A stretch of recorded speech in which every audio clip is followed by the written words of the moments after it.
Hello everybody, welcome to this setup stream. We broke everything and now we try to fix it. So this is kind of like a test as much as it is an actual live stream. It's always a test.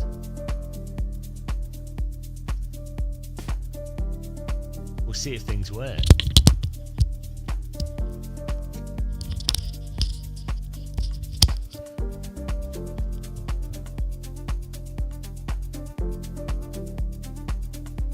The excitement, the palpability, Palp Nation, Palptacular.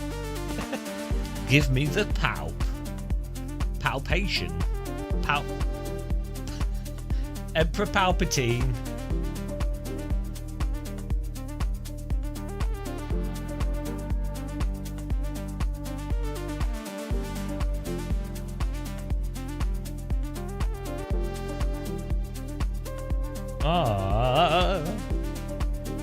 I don't even have a chat room at the moment. That's how fresh everything is. Hello. Antonio. Antoine. That worked. Okay, I can see the chat now. That's a start. Great innovation. Okay. Can you hear me? That's the real thing.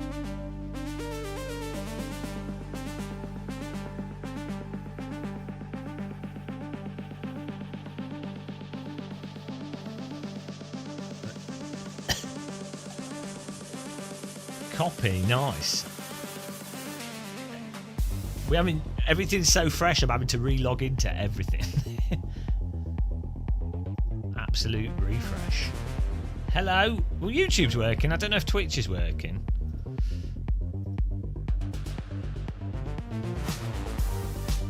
Enter the code. What is the code?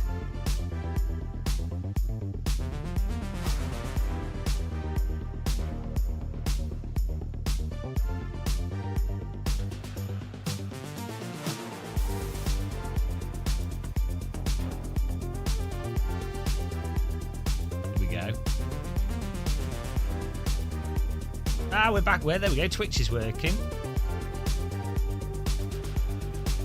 Okay. Nice one, Yoko. Okay. I think that's working. I think audio's working. How does? Yeah, I think Thomas is dead. How does the audio sound? How does the mic sound?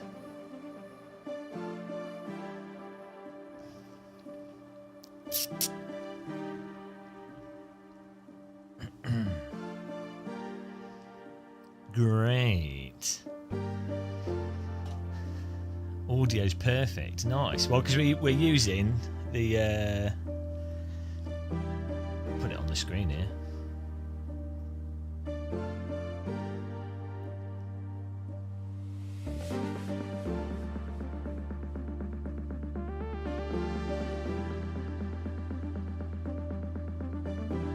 We're using the Rode. Oh, it's loud! Well, that worked. The Rode? The Roland.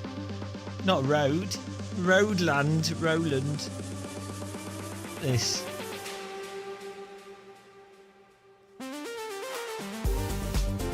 So it's a whole new audio setup. Completely routed different. I need to get a powered USB hub though.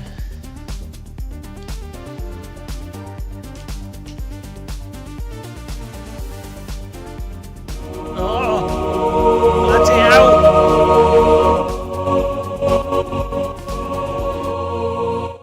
Oh, I can control everything.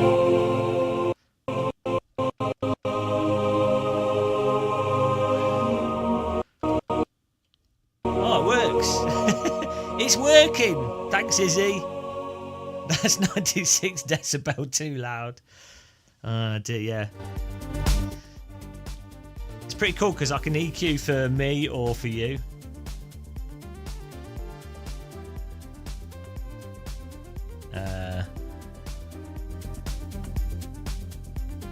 It's a little bit more fancy than the Go XLR. Everything was broken and we rebuilt everything. Guten evening. Yeah, well, it seems to work, which is a surprise. I didn't think it would.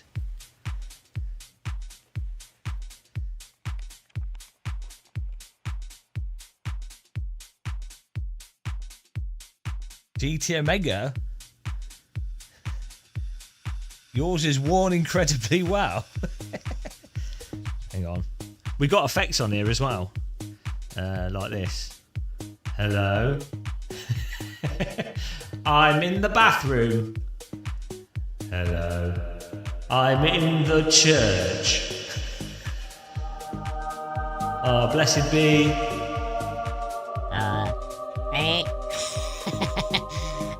Excuse me, could you please turn the noise down? Hello. You will bow down to my power. I am the Supreme Commander of the known universe and the unknown universe. Kree. Gold Kree. Chauvin.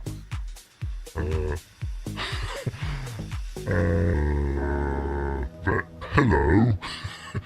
Oh, it's hard being a hippopotamus. It's very hard to be a hippopotamus. I think I need to go on a diet. Yeah, yeah.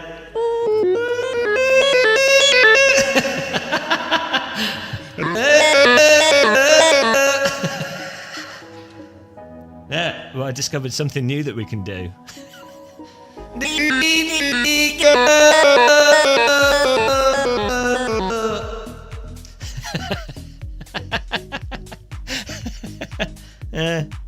Great. More ways to torture you. Yeah. I think the DAC in the Roland is better quality than the Go XLR. Smaller as well, and it's powered off the USB. So we've got one USB out to the streaming PC and one going to the to our main PC.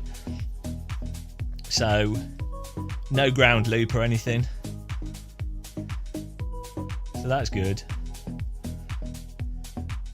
I do miss the electronic sliders though. Oh, also the EQ on this I think is better than the Go XLR. Like you have more granularity and it processes a bit better. Yeah, we got new member icons. Do you like them? Totally didn't use ChatGPT to generate them.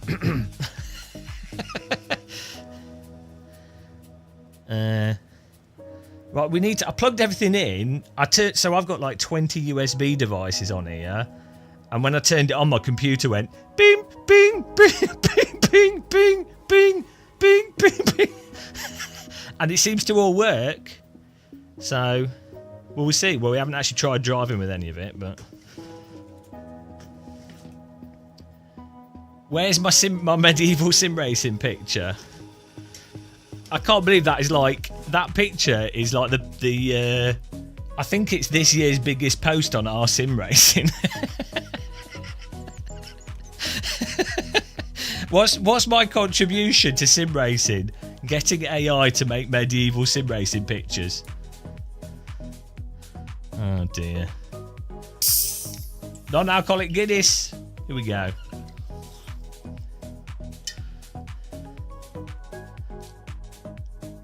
The mic has good dynamic range, but this is the old mod mic, the mod mic 5.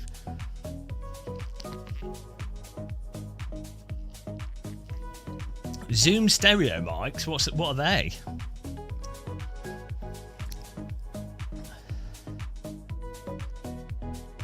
I do EQ stuff pretty nicely. I have a Rode NTG2, which sounds really good, but I like headset microphones. Personally.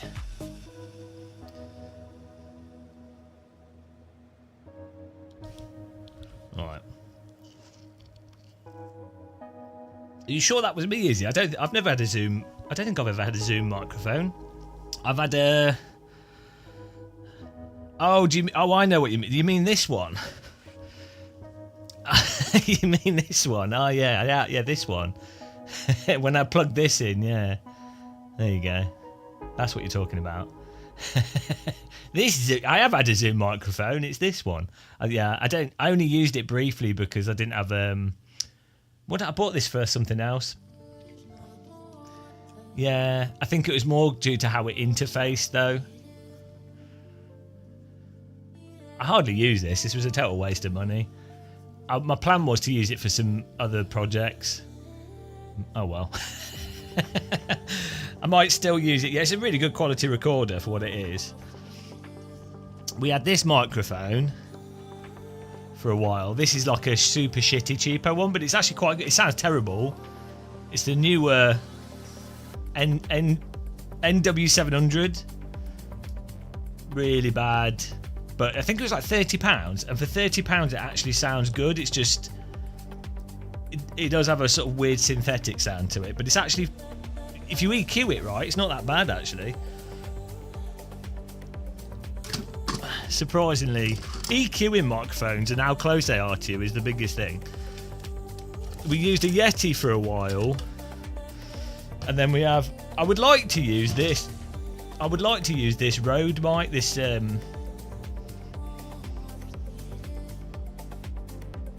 NTG2, but the problem is I'd have to have it here, right?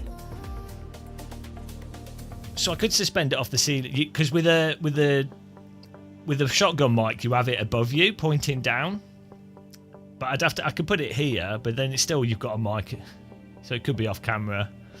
But they're a bit awkward to EQ, and this room has really bad acoustics,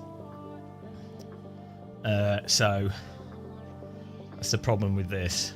This room's terrible, so a mic on my headset will always sound better.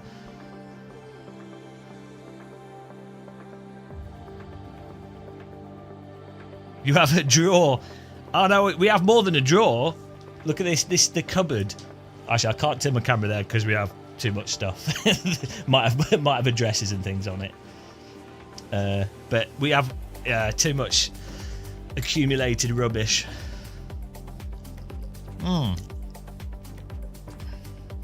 Well, stuff seems to be working here, which is a surprise. We literally just turned it on. I'm sure it'll break in a minute. Cheeky pedal cam.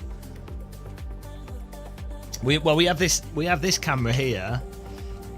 I can't move this any further. We have a camera here for pedals. A little is behind this Stream Deck, Logitech C920.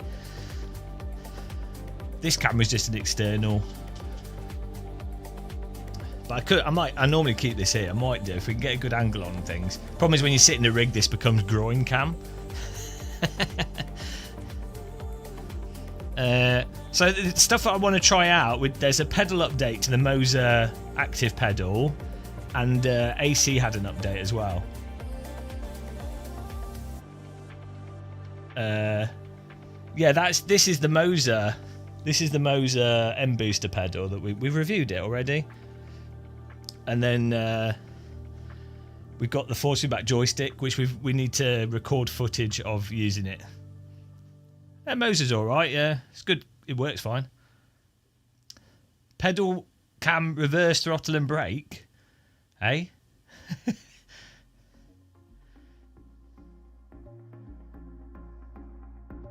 What long-term durability of what? Of Moser? Well, we've put like 700 hours on the R12, and it's fine. It's been all right. Most ED wheels are pretty fine, to be honest. It's like, unless you're unlucky.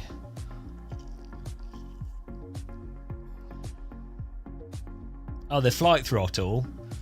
Oh no, yeah, the throttle's not force feedback. Moser don't make a force feedback throttle. This is the Thrustmaster one. It's good.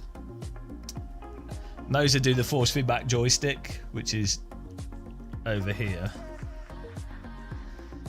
Thing is, if I put this camera here, it will be groin cam. Nobody wants groin cam. Could be quite nice to have an aerial view though. Aerial Chiron view. So that's the force feedback joystick. But it's I don't know how much people want to look at views of equipment, I think a lot of sim racing YouTubers, like for a review, obviously it makes sense, but for general content, I think a lot of sim racing YouTubers show the wheel and stuff. It's like, well, what are people actually looking at? Do they really want to look at that?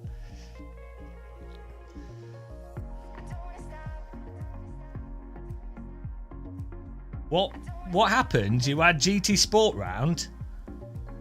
What? What do you mean? I don't know what you're talking about. There'll be too much reflection with an area, exactly. Hello, Bust, how's it going, man?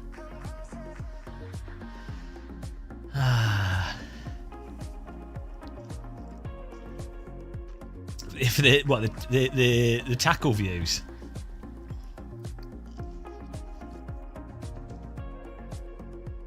I would wait on the Moser force feedback pedal, to be honest. I'd wait. I'd give it like 3 or 4 months at least.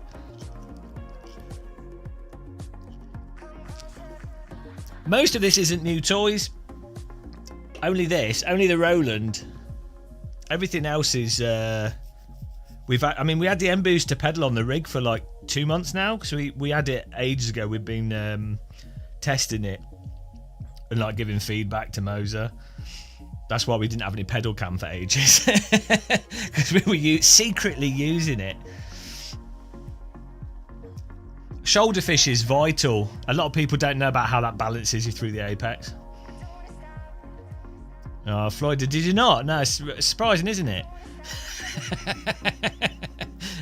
I mean, do you know what I mean? I think if a streamer was to accidentally show the software on the screen whilst live streaming, it would have probably given it away. But fortunately, I'm so competent, I don't do mistakes like that. I've never been incompetent. It's one of the things about me that's so great. Probably one of the most competent people on earth. On that note, I just need to invite a journalist to my Signal conversation about our invasion of a country. Oh! Whoops! Have I ever used Korg? No. Nano Control? I think these companies are just really dyslexic. Hang on, Pit House has been updated again. What's going on here? Moser Pit House. Oh, it's on 40 now. I'm using 1338. Let's upgrade. Let's upgrade Pit House and see what happens.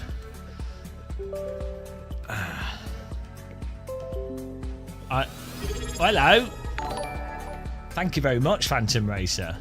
Are you going to help the US invade Greenland? Yes. See, that's better. You can hear the alerts better now as well, and because I can control them. That's awesome. We actually have more power. So the way this is set up now, this is the streaming PC sound.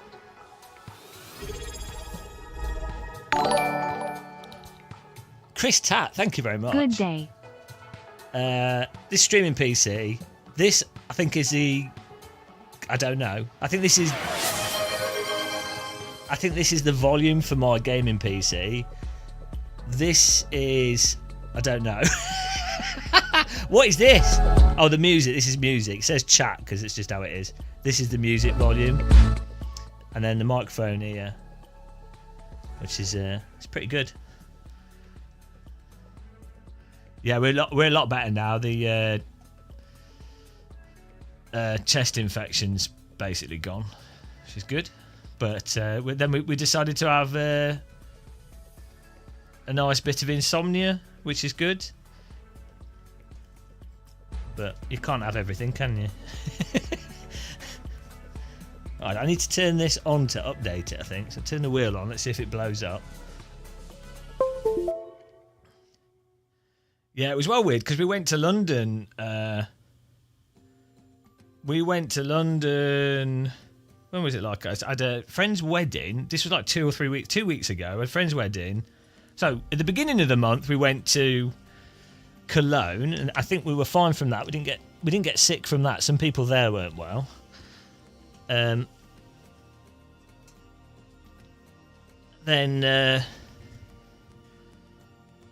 we're just trying to turn everything on here, see what happens. Is that not plugged in? Might not be plugged in. We went to a wedding. I think we were all right after that, and then I went to London, and I think that's where it went wrong. Did the spaceship? There's like a spaceship experience thing, Bridge Command or something. It was really good, actually. It was good fun. It was really stupid, but stupid in a good way. Right, the joystick's not turning on, so let's try and work out what's going on with that. Put this over here for now.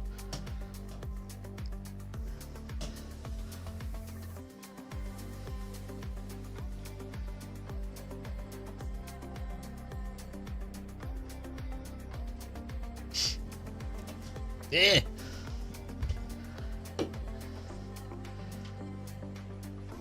Right, why is this? Ow! Why am I always electrically charged? Okay, let's see if this is plugged in. Well, it's turned on. It's plugged in. Powered up. Why is this not turning on? Hello. Hello, Bowser.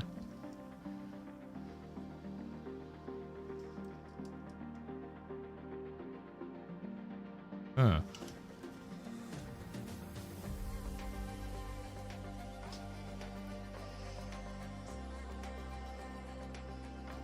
Well, for some reason the joystick's not going on. That's weird.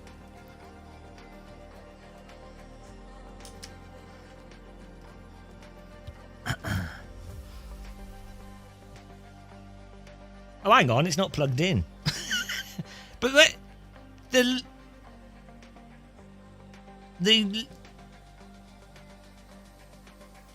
the socket wasn't in fully.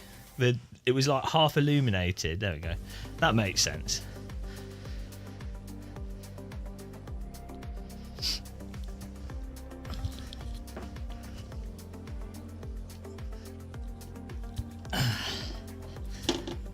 Hopefully I haven't broken it. We replaced all the power sockets and everything.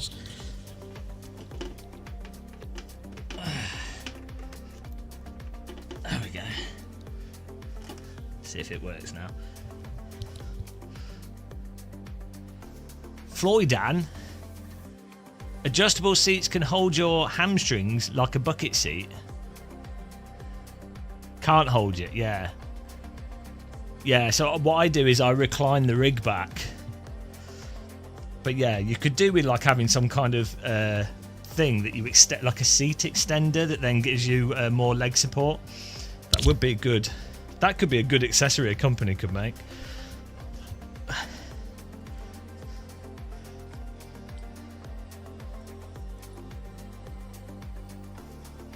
Let's take this off for now. See if it turns on. Yes, the joystick's wobbling. When you turn the simmer shaft move.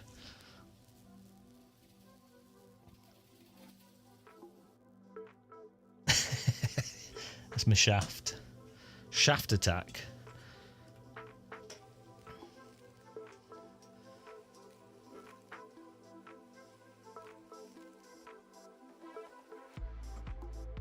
Bit of Hoover there.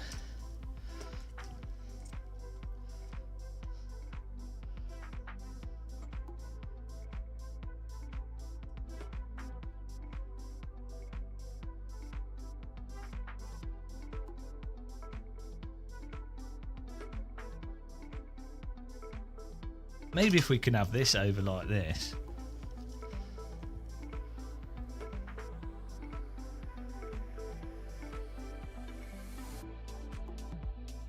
It's always going to end up being groin cam. That's the problem with this.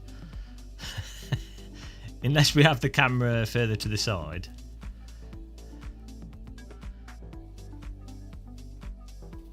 Oh, it'd be good to kind of want to film the H pattern.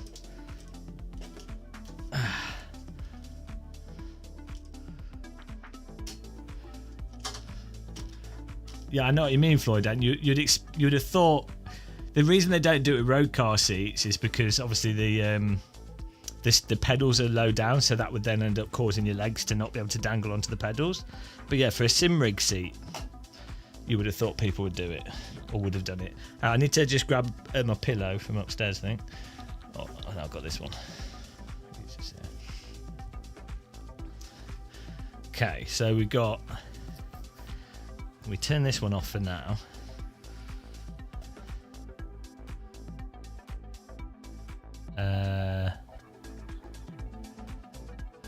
Oh yeah, I need to update the pedals here. Device not connected. Oh.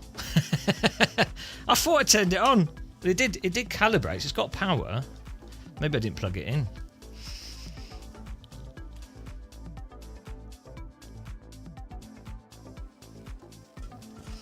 How do I even know if it's plugged in? What is the cable?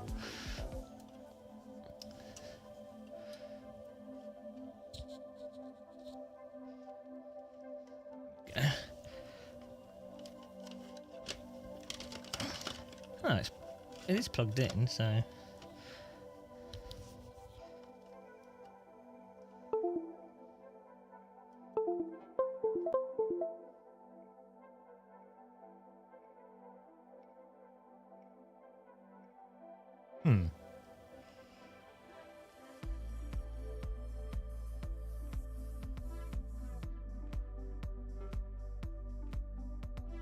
That's certainly weird. PC's detecting it. See, I knew it wouldn't be. I knew there'd be something. Hang on, but if I unplug that, it doesn't make the disconnect sound. So maybe it's not that cable. This one. Some like intelligent person would probably label the cables. Oh, hang on, it's this one. Ah, the buttons. There we go.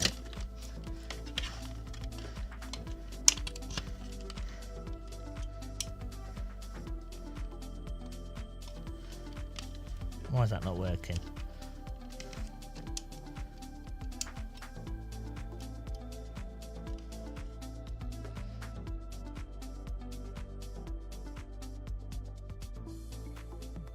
Okay.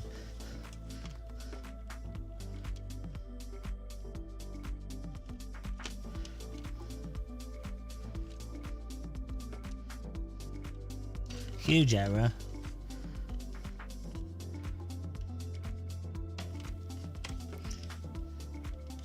For some reason,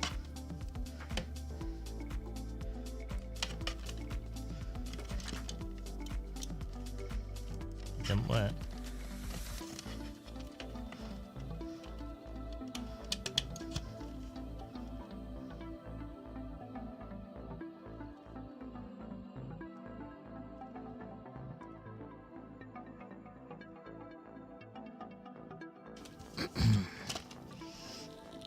Try plugging it directly into the PC and see what happens.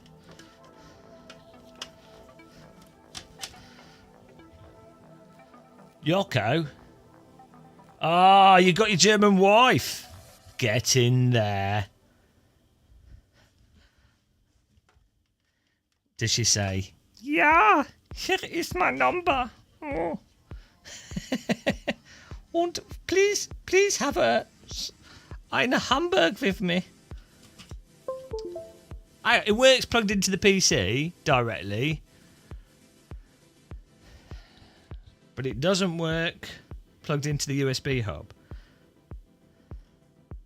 Why? Can you explain that? It's a powered USB 3 hub. It does have 30 things plugged into it, but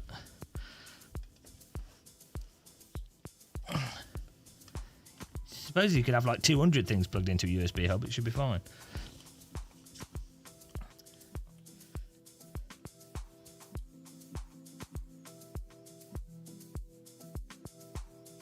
Maybe it can't.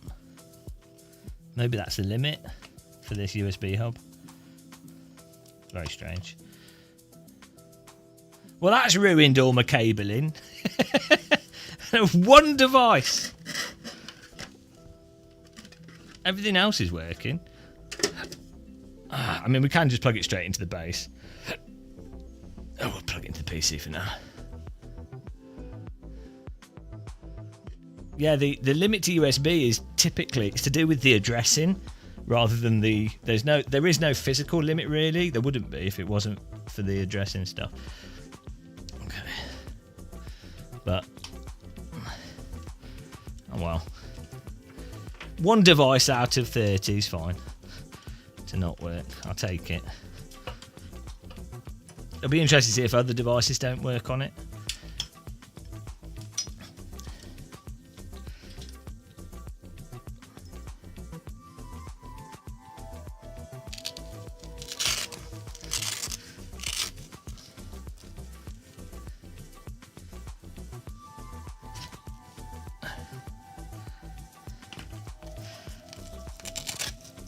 These Velcro cable tidies are good because you can open them and add stuff to it without having to like re-lock everything down.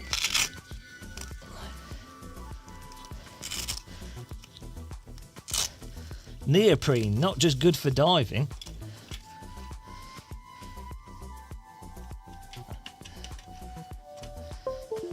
Right. Ah, it still looks tidy. Winner. Woo. Okay. Here we go. Firmware is available for upgrade. There we go. Said no upgrade a minute ago. So, firmware manager.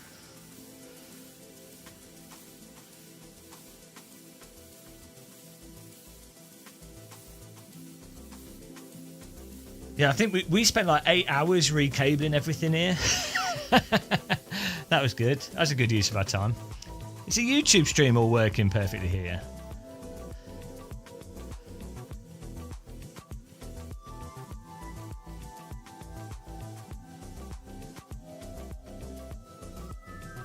Nice. Okay. Update to the new pedal firmware.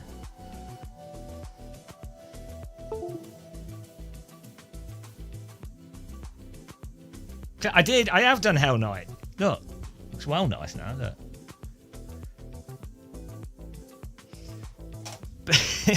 It was just when we were recorded that footage, it was a mess. It's proper spotless. Everything's spotless now. It's good.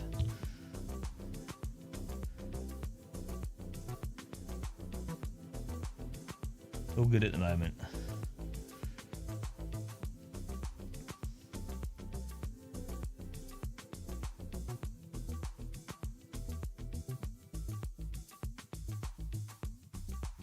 Don't know if this fan will work. Did I plug this in? Yes, we've got a fan and everything. So yeah, it's our only fan. Only fans. Pun.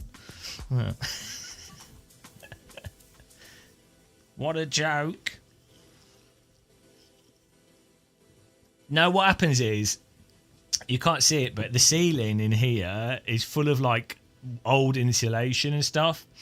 And there's some holes in it for where we've got like ceiling lights, but I took the lights out because there was some weird electric noise they were doing.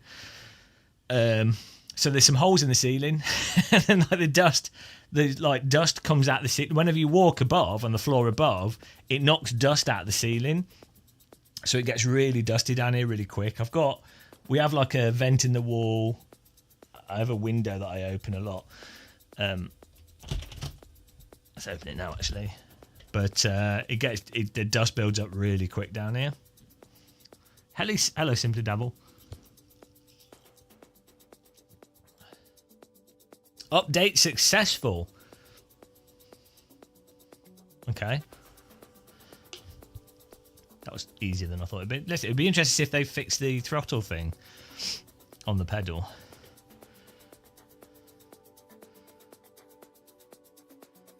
There we go. Everything's latest firmware. To recalibrate the pedal.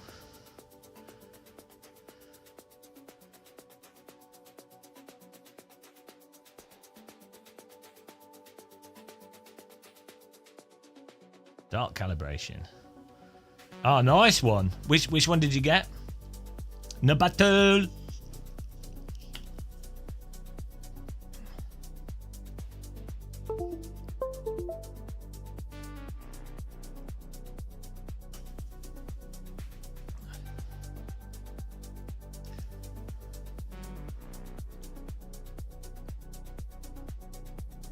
Okay, we're updating the firmware on the pedal here. What else do we need to do? I think that's mostly good, actually. I think we're pretty much...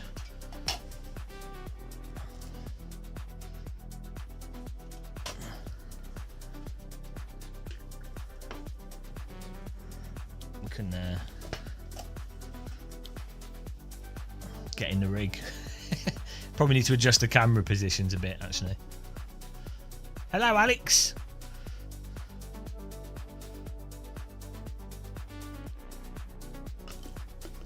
We just recabled the entire SIMRIG and a lot of the room as well.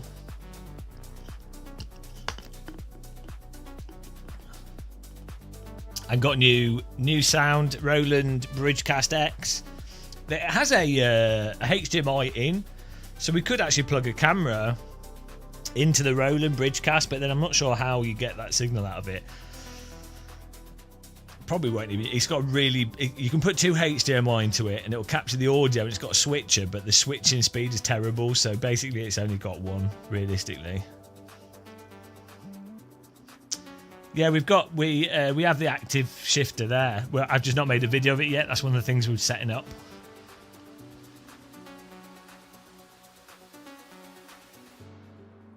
You need to do that with yours. Yeah. Well, it took me 8 hours to recable everything. Put some music on. My rating for what?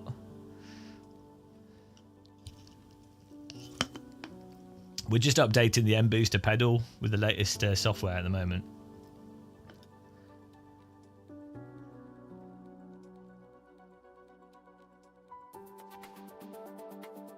Oh, the active shifter. Yeah, it's at the moment they still need to do some software improvements to it. It works and it's interesting, but it's they need to tweak how it operates a bit.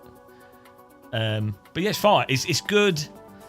It's good in that you could just have that for your flight sim and for your H pattern, or as a handbrake. So it's really, really good. But that's part of what we're setting up now, because I need to record some footage of it. What was that disconnected? What was that? Was that on purpose? Was that the software? I hope that was the software just doing that. I hope that was the updater doing it. Oh yeah, I think it was the updater doing it. Or the calibrator. Hopefully.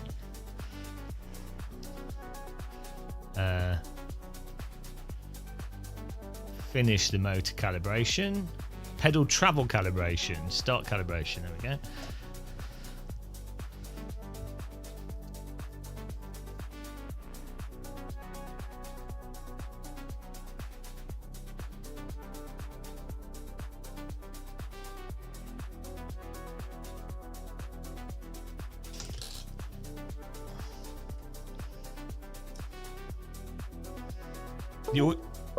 Oh, it's part of the software, does it? Whilst it's calibrating it, I think. At least I hope it is. the M Booster pedal, yeah, it's just I'm just updating the drivers. And then when you update it, you have to. Well, you don't have to, but you're supposed to recalibrate it. Right, let's give it a go. I can't get in my rig. Too unflexible. Yeah, one thing I was thinking of doing, we could probably move this down actually. One thing I was thinking of doing is my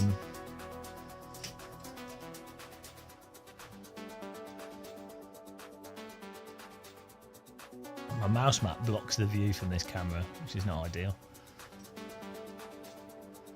Oh,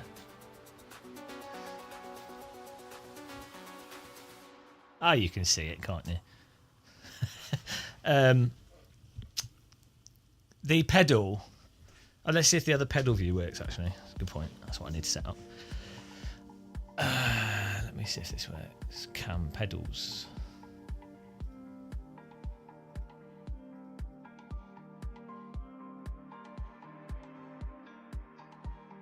There we go. Set that angle up.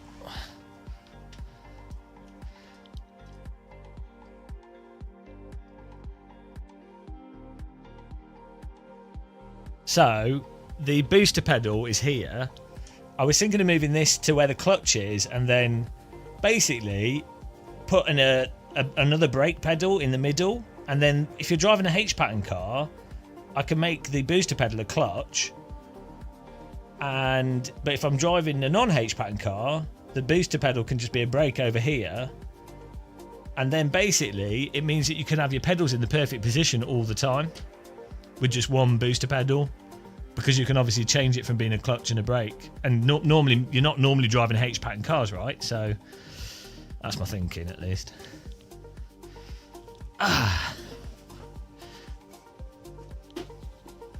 Everything has nitrous. Okay.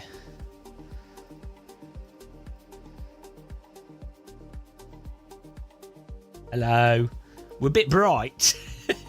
We're a bit illuminated here. Is this working? Yeah, that's working.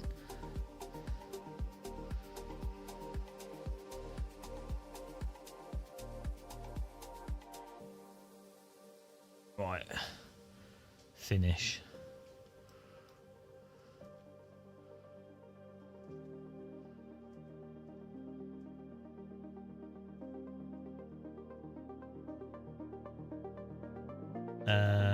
See if this works. So, why am I so bright? It's the first time I've ever been bright. Let's see if they fixed the throttle mode on here. So, throttle. Oh, it does seem... That seems smoother. Still not perfect.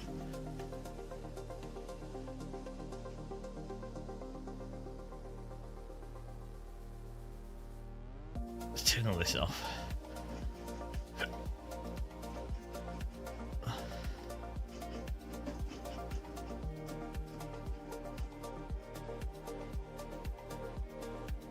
We can get the pedal cam on here. No.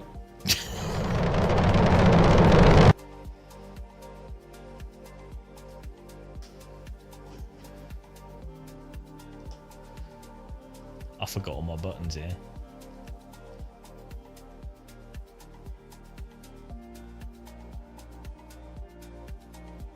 Oh, it's because my cameras are normally on this, but this one it's not working.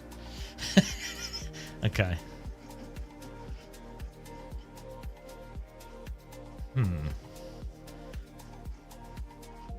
I'll manually put pedal on for you guys. Manually do a bit of pedal cam here. Cams, where are you? Pedals. There we go.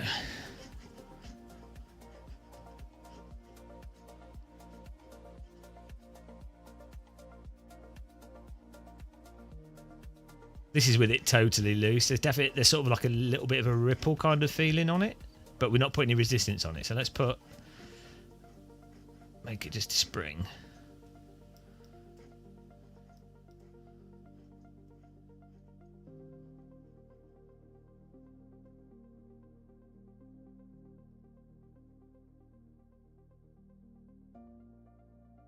Not sure why it's not. Why is it only 20 kilograms max? Should be 200.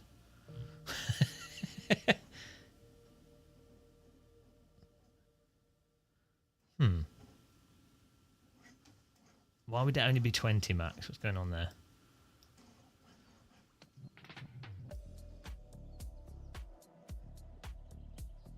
I mean that it's a sort of little bit of delay to it, like to the resistance.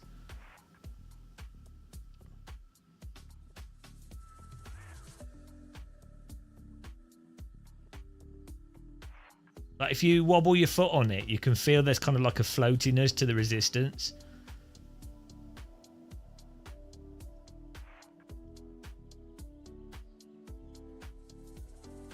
Don't quite understand why 20 is the max. Let's put on 200. See if that, no.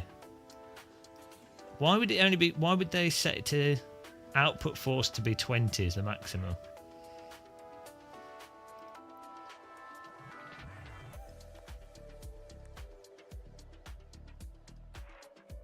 There's a brake, you can set it to 200. So why would the throttle? That don't make any sense. Unless they've had to do this to try and...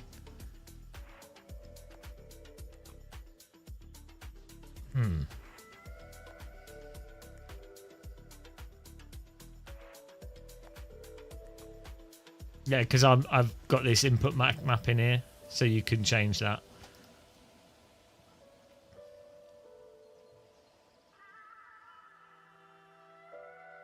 That's very strange. Why would they set it to...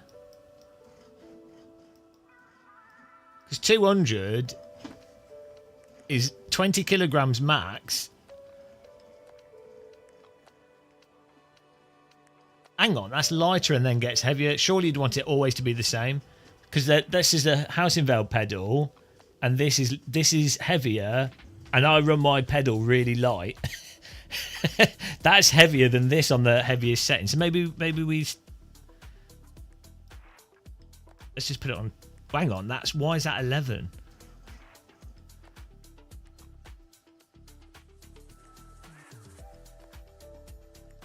Yeah, so you still can't modulate it naturally, I don't think. I mean, you could. Like, it's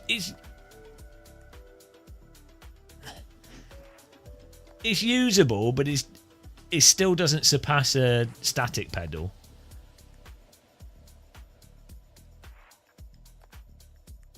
It'd certainly be usable, but it's weird. A throttle pedal's the same amount of force all the way through.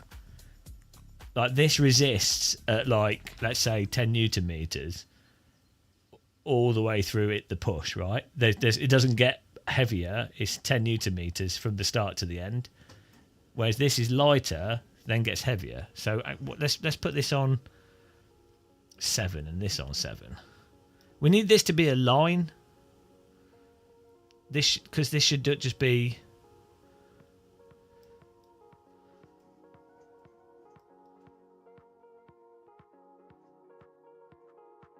Oh, that's a bit better. Honest to me, I can't make it completely linear. Right, is that linear? Is that should be weaker there, right? And then that should be, so that should be 7. Right, that's 0 and that's 11. A throttle pedal should be 11 all the way along. So this should just be a straight line. I can move it down. Yes, but where's my rocket? Can't debate. I'll give you a rocket. Thank you very much.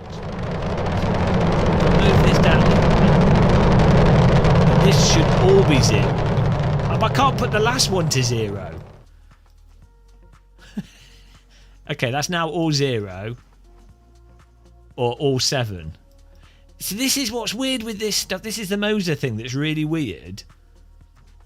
Is that their logic, the logic they have behind their software is often a bit hard to understand. Like, they get there eventually, but it's just a bit strange. So look, there's no way to make this linear. Well, this should translate to the brake pedal as well. This is usable. I'd say now this is usable as a throttle pedal. Like, you could drive quite well with this. But why can I not set this to be linear? we can't. This should be a flat line, I'm pretty sure. Right, am I being stupid, guys? If you wanted the output to be the same...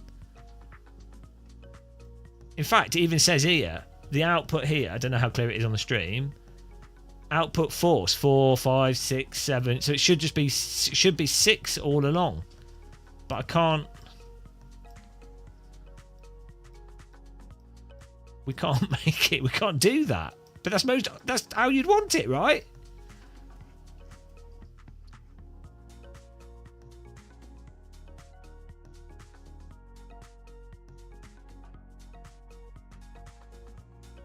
And that seems like the most.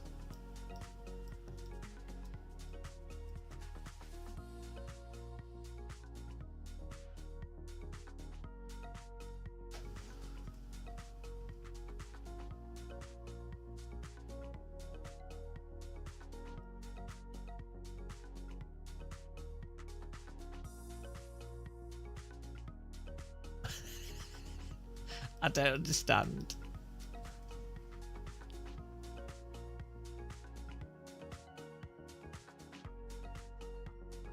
You also have the issue that once it starts moving, it has momentum, and then it requires less force to keep going. So it then actually needs more force in the software.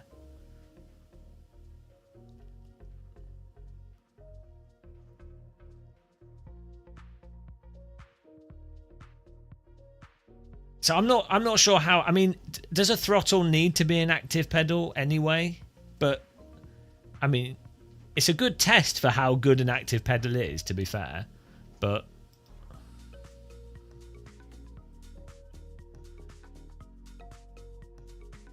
I'm not. Yeah, I mean, I've not used the SIMRIG pedal as a throttle. I've only used the SIMRIG as a brake. Yeah, if you can bring that down to make it weaker, but the problem's not the strength of it. If you actually probably want it, this strength, but you want it to be linear. But there's no way to. There's no way to.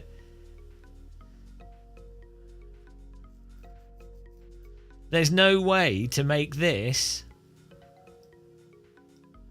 Oh, hang on. We can put this all to the top. Oh no, we can't, because the first one then has a gap at the start, which you then have to overcome, which is really weird. Like, it doesn't stop until we hit 10 kilograms.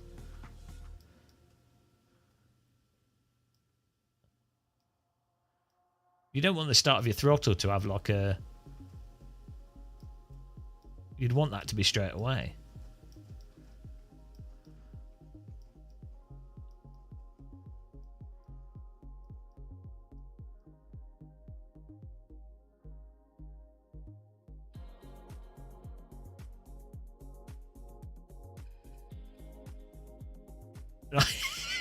It don't make any sense. It doesn't make any sense. Like, this needs to be straight away. I mean, you could go, okay, well, this dot is this dot. So if this is 3, let's make this 3. But that's requires 3 kilograms to then start moving. Okay, I mean, we could do it that way, I guess. So let's. And then this dot is actually this dot.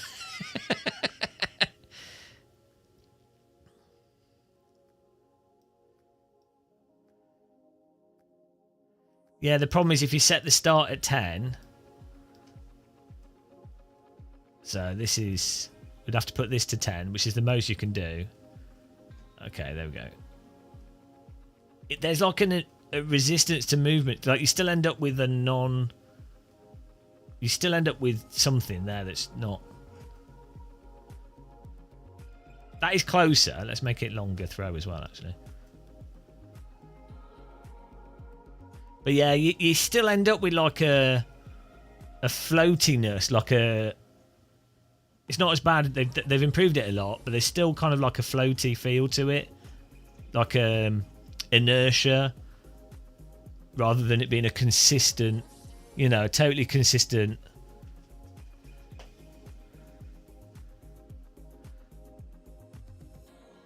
Yeah, well, we can make this 10, but then it messes up. 14 is the lowest we can have. I don't know why. I don't know why they've capped this at 14 and why this is capped at 10 and why the maximum's 5. It don't make any sense. Why the top is 20? It doesn't. Why? Why is it? Because as a break, the top's 200.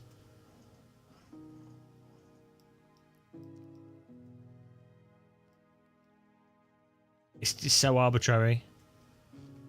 So hang on, let's see. This is 5 kilograms. So let's put this on 5 kilograms. Then put this on... That's 5 kilograms there. So move all these down to 5 kilograms. Oh, but 9 kilograms the minimum that it can go to. So if we wanted it linear, we're stuck to having like 9's the absolute minimum. That is more linear though. There's 3 separate things going on. There's so as a pedal it tracks the position. It's not a load cell. But you've had 3 things. So you have the load cell measurement, it's not used in this case. You have the pedal movement, but then on the actual pedal itself, it has its own interpretation of how it resists the movement of the pedal and how it counters inertia, momentum and stuff, because it's effectively everything's controlled by the motor, like the motor's being everything. Well, okay, I'm going to put the damper on here. Yeah, so the natural damping makes it worse because it's basically going to add virtual inertia, which is terrible for a throttle pedal. We've got damping when pressed though, as opposed to damping when not pressed. That's terrible. We should try and put some friction on, which would just be...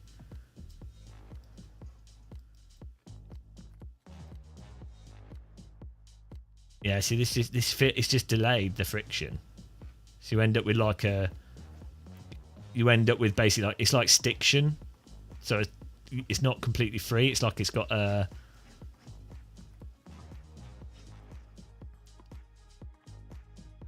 try to make the curve diagonal raising and start with it. That's how it is at the start. But it's not linear, and you can only make the start force 5 kilograms. So. So 5 kilograms is the maximum for the start force. Oh, we've got this natural friction. Oh, that's pedal travel. Yeah, so that feels awful. Turn that off.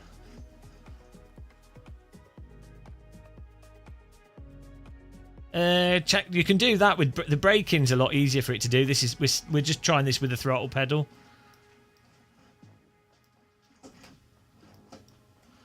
So I still don't think this works as a throttle. The start can only be 5 kilograms.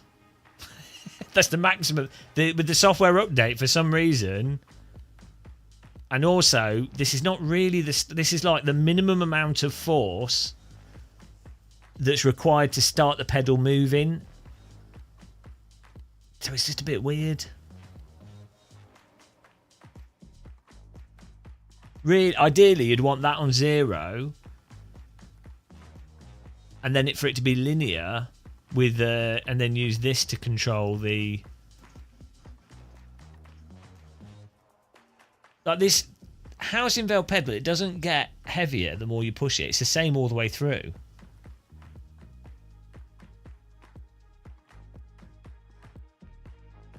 Like that. That is always the same amount of force. I mean, I could get my little handheld Newton meter, but the spring's it's a linear spring. Well, that could mean it goes up in force, but like it provides the same amount of resistance through the whole pedal. Well, at least seems that way. Which is how a throttle normally is. A throttle is normally just pulling on something that gives a constant resistance, which is what you want if you're accelerating. You generally on the pedal side, you just want it to be consistent. So you're like, because you're moving it, physically moving it forwards for more throttle. You don't want it to suddenly get. I can see how you might want it to get harder to push, but.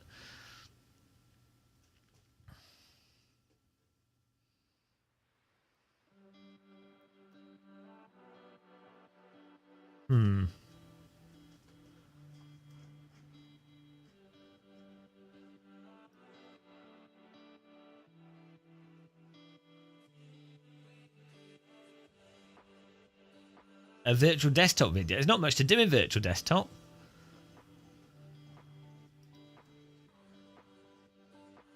I mean, you could drive with this.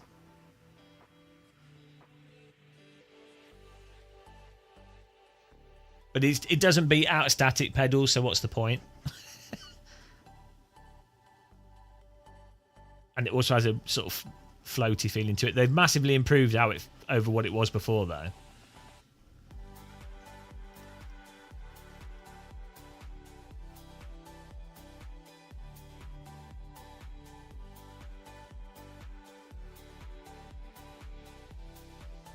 No, it's not to do with heaviness. It's to do with how consistent the output is. I mean, it could do with being heavier as well, but it doesn't have a completely smooth output that's consistent. Like the resistance of the pedal changes depending on what I'm doing. So if I push it quickly, it has a different resistance to if I'm doing this, if I'm like just balancing, or if I start doing stuff like this, the pedal's resisting my foot. Like there's like a delay going on. Like, in fact, if I really wobble it quickly, you can feel that the motor is struggling to keep up with what I'm doing.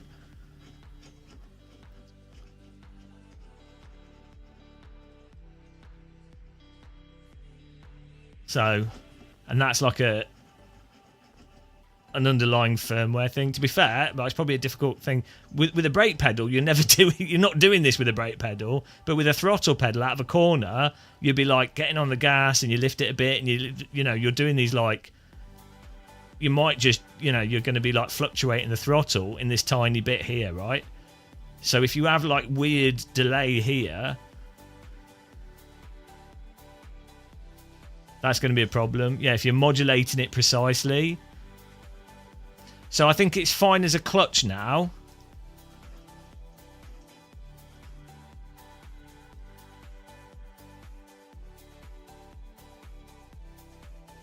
In fact, yeah, perfect as a clutch. Because there you go. Oh, that's well good as a clutch. It resists and then it flops down and then goes back up again. So you could be like, oh,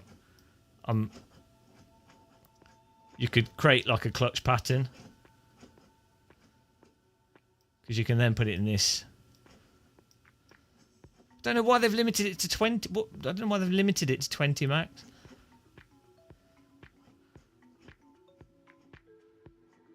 Because you can sort of simulate a bite point.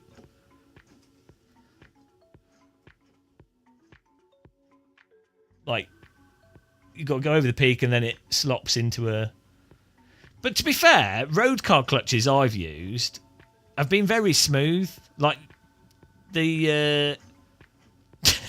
I just put... Like, I don't know. I don't get this clutch obsession that people have with bite points. Maybe if you're, like, coasting and stuff.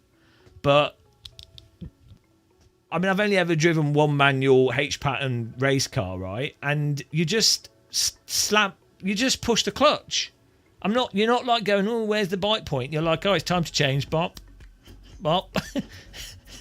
Do you know what I mean? So...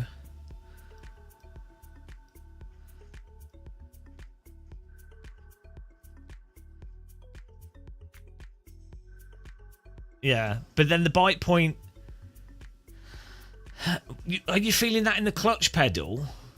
Or are you feeling it from... What are you feeling the bite point from? Thanks, Dave.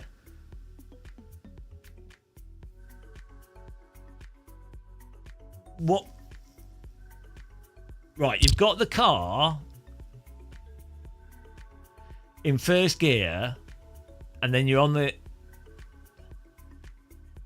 It's more that you're balancing the clutch based off if the car's going to start moving or not, right? But the gear's already in gear. The car's already in gear. You're just lifting the clutch so that you're getting clutch slip. Enough clutch slip that it's not applying enough torque to move the car forwards. Are you feeling that through the pedal? Or you're not feeling that through the pedal, are you? You're feeling you can feel the RPMs through your body and the engine note. And that sort of creep, you feel the suspension load changing. You're not feeling it through the throttle pedal, I don't think. I certainly don't remember that. I don't remember feeling it through the throttle pedal. I mean, I've only driven like 5 cars and only for like probably 10 hours total, so.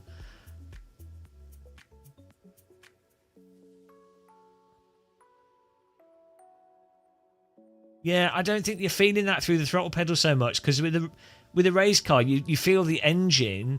The torque on the engine is going to be more obvious. Yeah, it's the suspension compressing and then the movement of the car.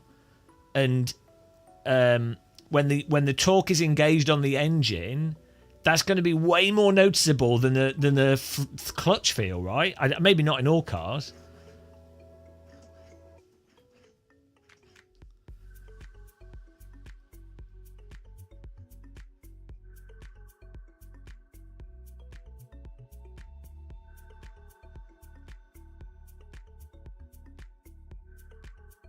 But this gives you like that a resistive kind of clutch feel.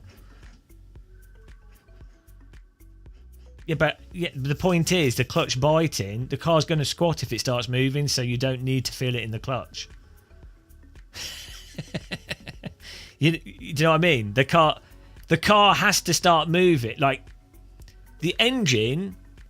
If the engine engages to a point that moves the car has to start moving. You're going to feel it, not necessarily in the pedal. Well, we're not talking about dumping the clutch. We're saying specifically at the start of a race, when a driver is driving a manual car and they're coming off the clutch, they're in first gear. And they've moved the clutch to where it's almost at the bite point, so that when the lights go green, they have less distance to move it, and the RPMs are already higher for it to then hit the bite point before the other drivers. That's the point, right? That's the idea. That's what I'm saying, Matt. So it's kind of redundant having it in the pedal, isn't it?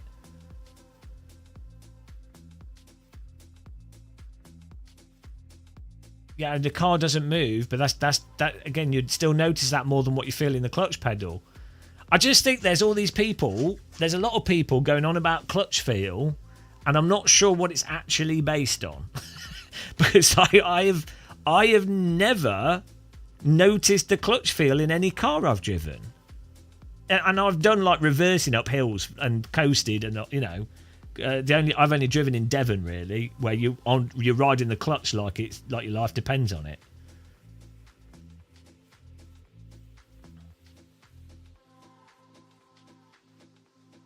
I have my housing valve clutch just set up really stiff as a linear thing.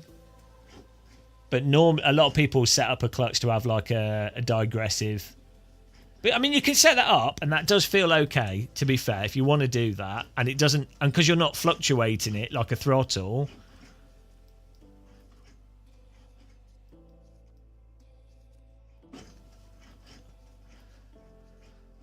That doesn't feel too good though. A lot of people don't have their pedals set up as sensitive as I do, so they probably wouldn't notice.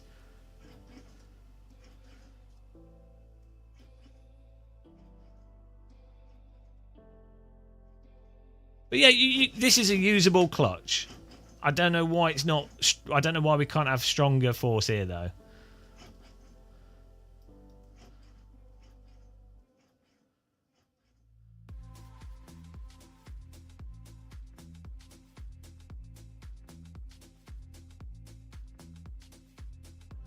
Yeah. Also, there's the thing that modern race cars,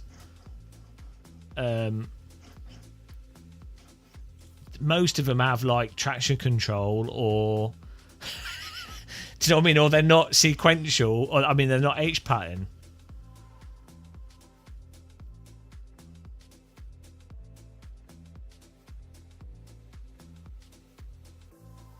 Well, manufacturers of cars now, or like cars that came more modern H pattern cars, they probably put stuff in it to make it more obvious to drivers. Like they probably engineered it.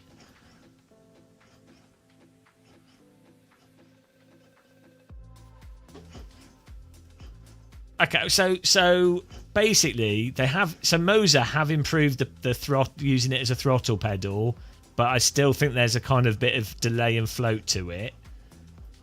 And it's hard to set it up to be linear, and there's also like a ripple feeling, which is really weird. I don't know what's causing that, but it's a lot better than it used to be. Like you could use this, but it's not ideal. But I think that, so that it should have improved the brake feel even more, to be honest. I think it's fine as a brake now, with the advantage of being able to set it up however you want.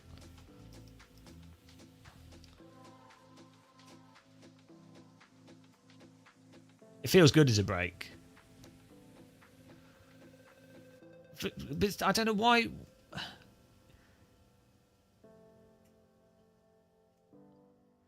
Like, it is nice that you can set this up here like this and then you can have movement and stuff.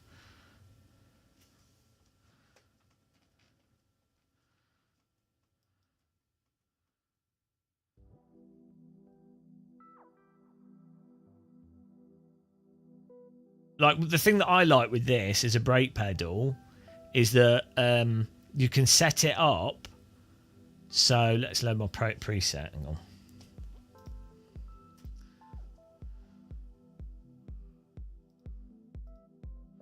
You can set it up so that you have like,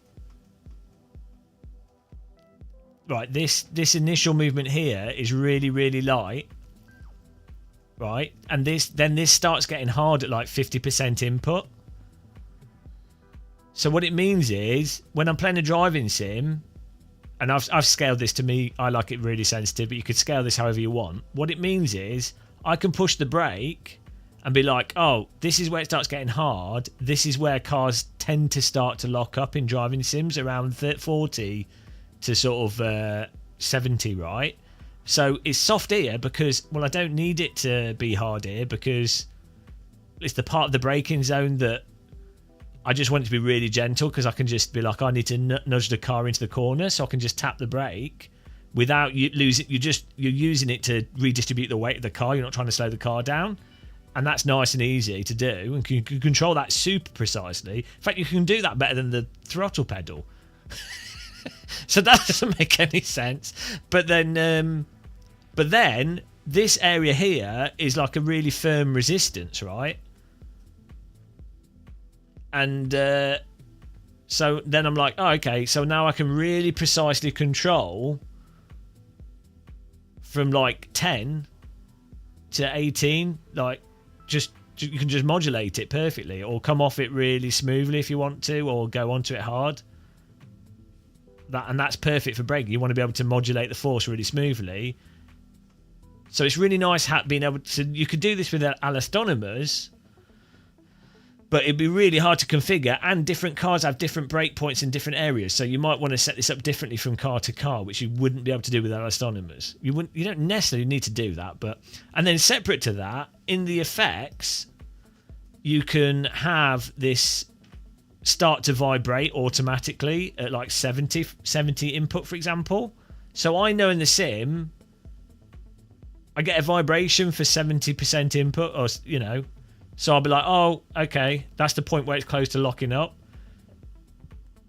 So again, that's quite a useful reference. Ideally, you have wheel lockup, but this doesn't. Maybe they've improved this now, but there's this wheel lockup setting here, and so if the sim is locking up, you can feel that wheel lockup to go, oh, you could do that with tactile transducers as well with another pedal, but you can basically line up the wheel lockup with the sensitivity to make it a lot more intuitive to drive from. And then the ABS is really good because it really does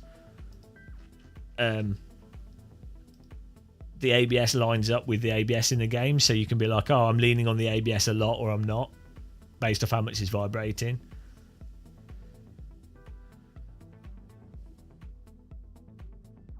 So they have improved it.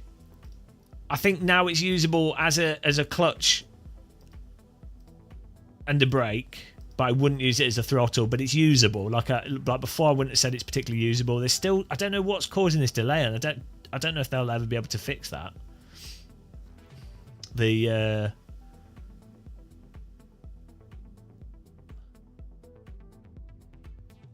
Scott-O-Matic, yeah, you can do, yeah. So you can. What a lot of people will do is they will change this pedal mapping curve to line up the input, exactly, to line up the input of their pedal for each kind of game. So that's the other way of doing it. Rather than doing it through the pedal feel, you can whatever pedal you've got, you can then change the pedal mapping curve. So in all practicality, you don't really need an active pedal. But it is fun having the feel through the pedal, and it is nice being able to adjust the feel. Like, so where it is good, let's put it back on my face cam. Where it is good is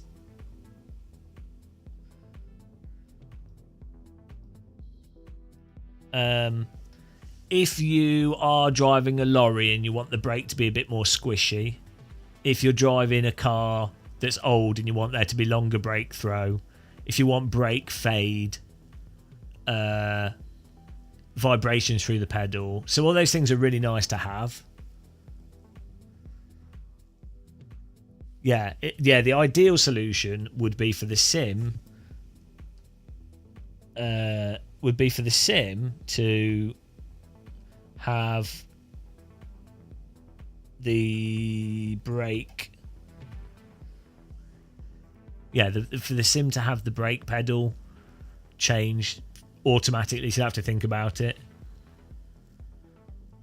Put it back on the talking foot. I'm too bright here, which is the first time I've ever said that. Why am I so bright? This is not a problem I normally have. Need to turn the ISO down on my camera. Yeah, we've got the active shifter here. Hang on. We were gonna... I need to record using it. It does work, yeah. I think the active shifter things... Is there they've not done another update to it, though, I don't think. Let's see. Hang on. Why is it not coming up in the software when it is turned on? Okay, it's disappeared. Let's turn it on and off again. That's a bug with the active shifter.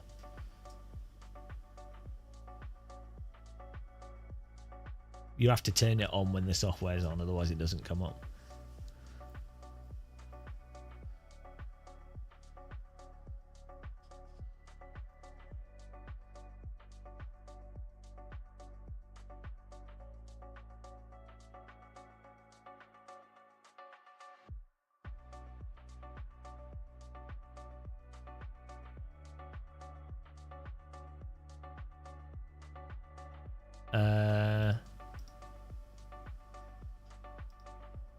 For some reason it's... Oh, maybe I need to reload the software. There was a bug where you have to close and reopen the software or something.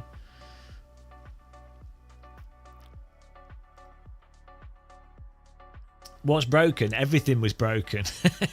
We might have fixed it though. We're setting everything up again.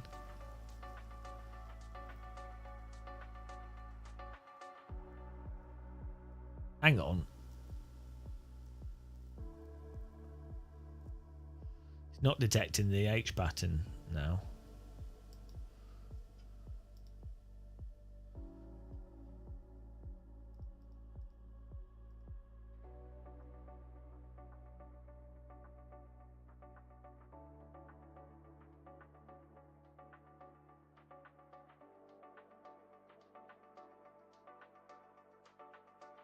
Oh, maybe this software's out of date.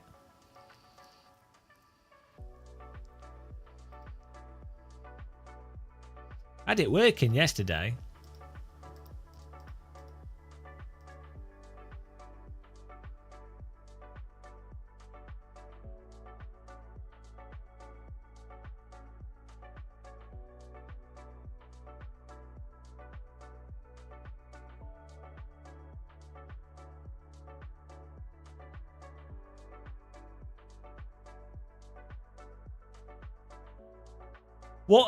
What version of the software are you running?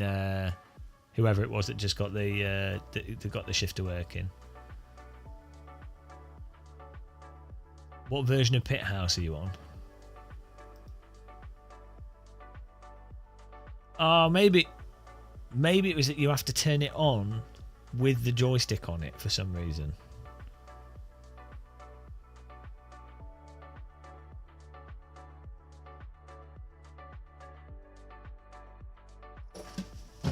That might have been what the issue was last time.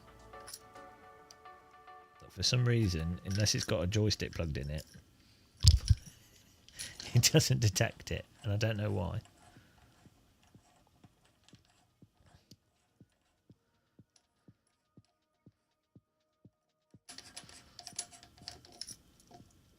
Hello.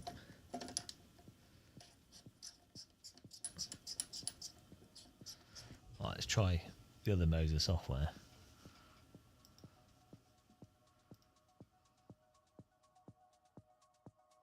Ah, always grip the knob.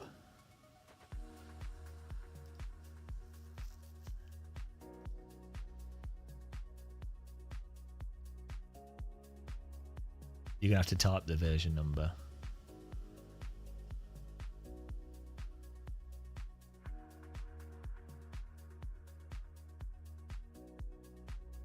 Hang on.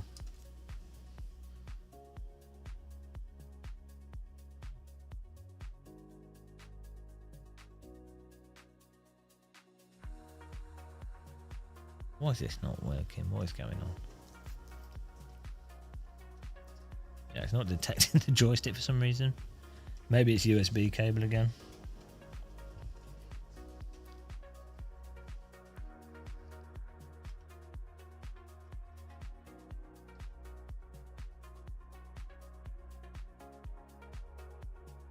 Ah, it might just be the USB cable.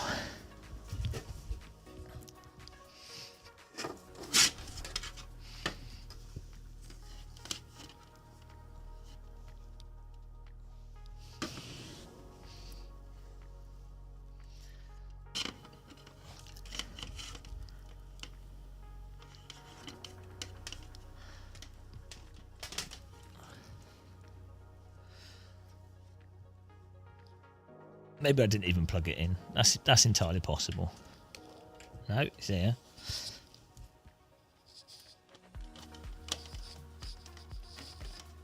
Yeah, it's not.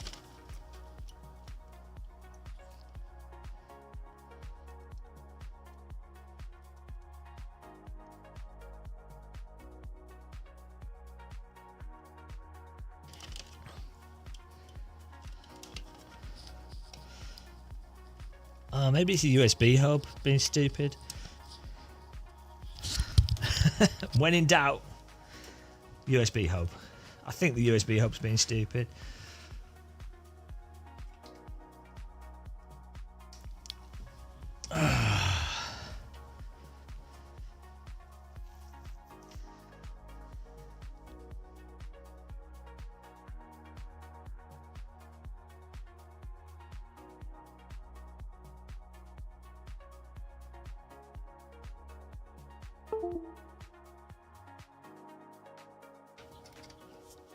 Let's plug everything into completely different USB ports and see what happens.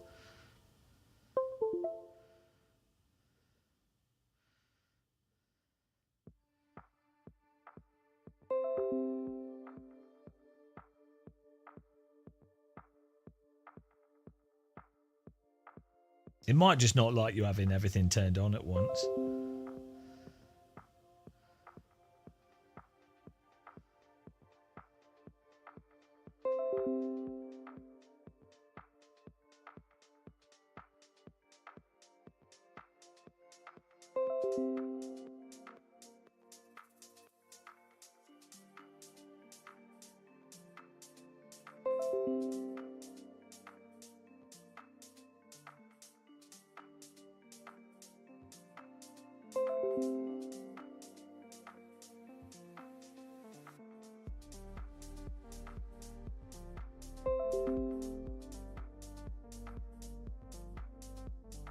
this every USB device starting up.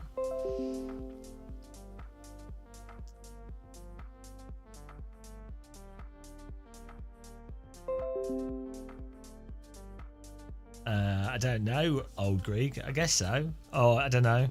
I mean, I guess so, but I don't know. I don't know how I don't know how it worked with the software. probably not a good idea. Yeah, this is not.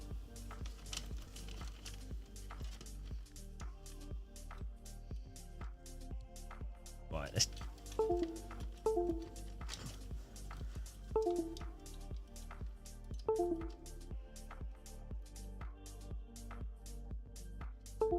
I'm going to try plugging this in and turning one device on at a time. I think that's what's causing the issue.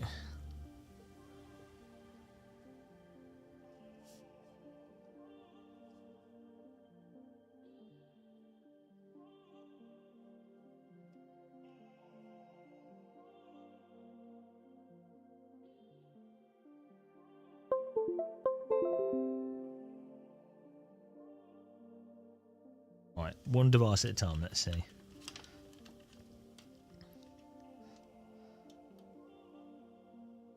No, it's still not working. Why would it not? Why would that not work? Why would the Moser stuff not work with this hub? But they work. But it works with. I don't understand. Why would the Moser? I don't get it.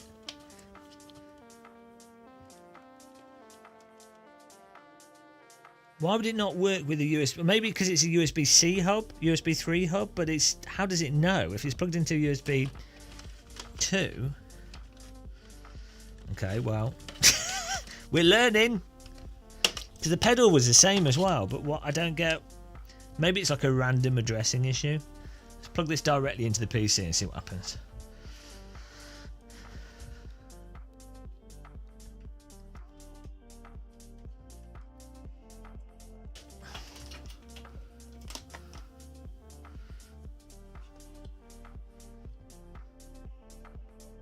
Cable's not long enough. Slight issue. I should have an extension cable somewhere. Let's have a look.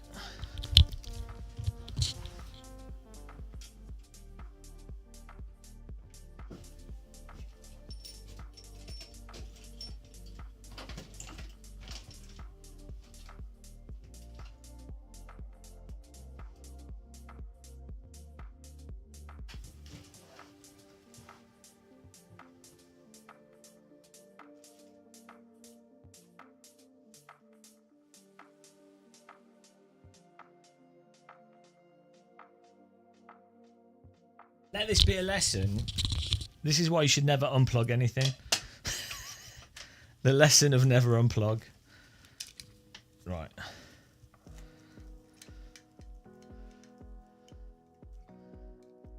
No, Yorkshire postcode.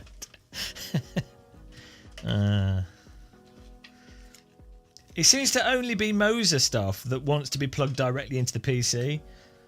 Maybe it needs the bandwidth to send all my stuff to the Chinese government. I don't know. They're not going to find anything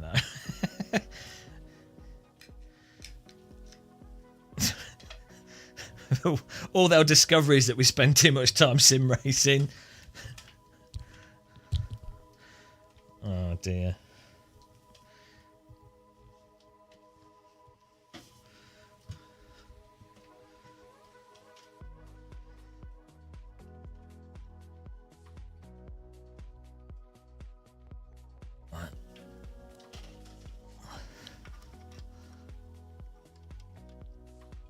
Maybe the hub has like maybe because these are powered devices and the hub, maybe the hub doesn't like that it's a powered device. That's possible. Mind you, the wheelbase is working now.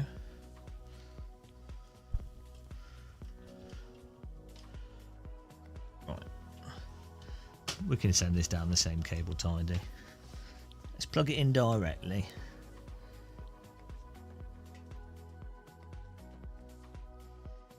I plug this back in the super speed port.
Why is this not working?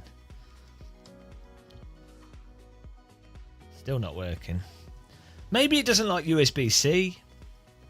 USB 3, maybe that's what it is. Maybe it has to be USB 2. That would make sense. Oh, it doesn't reach the computer. Let's get a USB, standard USB extension, if I can find one.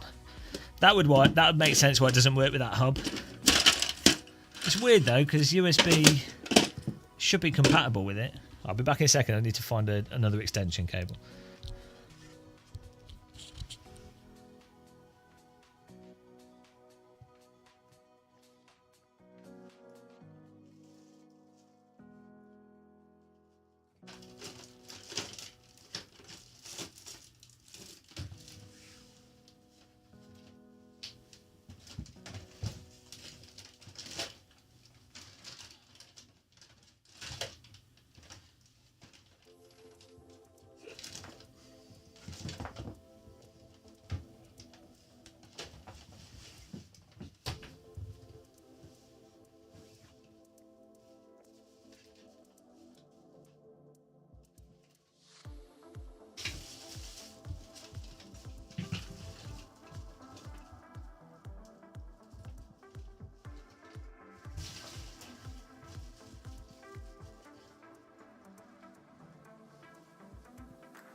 tonight.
I don't like ACC, but I do like the normalist.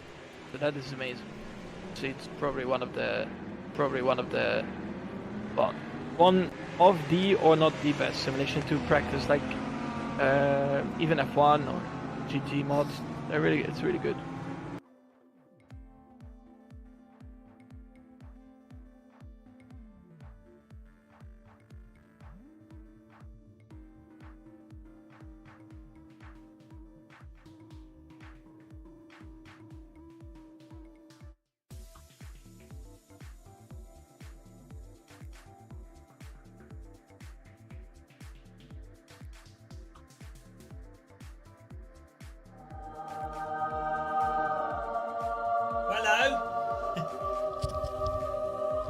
Right.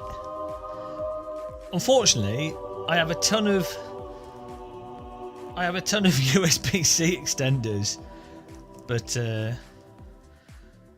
hopefully this works. It's a basic one.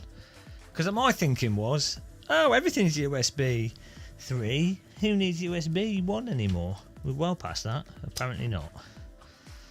So let's try. Oh, that was the wrong thing. That was the wrong one. Let's try plugging this one in.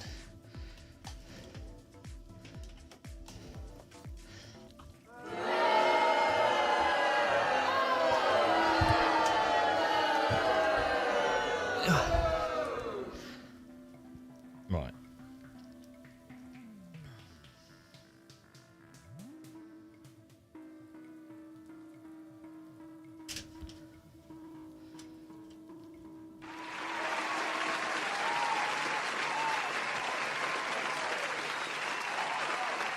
Alright, still not working.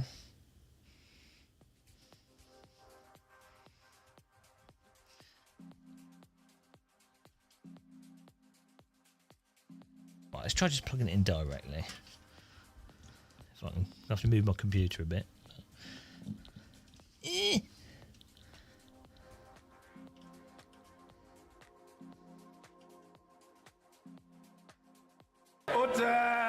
Well, it's not working plugged in directly, so I don't know what's going on there.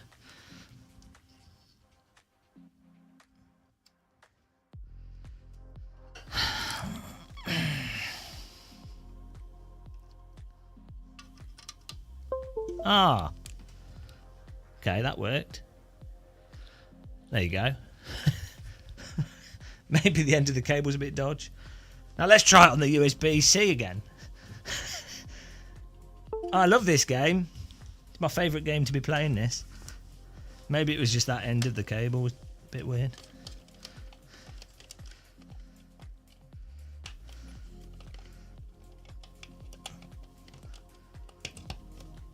Ah, there we go. Right, it was just the end of the cable. All that for nothing. Bloody hell. Well, good to know.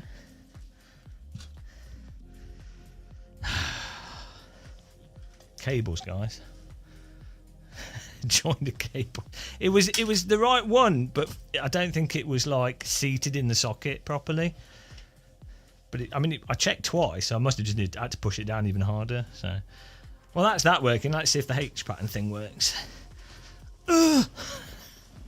I mean, it was working before in that hub, so right.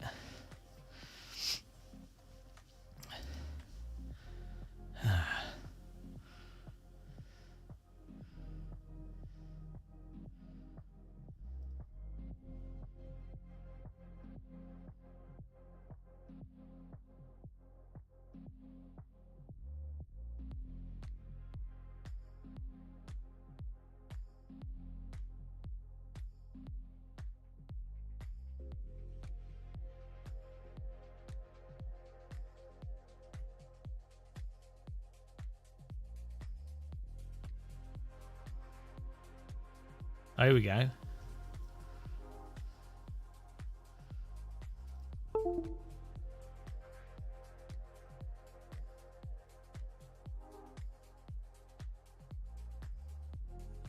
Oh, I've got to. We unplugged everything. So let's turn this back on.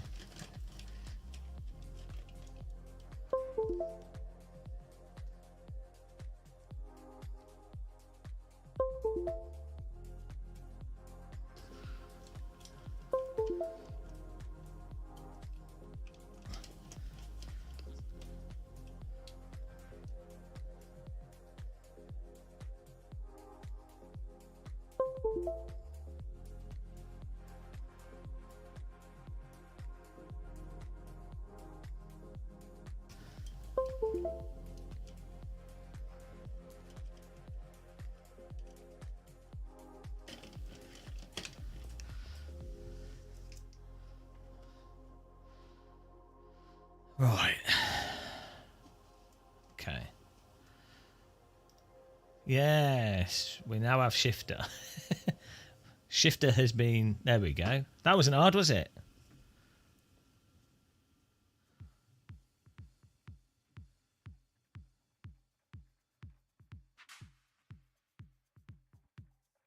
Okay.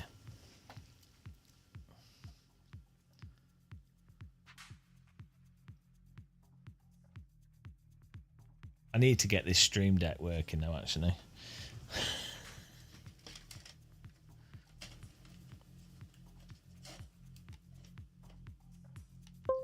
Ah, there we go.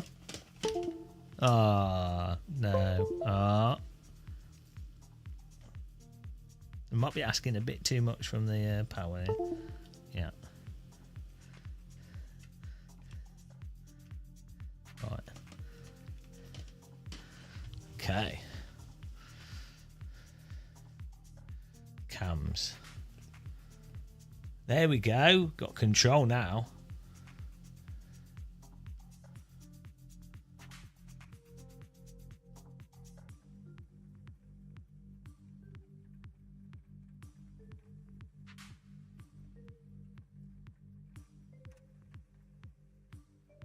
Why is that not working?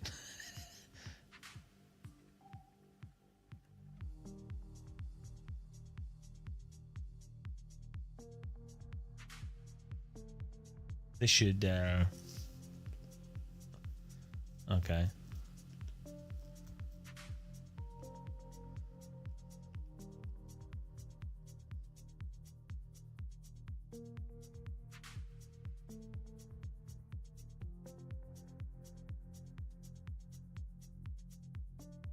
I need to eat something here. With 13 Intel, Gen Intel. Ah, oh, good old processors. The fun never ends. Ah, dear.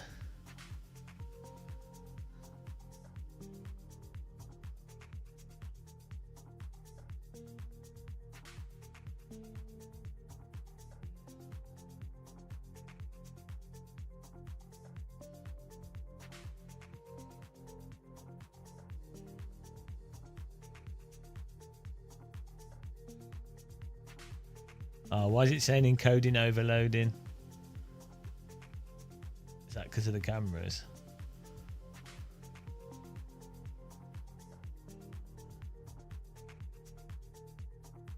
Oh, I think it might be.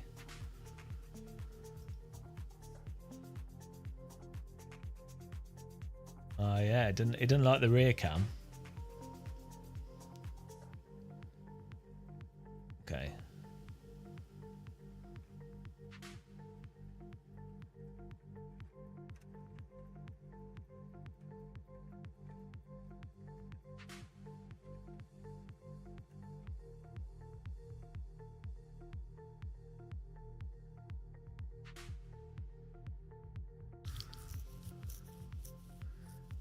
Yeah, I don't know when they're sending me shift knobs. I've got this other thing though that we're using as a shift knob.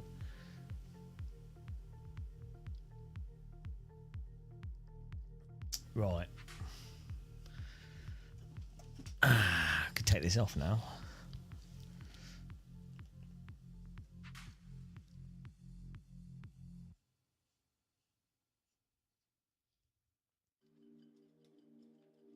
So, I'm just using the extension shaft at the moment. All I need is a cap for this extension shaft, and then that's better, because I don't want to have to keep swapping this over.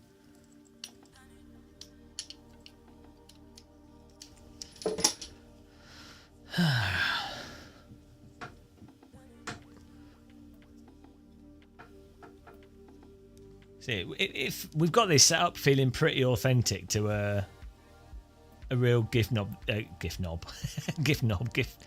shifter. It feels pretty similar. It's got a bit of a hump to it.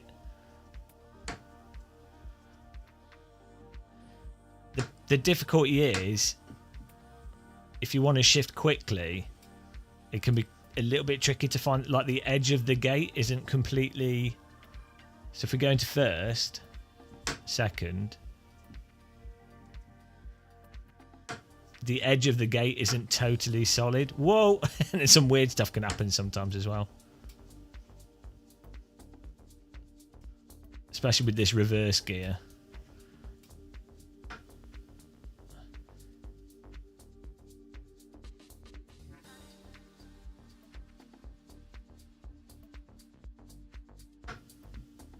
Well, I don't use the shifter, 8 shifter that much, so that's the thing. Is like a general backup, it's not a bad idea, but yeah, sometimes like the gate is not as defined as it could be.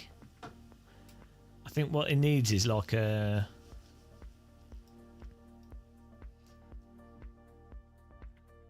if you turn the spring off, you then lose the center. You can't really see it though clearly. If you turn the spring off, you then lose the left-right centering of the joystick, which isn't right. Like it should, you know, a shifter should always like just, you know, it has a spring to the center. This doesn't. And you turn the spring on here, that gives it the spring.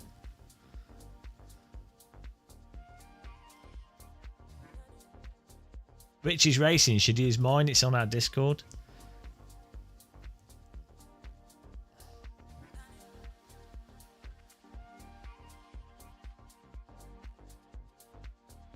Yeah, so like if you want to go from first up to third, well, that's all right. It's just not. It doesn't like it doesn't completely naturally go into position. Then when you want to go to fifth. Because you can push past the virtual gate quite easily. Even on 100% torque output.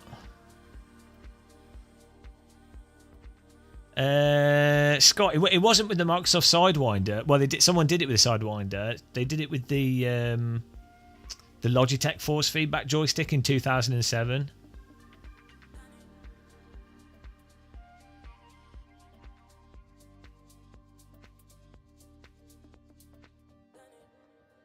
So yeah, I mean, the way the shifter is now, it's okay, but it's, you know, it's okay as like, oh, it's a backup shifter, casual driving, but, you know, it's not optimal. Hello, Channel VR. That's in shifter mode, but if you put it in... that works better because you're less likely to accidentally push it over the.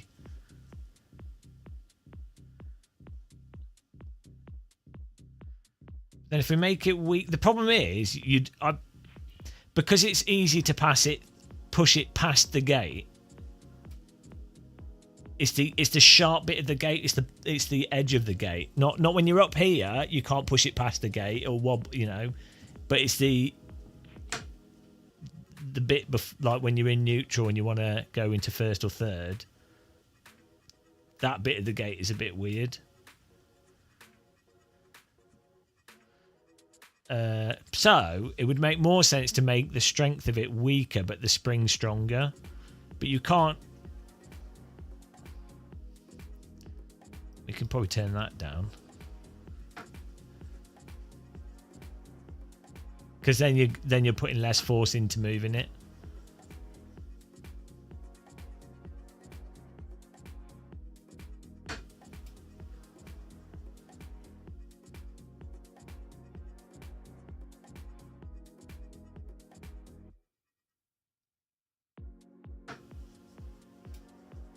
Oh yeah, that's probably a better way of doing it.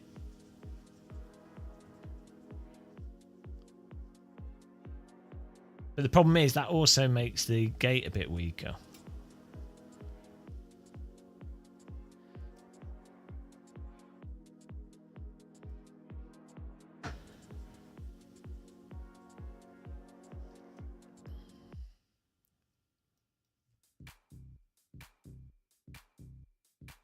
Oh, that's separate.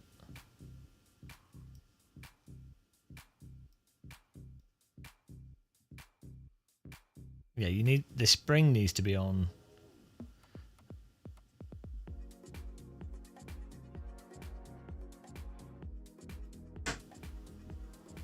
Yeah, the spring needs to be high enough so that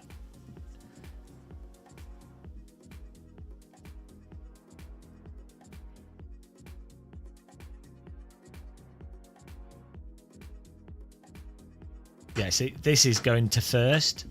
It should really go into third. If I'm in second and I push up, it shouldn't want to go back to.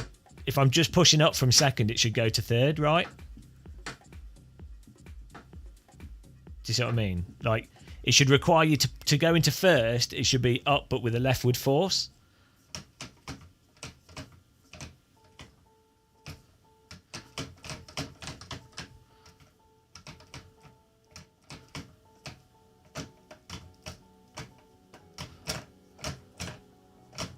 It's a hard thing to get right, really. Also, the smaller the gate pattern, the harder it will be. So even if let's move this on neutral a bit. Move the spring up higher.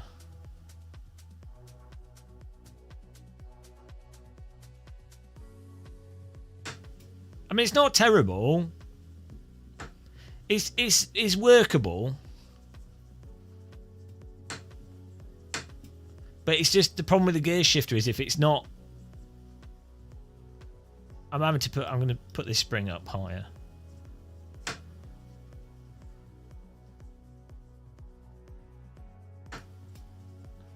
Yeah, setting the spring higher helps because then it.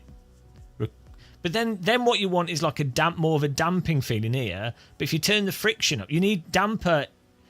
It needs damper in specific places. It kind of has that wobbly feel to it, like a lack of decisiveness.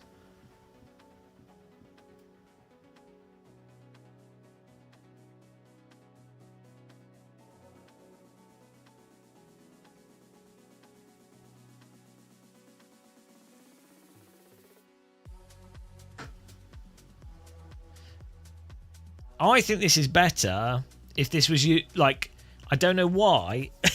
If I was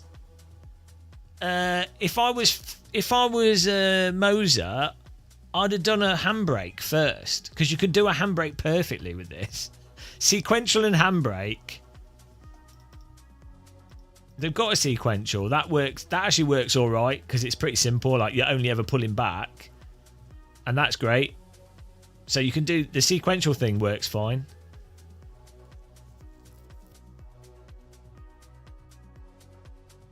Sequential's great. You can change the spring and the notchiness. And also, you should be able to... What's weird is they don't have a setting for, like, the distance.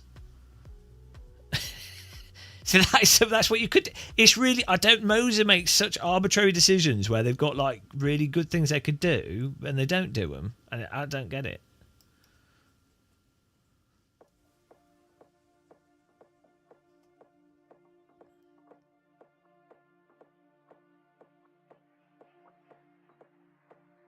Yeah, length of throw for sequential would be great to have. But the sequential thing works fine. Like, there's nothing wrong with that, really. Like, it feels how it feels. But the H pattern thing... I guess if you're playing Euro Truck Sim and you're shifting slowly...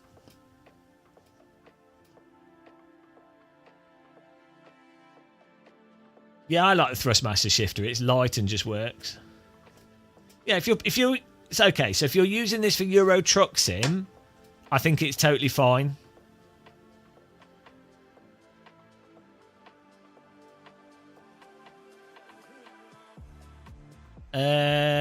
Why am I doing it? Because it's just interesting, and other people will want to know. But if it means that you don't need another H pattern on your rig, or like if you go from car to car and you're like, oh, that's a H pattern. Like you have one thing on your rig that can be a handbrake, or a H pattern, or a sequential. Well, then you don't need to buy a H pattern. You don't need to buy a handbrake. You've just added like a lot of value to the device, right?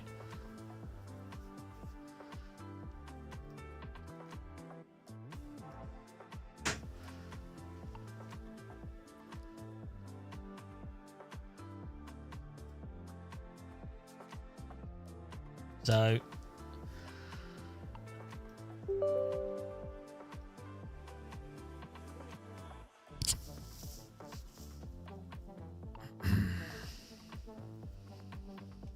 see what's going on with these capture devices on this computer. Oh, that works.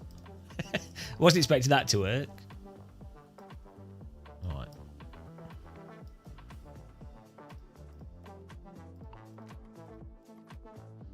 I need to mount another camera. It's never ending, guys.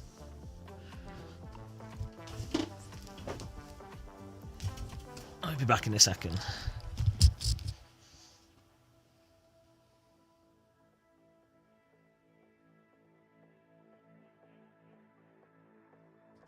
Actually, I'm gonna be 2 minutes because I'm gonna get some food as well because I'm starving. So I'll be 5 minutes, guys. 5 minutes. BRB.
Hello.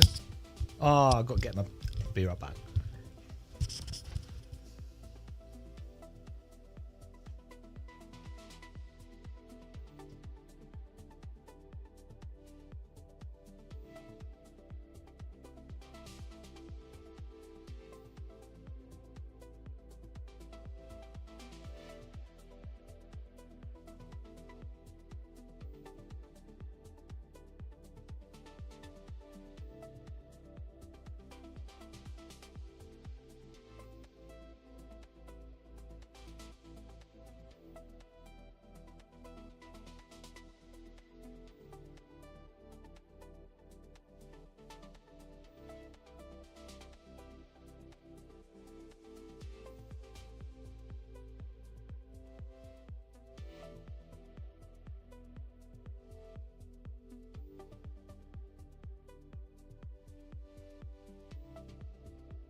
Okay.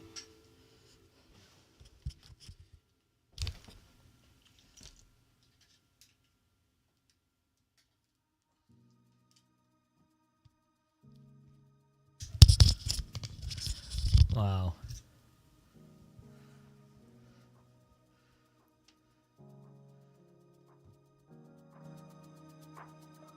Have some bacon sandwich, bacon flatbread with some pickle. I don't know if bacon and pickle go together, but we're going to find out.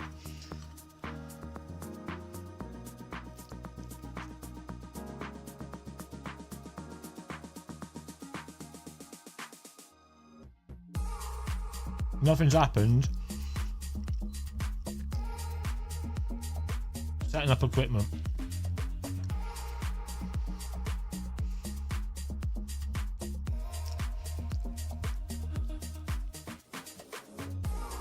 That's alright.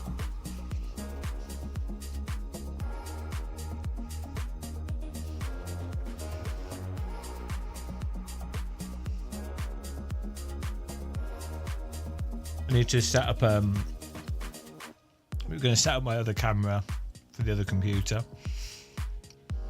Not quite sure where to put it, but so we can record the H pattern.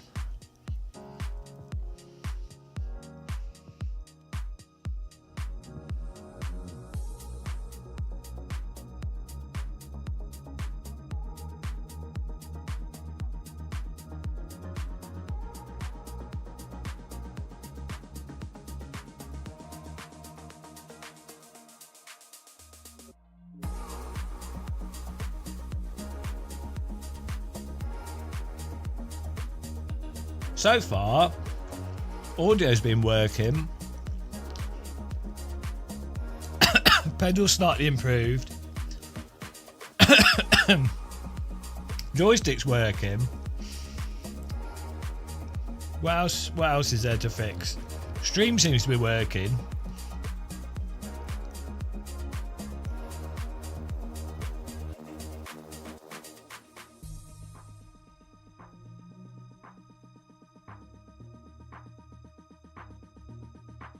I'll have any sauce.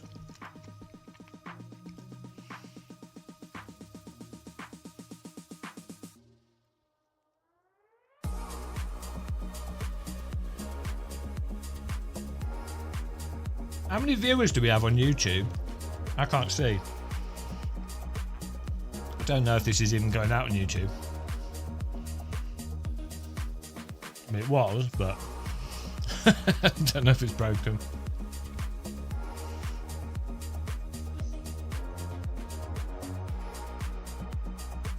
No. Hello. Oh, consider me not doing anything.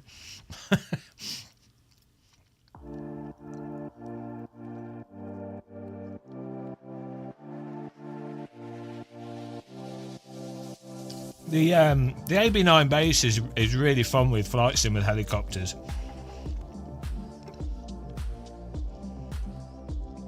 I think I do think I'd like it to be even stronger in force feedback though. Like it is really good.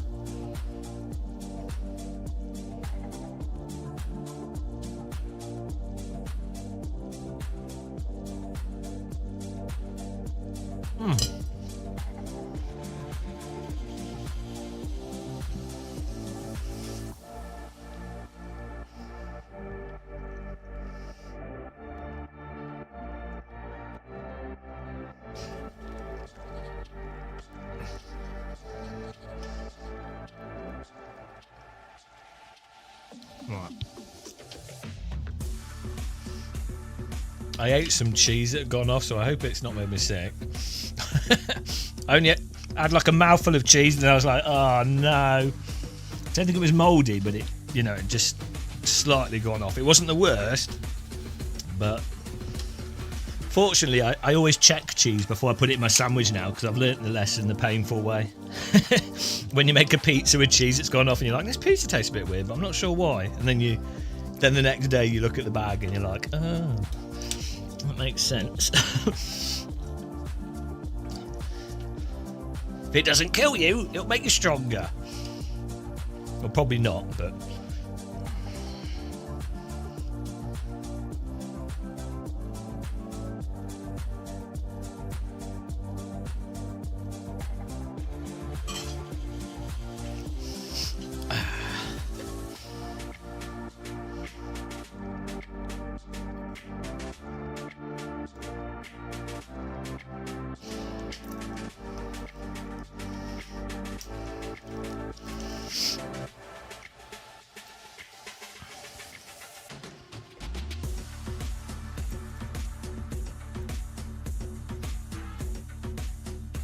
Right.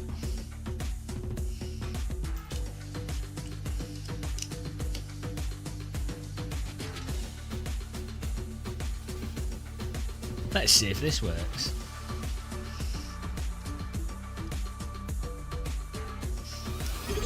Hello. Thanks, Jack. Had enough of the ads.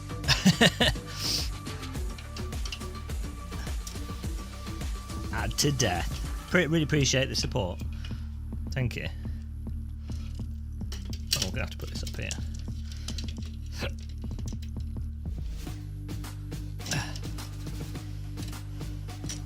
Yeah, thanks for that.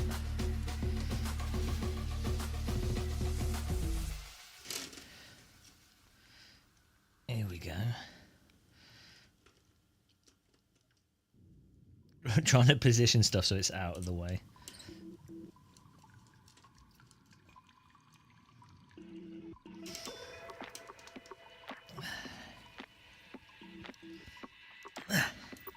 Why is everything so hard?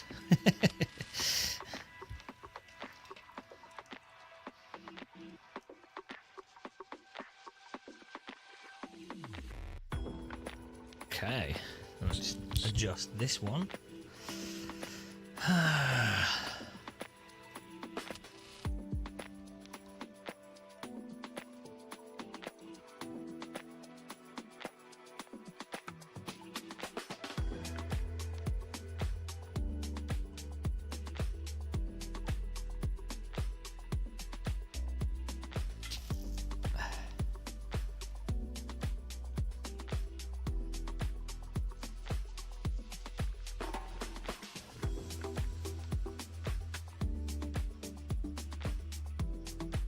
Yes, camera's working.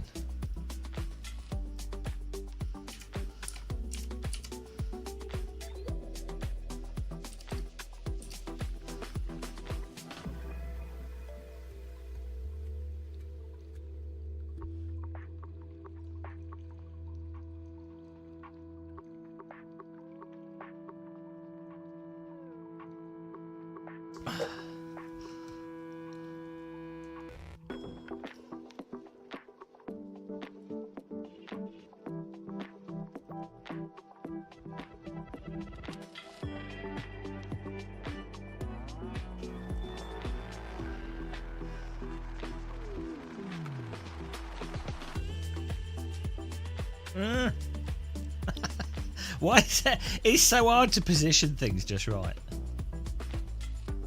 It's all upside down, inside out, and wonky.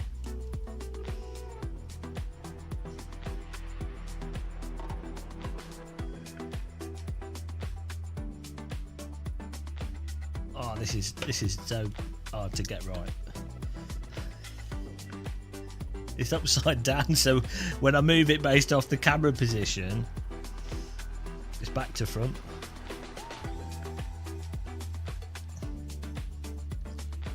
Ah, that's well confusing.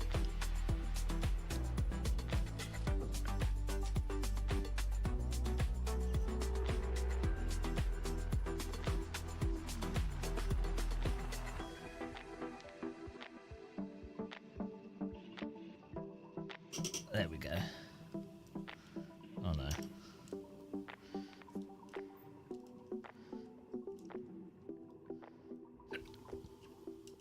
Oh dear. Ah! Camera, upside down camera is the hardest thing to configure.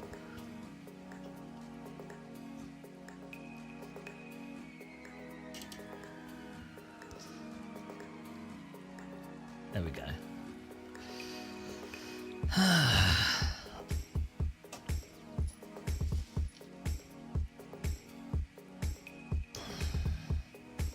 Yeah, the Sabelt rigs are really nice. Quite expensive, but they're good quality. Right. Ow.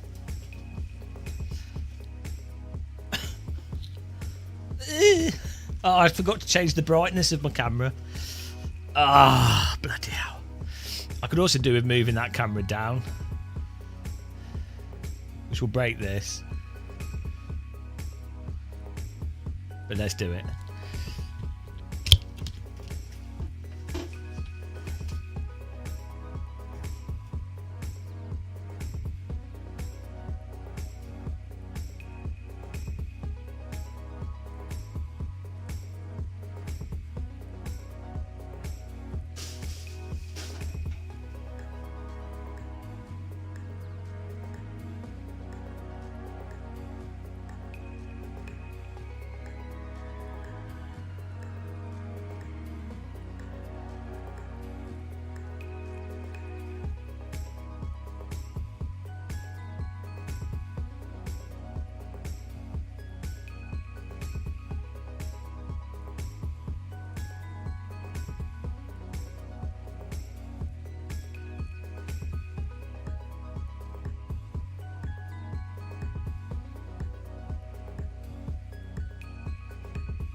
Hello. I have the flexibility of a brick. There we go. We're not looking so glowing now. That's better. Let's fix this camera.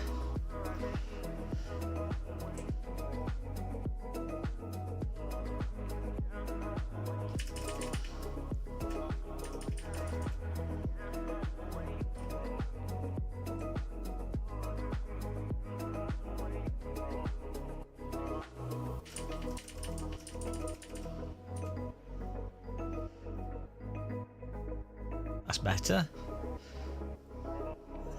We're sunk. Mirror, mirror. See? Mirror. Mirror.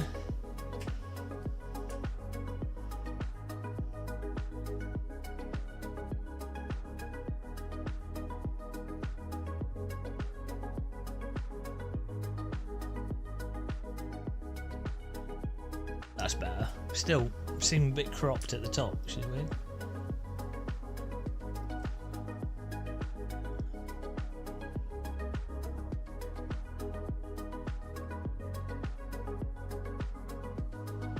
Well, that's better, I think. Right.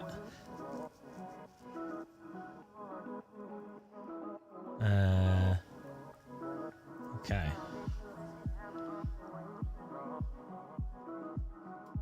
Need to sort this out.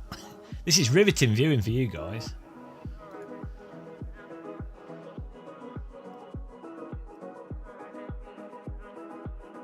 Have you ever seen such a good live stream? I don't think you have.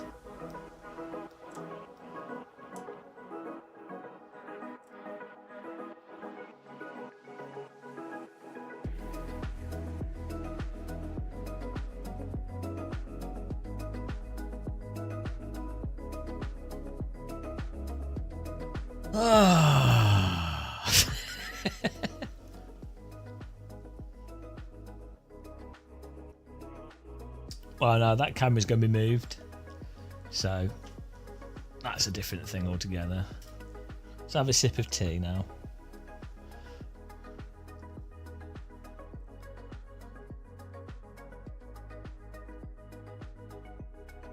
We'll just put this camera on here. For the that films this on the other computer. Still better than Jardier. I wish I was as hype as Jardier. He's like that in real life. He's not faking it. He's like he's really nice guy. I think it helps when you're doing streaming in a second language. It's easier to be happier in a second language.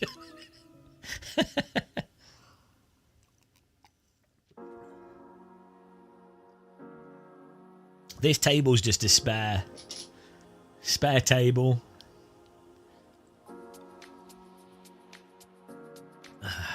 It's my lazy table.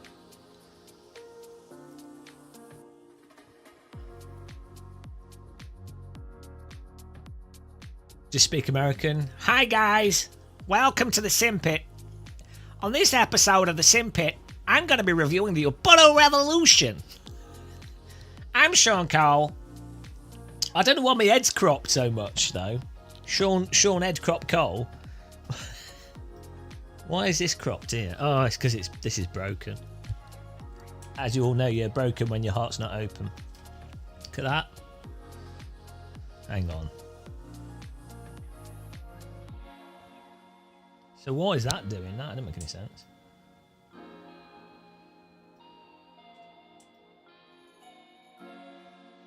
Oh, hello.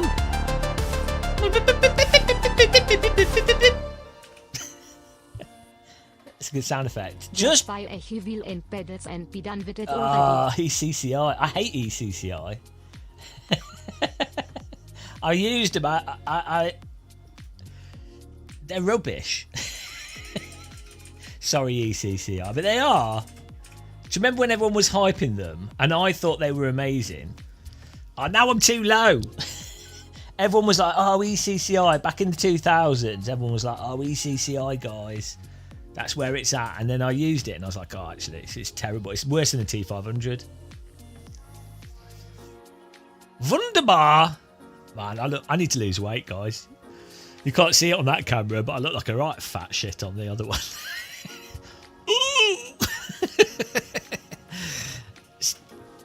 Weirdly, bucket seats make you look thinner when you're sat like this. Look, if you sit upright, it makes you look not overweight. It's genius. But if you lean back, I don't know why. It's really weird how sitting upright makes you look slimmer. I guess it's more of an obtuse angle for the camera. Oblique or obtuse? People still talk about Frex, but they're doing like random stuff. that's like not commercial. They do a lot of private stuff.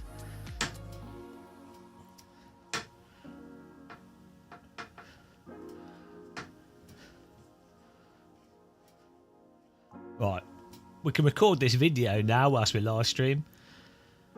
Do you guys want to watch me record a video? Oh no, it puts me off when when I'm doing live streaming. I find it hard to do a video whilst live streaming because it's just weird. It's just a bit weird. I have to concentrate. I can't concentrate on two different things.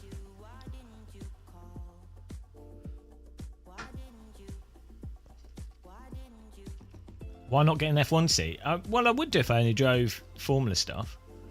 They're quite comfortable. The seat by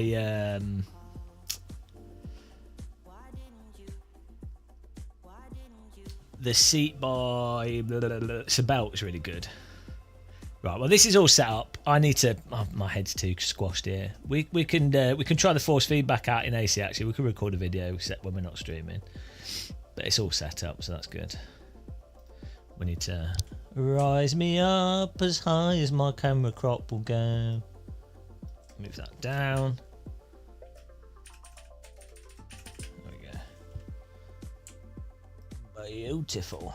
That's good.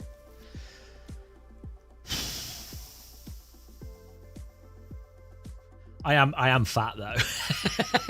Like, you can't hide it if you are a bit fat.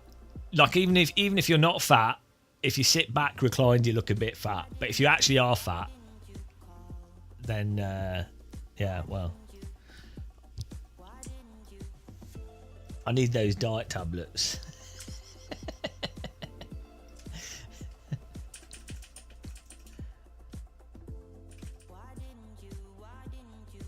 That'll do.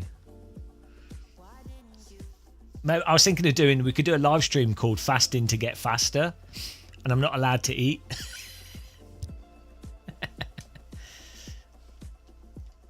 Yeah, well, because I'm getting old now, innit? So now I need to not be such a fatty, because I'm going to die sooner. I'm going to die even sooner than I want to die. It's a disaster. Ah. Right. Can turn this off. Why can't... Oh, I can adjust... Oh, look at that. I have set it up. I forget that I do these things.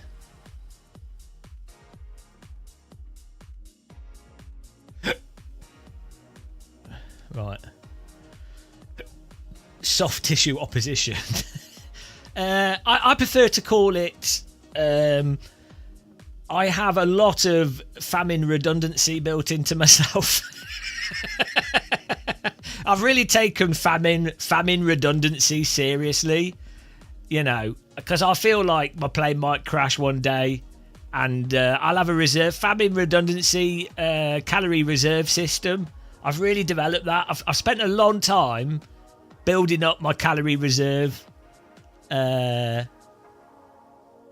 I was on one of those survival programs, I could be there for like a month and I'd be fine.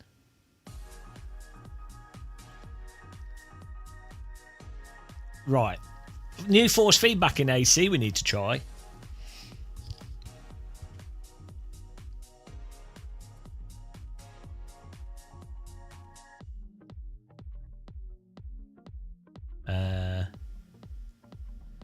Let's turn this down here.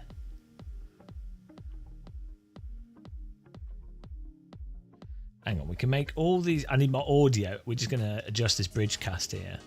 So at the moment... So you can choose what you guys are hearing. And what I'm... So this is what you guys hear.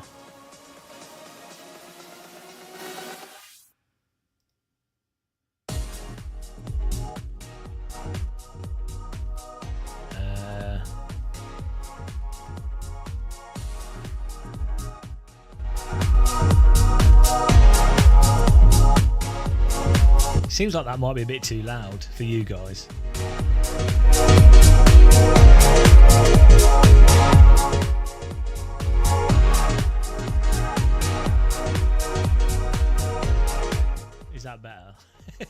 is that better? But I can control the overall out as well as individual. So we've got the mic going out to the stream. What do I want? I want to turn down my audio. We need these need to be linked.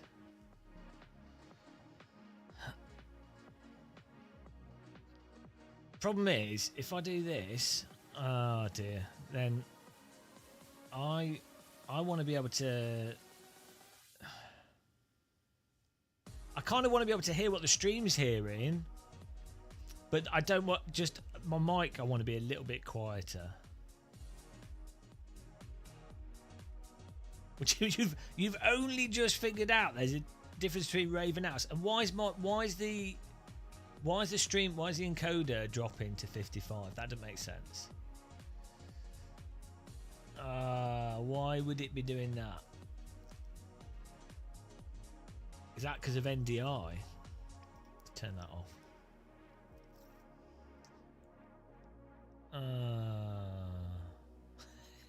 We updated OBS, so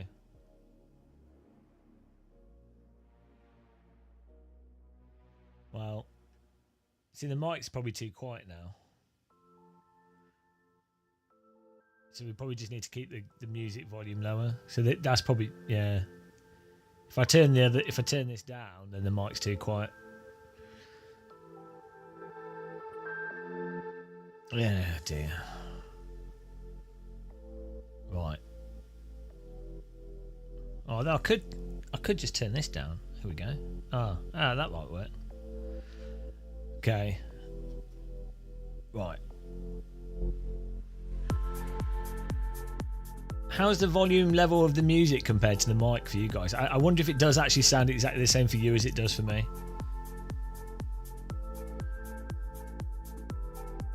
Normally I have like 20, 30 decibels between the voice and the mic and the music.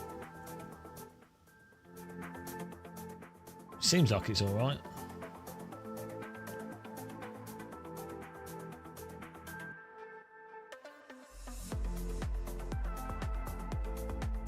Right.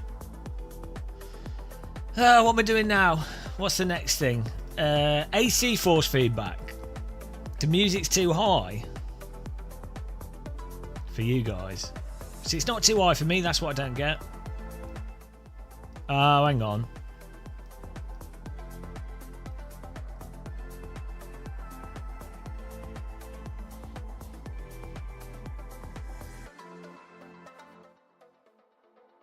Yeah, I mean the voice is like. Is that a good volume for the music like that?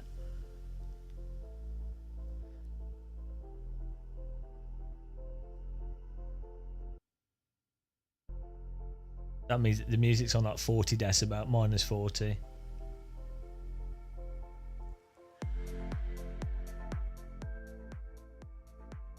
Maybe it should be like minus 45.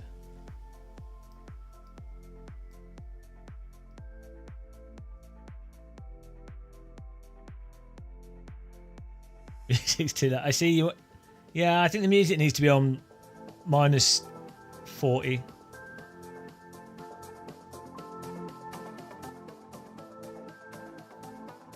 Yeah, I think that's about right. Minus 40, and then voice is on between minus 20 and minus 10. So voice is twice as loud as the music. Yeah, and then yeah, I think that's all right. Nobody's happened to the mic is muted, isn't it? All right. Stop! It's good. I don't know if the mic is the mic maybe a bit too tinny. Like, could be a bit more bassy. Like we could have more bass. No. Oh, there you go. I don't know. Maybe that's all right. Don't want to sound like a dodgy radio producer. I think that's okay, isn't it? There. I think it sounded pretty natural-ish. Natural enough. He's a natural. Shreddy's natural wheat. I've just realised my camera is too far to the middle though, so we need to adjust that as well. See, oh no, it selected the wrong one.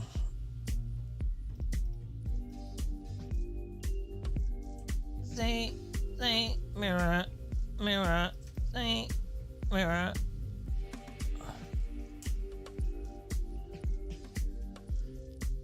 There we go.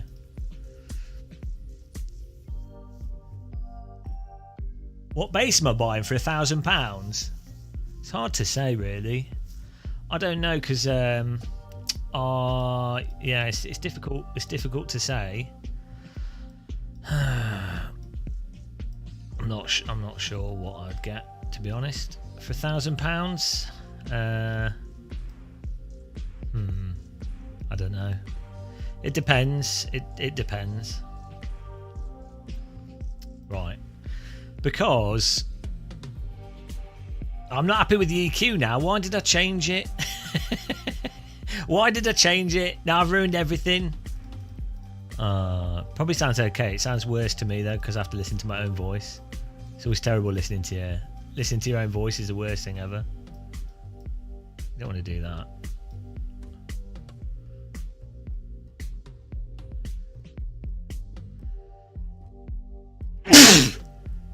Sneeze test.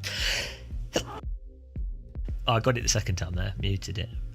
Dear. Right. Yeah. Oh, what a disaster. Now I sound like I'm underwater. Now I'm well confused. Yeah. Oh. Oh. Okay. I've made it terrible, guys. I can't believe you've done this. I can't believe... Oh, that... Oh. No. Yeah. No. Is that better? I think that sounds better with that down there. Does that sound better to you guys? No. Nah. Well, let's put it here. There you go. I think that's a bit better like that. There's something about it that sounds off and hit this range here. It hasn't changed. Oh, it has. Right, there we go. I'll leave that like that for now. AC, here we go. I'm going to turn my mic down for me.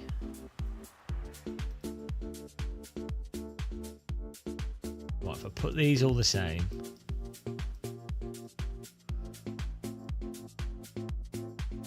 This way.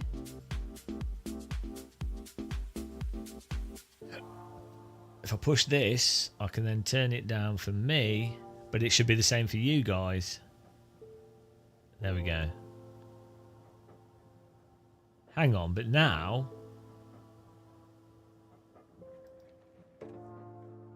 there we go. Aha! Okay. Perfect. We've found a loophole.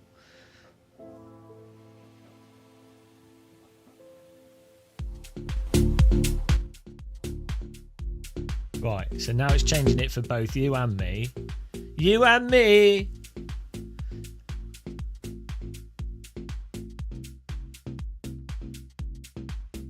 Why does it lock all of them? I don't necessarily want them all locked.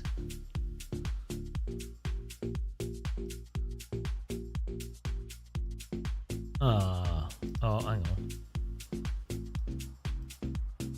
Ah, there we go.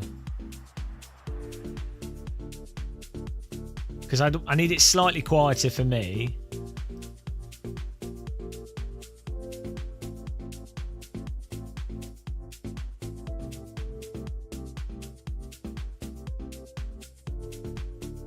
There we go. Right. This should all work. Ah, that's cool. Just remembering. There we go. Now, this should still... But also for me. Ah, beautiful. Right. Okay. Next thing. AC force feedback. You guys couldn't see what I was doing there. I was adjusting this. My monitoring of the mic. You see on the left ear, I can turn it down for for what you can hear is this one. This is what I can hear, but I can still turn it up for me. But then it remembers this point here. So basically, I don't want to listen to my. I don't want to be able to hear myself in my ear too much.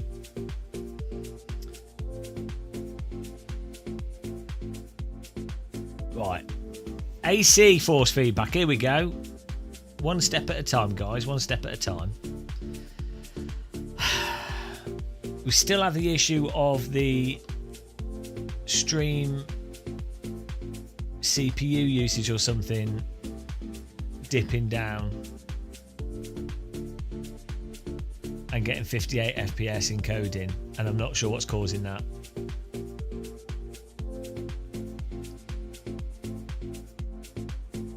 Oh, so if we've got more than one cam activated.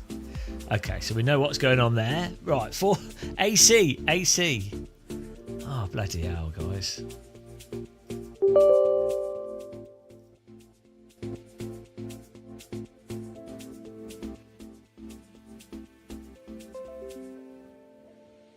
Updated content manager. Right, what do we do? So there's some new force feedback settings in AC in content manager. I don't know where they are though. Where are these new force feedback settings? Is it in shader patch?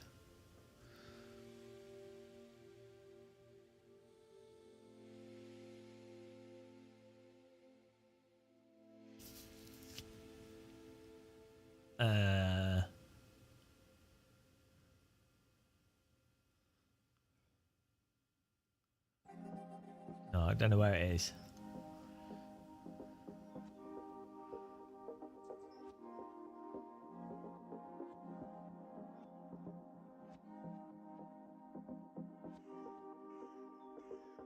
Well, apparently there is new force feedback, but I need a new shader patch, don't I?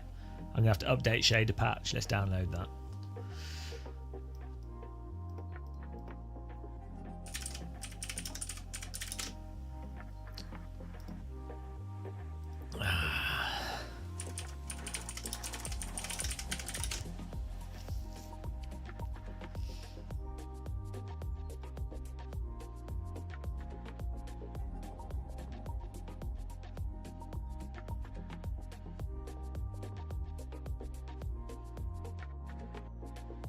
Here we go. Force feedback mode updated. An advanced force feedback scripting.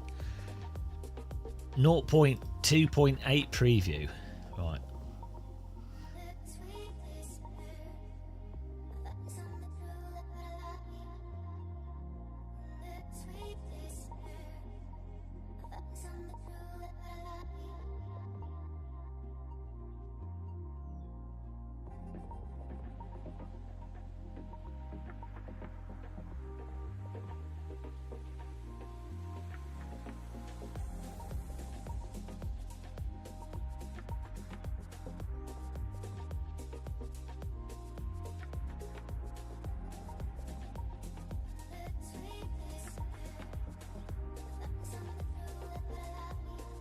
Here we go.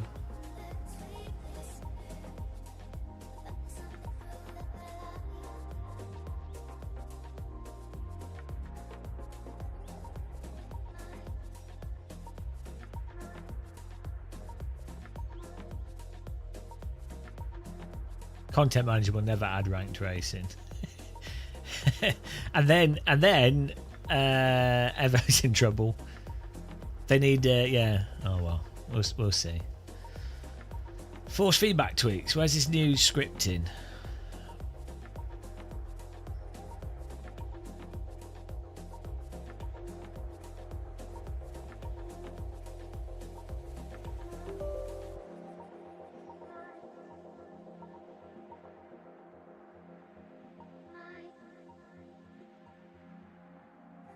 How do you get this new? I've installed shader patch. The new one.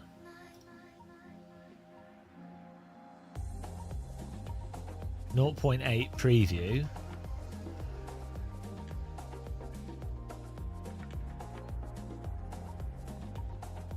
How do we get this working?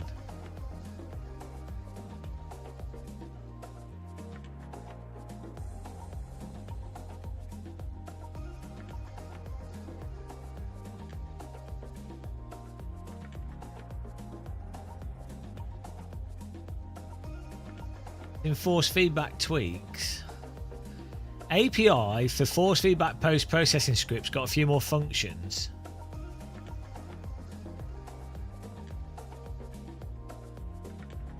There's a script by Dimitri. Well, wait, how do I get that script?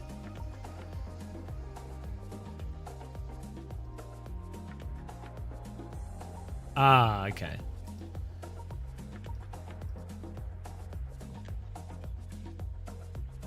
Oh, we got it here. So it's this. Side force. This script replaces force feedback with a custom experimental implementation. Oh, here we go. Suspension travel, damping. Well, this would be interesting to try. Let's do a Tatus. The Tatus test.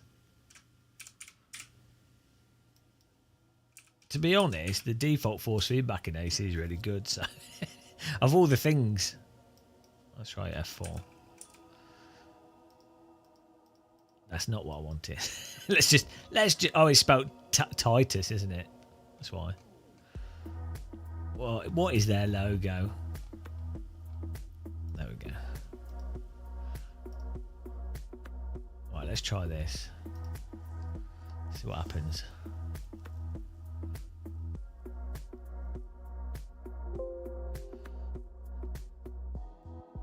Oh no.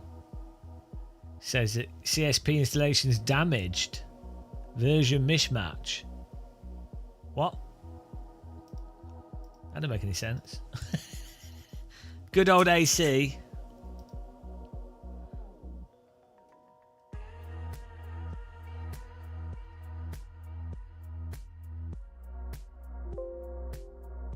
Why is this not working?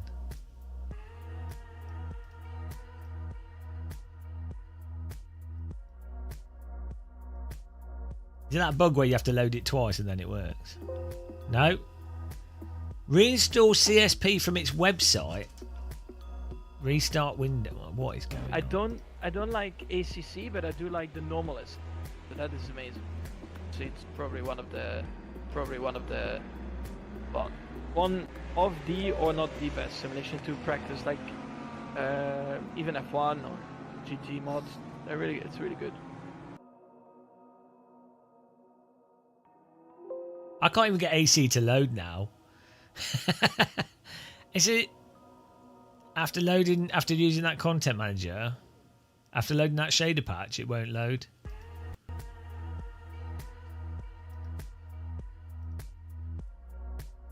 How else can you install shader patch? Could you drag it into the file? Do a manual shader patch. I wonder if this is why people struggle with AC. Manual install.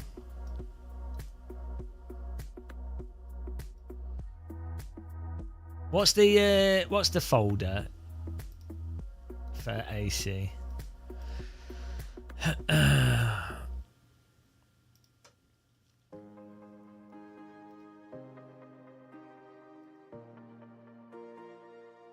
Extensions, I guess. There's new install instructions. What?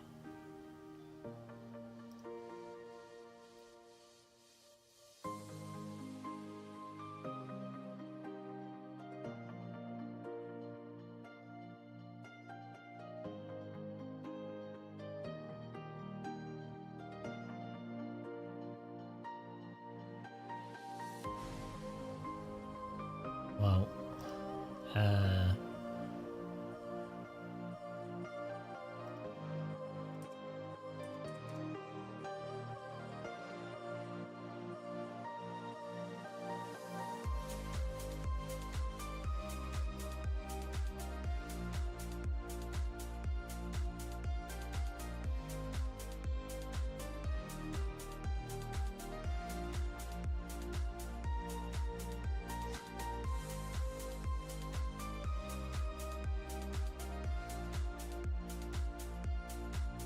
the USB disconnect sound is the most exciting thing in sim racing. How is shader patch 174 megabytes? I'm copying the files across manually.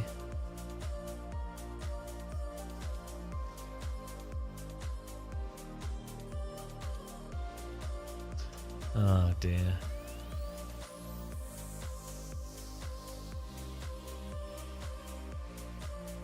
Right. Wonder if that works.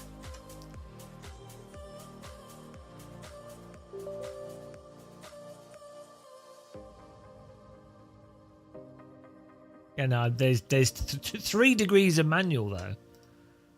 So, oh, there you go. Okay, we're now using custom force feedback supposedly.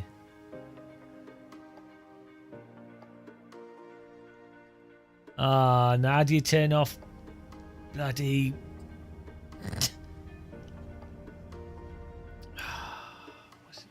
What's it called?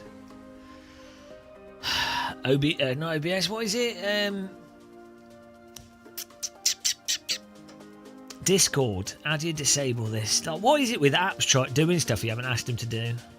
What's it called? The overlay in Discord. Game overlay. Here we go. Enable overlay. No.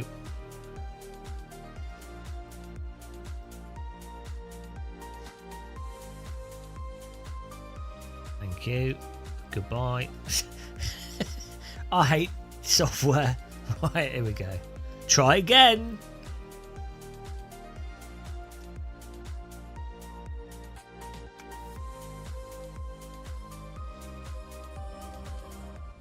I just tried to move my dials down as if it was my Go XLR.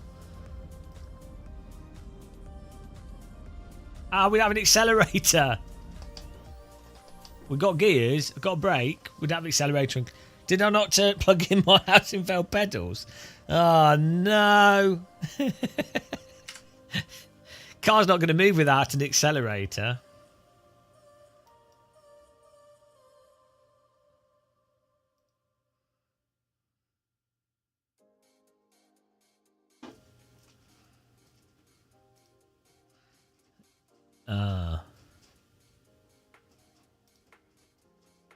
Oh yeah, it's not plugged in. Try again. Please try again, sir. Well, where are they plugged into? I knew it was going too smoothly.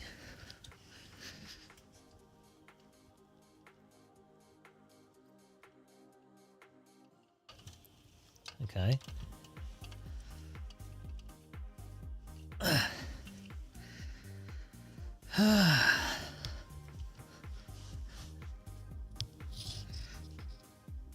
Did I just not plug them in? Did I just completely forget to plug them in? It's entirely possible.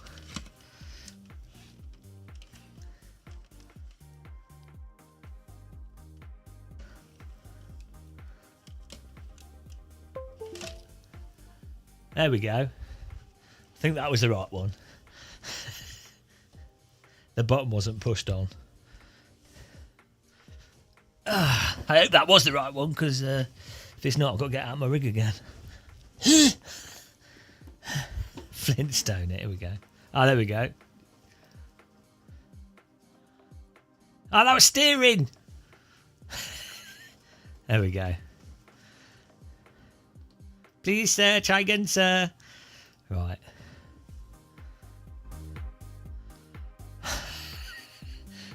Everything. Too many things. Why is the screen black? Okay. Right.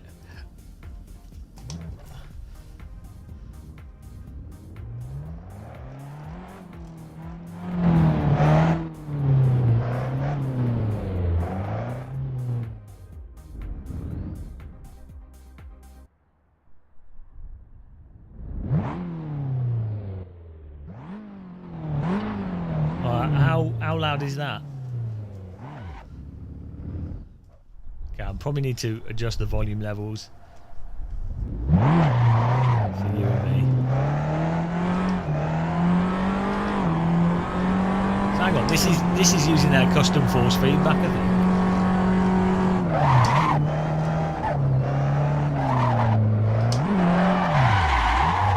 Well, that's weird. This is weird.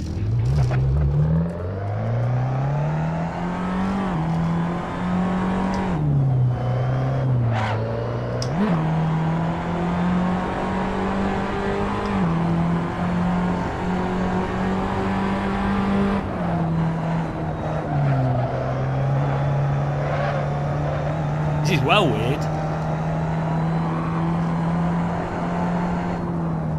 Oh, is it loud for you guys? It's not that loud for me. Right, hang on. Let's have a look at volume levels here.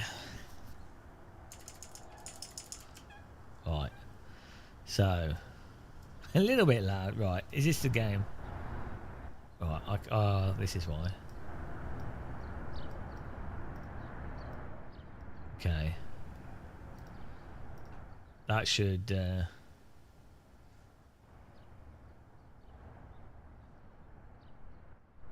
Okay.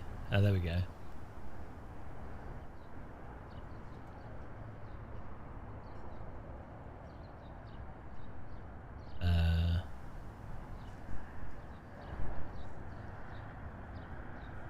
Well. Okay. I'm sure we can work it out. Content manager. I want to be able to change the... So we can change the settings here, yeah? We can change the settings on this by...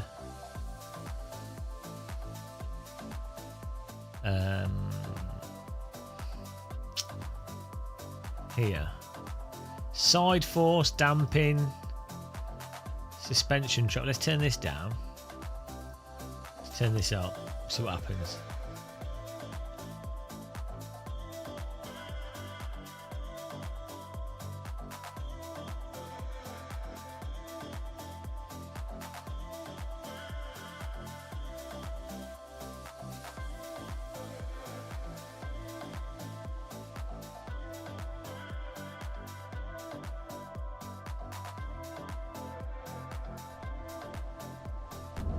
Well, it'll be physics based, so it's the same thing basically.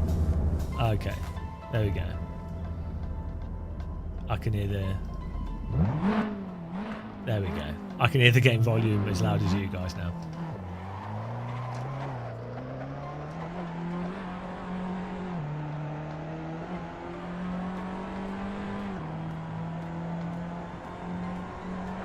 Oh my goodness.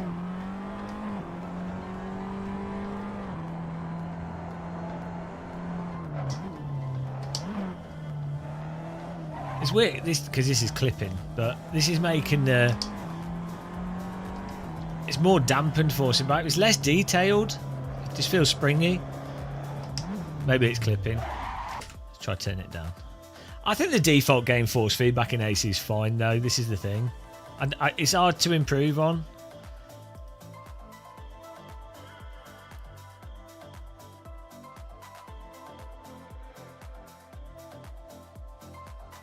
What's front force? Front force, side force. Alright, let's just put side force on. Let's turn that off and see what. Let's just put one setting on. Now, I don't know how they're driving the physics, the force feedback for that, but it's worth fiddling just to see what it does.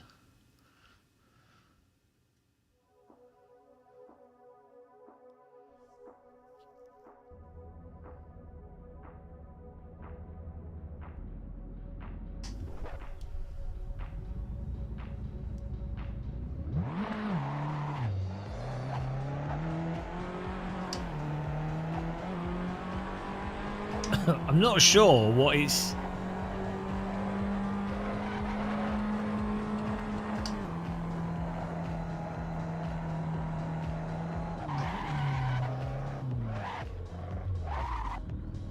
Like, that's weird. Let's turn that to 100 and... Just put it on 100, see what happens. See what it feels like. Seemed a bit muted though. Is that for braking, maybe?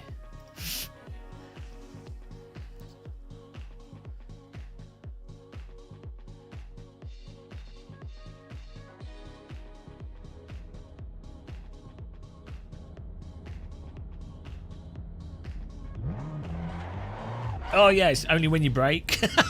What? That's crazy.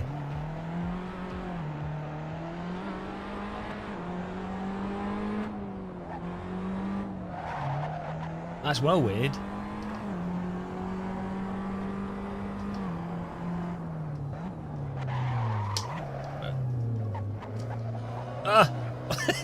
Some weird shit going on here. It seems to only kick in when it's locking.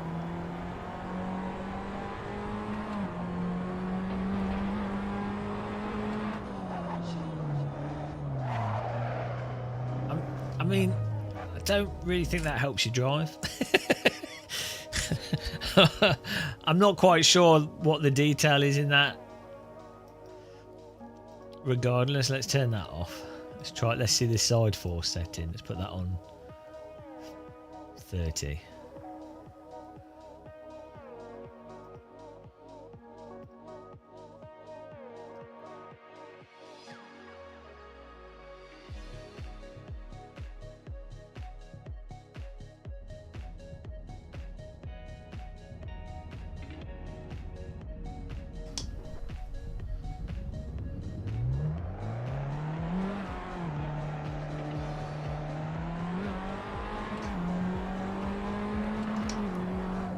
So that's kind of just like a steering rack, I guess.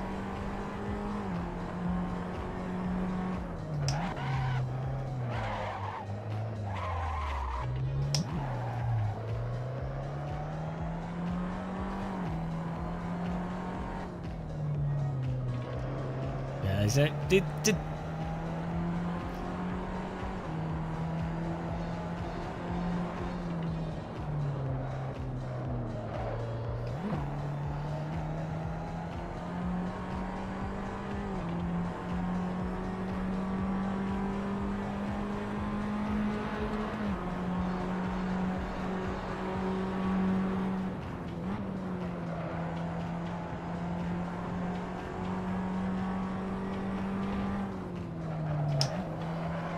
kind of like iRacing force feedback, this saying.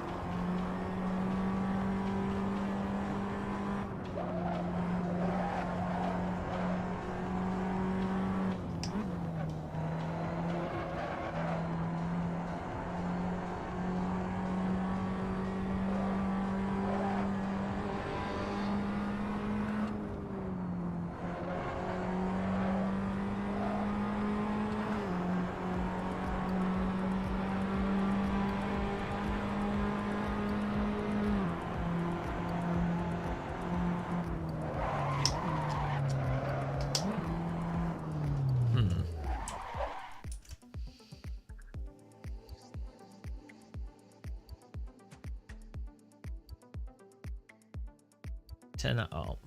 Let's try the what's this? This could be vibration, but we'll turn it up. Let's put that on 20. See what happens.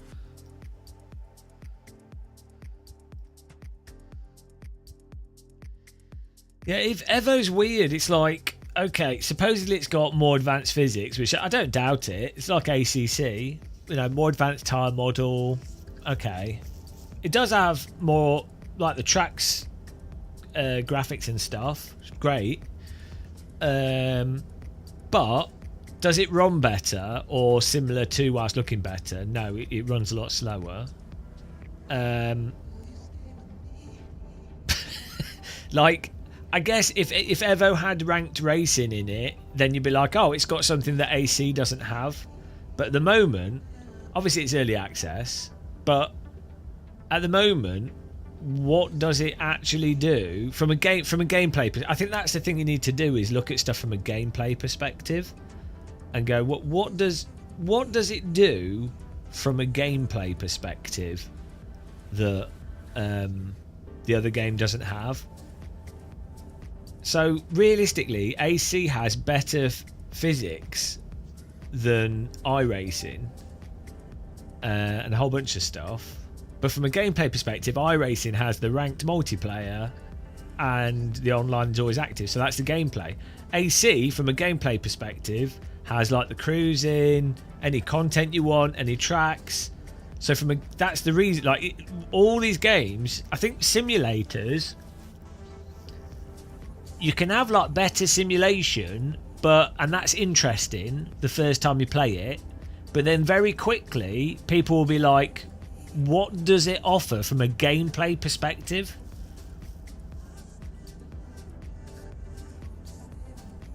Yeah, AC and with VR, performance is really important for a game that looks like AC1, but runs twice as fast than a game that looked like an Unreal 5 engine game.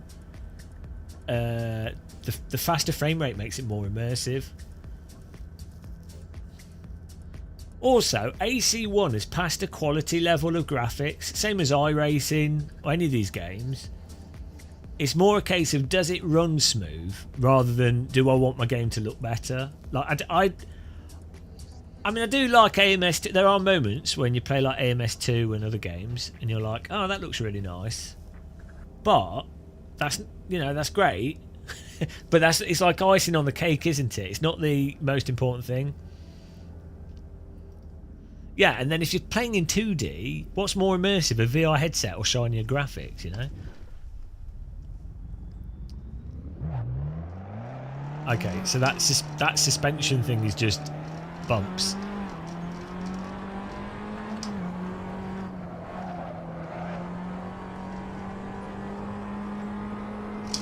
Well, at least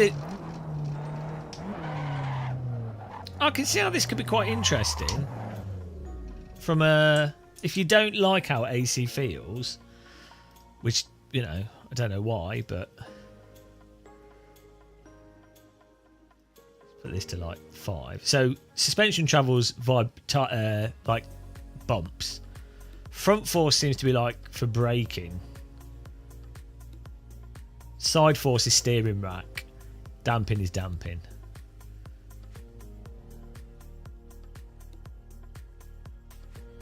So it's interesting, though. To be fair, let's try that. I'm not happy with my voice. I'm not happy with my EQ. I don't sound basic deep enough. I sound too sound like I've got a sore throat, which I don't at the moment. So 1 2 1 2 1 2 1 2 1 2 1 2 1 2. That's maybe no 1 2 1 2 1 2. Oh no 1 2 1 2 1 2 1 2 1 2 1 2 1 2 1 2 1 2 1 2 1 2 1 2 1 2 1 2 1 2 1 2 1 2 1 2 1 2 1 2 1 2 1 2 1 2 1 2 1 2 1 2. Hello. Oh, that's better. That's a bit better. 1 2 1 2 1 2. That sounds. Oh, does that sound better or not? I don't know. Is that better? No.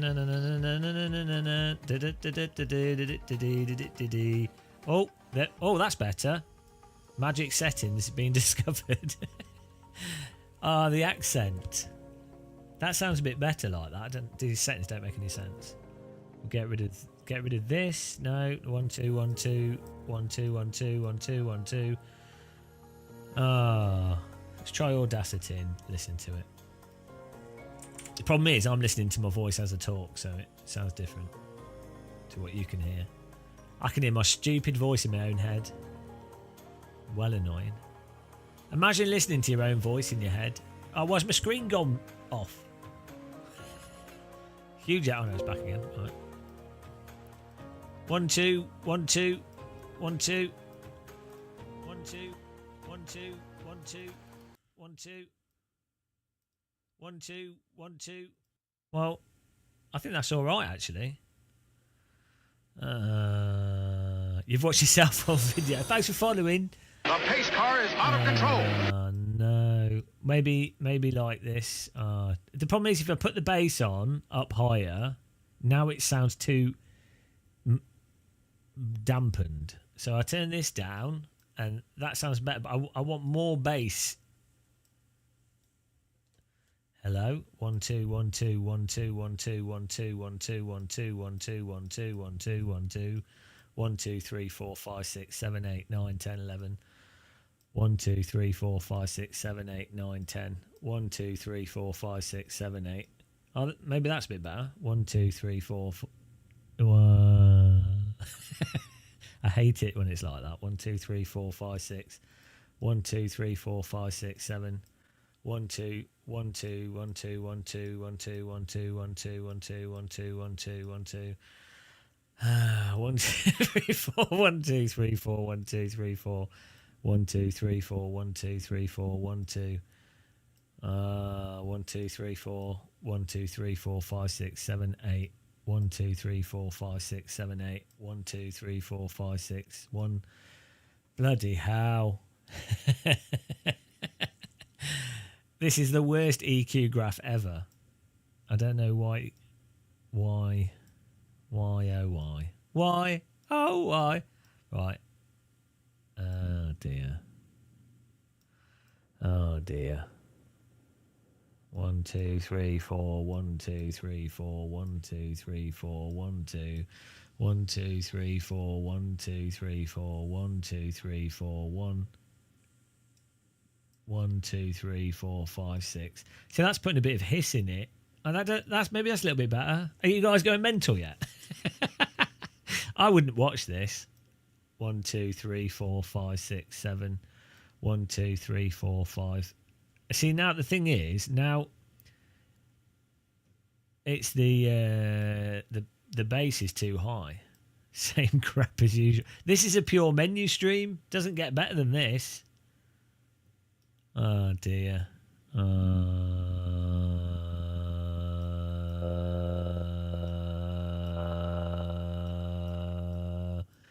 Right. Is that better? See, it just sounds off to me. Let's listen to it on here. 1 2 3 4 5. 1 2 3 4 5. Well, it sounds better for you guys than it does for me. Maybe the microphone monitoring is just worse quality. So because it sounds better for you than it does me. Whoops, didn't mean to do that. So maybe that's okay. Maybe. Oh, also, I'm not listening to. Oh no, I am.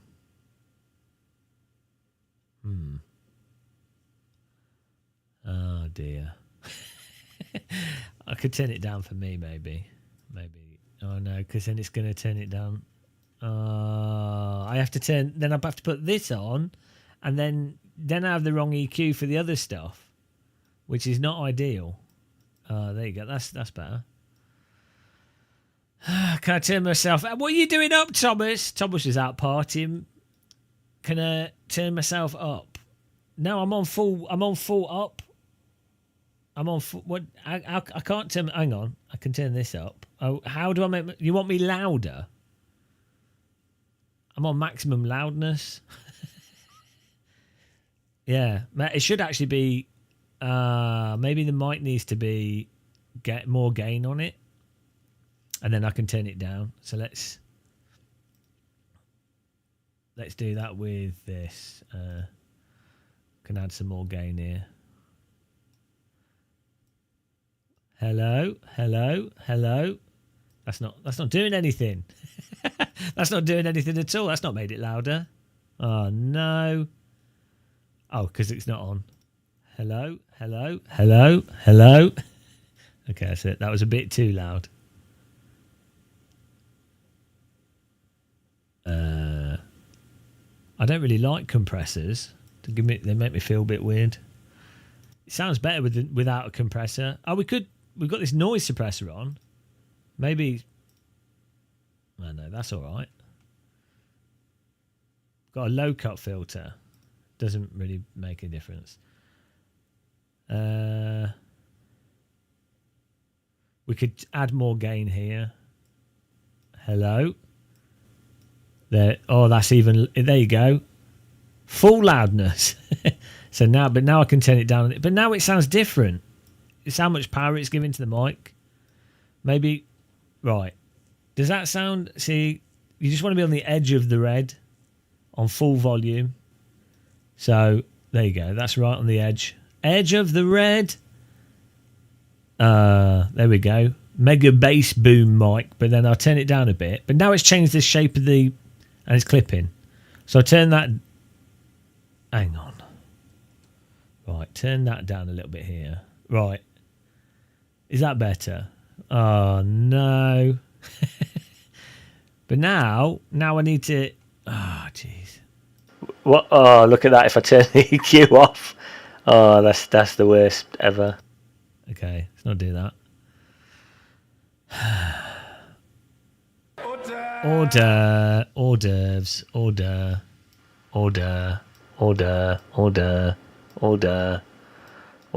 Right, that's it. Completely neutral with it clipping apparently, according to OBS. Let's turn that down a bit there. Right, now we like EQ this. Hello. 1 2 1 2 1 2 1 2 1 2 1 2 1 2 1 2 1 2 1 2 1 2 1 2 1 2 1 2 1 2 1 2 1 2 1 2 1 2 1 2 1 2 1 2 1 2. There you go. It started to sound good. 1 2 1 2 1 2 1 2 1 2 1 2. We can get rid of this hiss that's here, 4.8 kilohertz. We can even adjust that more. 1 2 1 2 1 2 1 2 1 2 1 2 1 2. Oh, get rid of that hiss. 1 2 1 2 1 2 1 2 1 2 1 2 1 2 1 2 1 2 1 2 1 2 1 2 1 2 1 2 1 2 1 2 1 2 1 2 1 2 1 2 1 2 1 2 1 2 1 2 1 2 1 2. There you go. I think that sounds a bit better like that.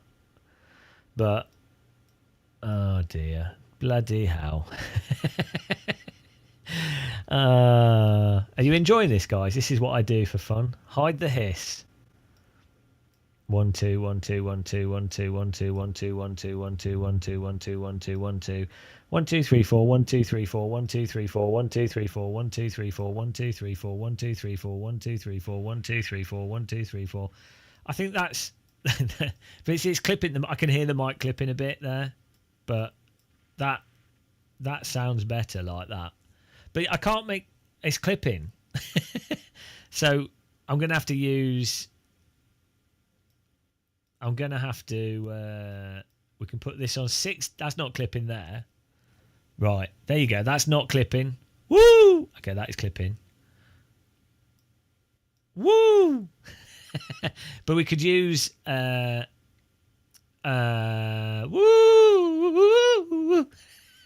We could this is like that game.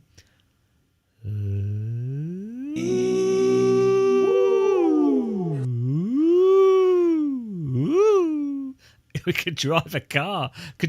With this. The brake pedal. Driving a race car with the brake would be well good.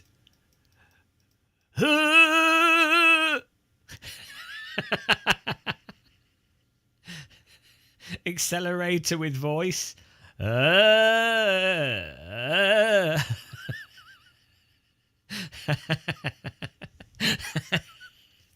Right, okay, that's that. So we can't put more decibel. We're going to have to use... I'll have to EQ it with this compressor. Because, there you go. But now, the compressor gives it a kind of like I'm in the bathroom kind of sound. I'm in the toilet. That's what it sounds like. Oh, no. We can... there you go, look. Compress it 1 to 1. 2 to 1. 4 to 1, I think, is what you normally use. And then here we go. So, right, that should be louder. But now it sounds like I'm in a toilet. I don't know. The compressor on this compresses the bass more than it should do. That's the thing that's weird. We could probably have a lower release on it, faster release actually. Yeah. So I don't know. Oh, there we go. You probably need the threshold on like -30. So that's compressing it. But now I'm gonna have to EQ for the compressor, and it doesn't. I don't think it sounds as good with the compressor. 1 2 1 2 1 2 1 2. See, it's just got that weird. There's that weird quality to it with the compressor. I don't know why it does that, but there's a weird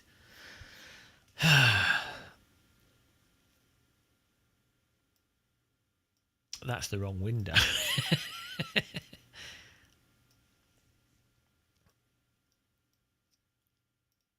There's a weird quality to it with I don't know what causes that weird quality. Not this. It could be that. Normally when you have spikes on your EQ, that causes like weird behaviour. But like on neutral, like if we have no filter on this at all, it sounds terrible. Like listen to this. It's like, hello, welcome to badqualityaudio.com. On today's bad audio. And it's worse. It's worse with the compressor. Oh no, it's equally bad. Let's turn this noise suppressor off. 1 2 1 2 1 2 1 2.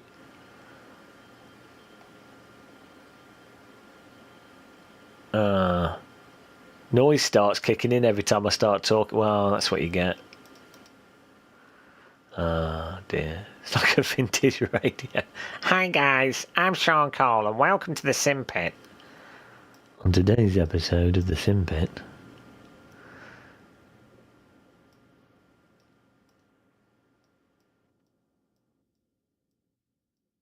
Oh dear. Yeah, we had it set up better. We've made it worse. I think I saved the profile.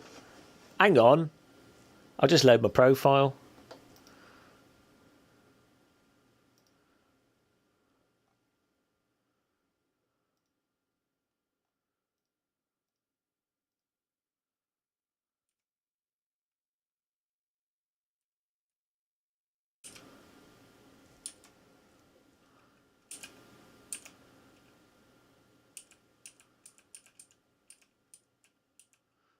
Oh, I've lost my profile.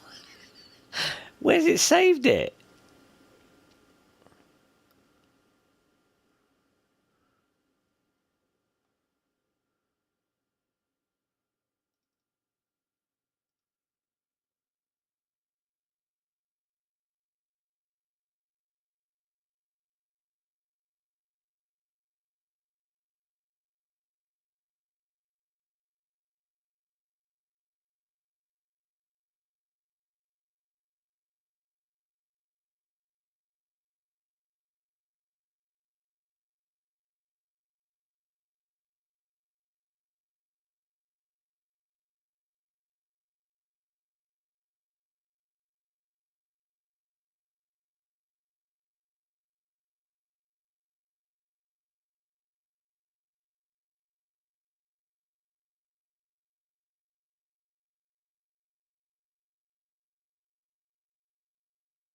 Oh, well.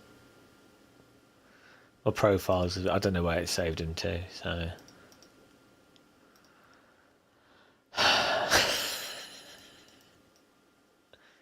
Yeah, the compressor I think is a bit weird on this. Why did I change it? What compelled me to be so stupid? Right.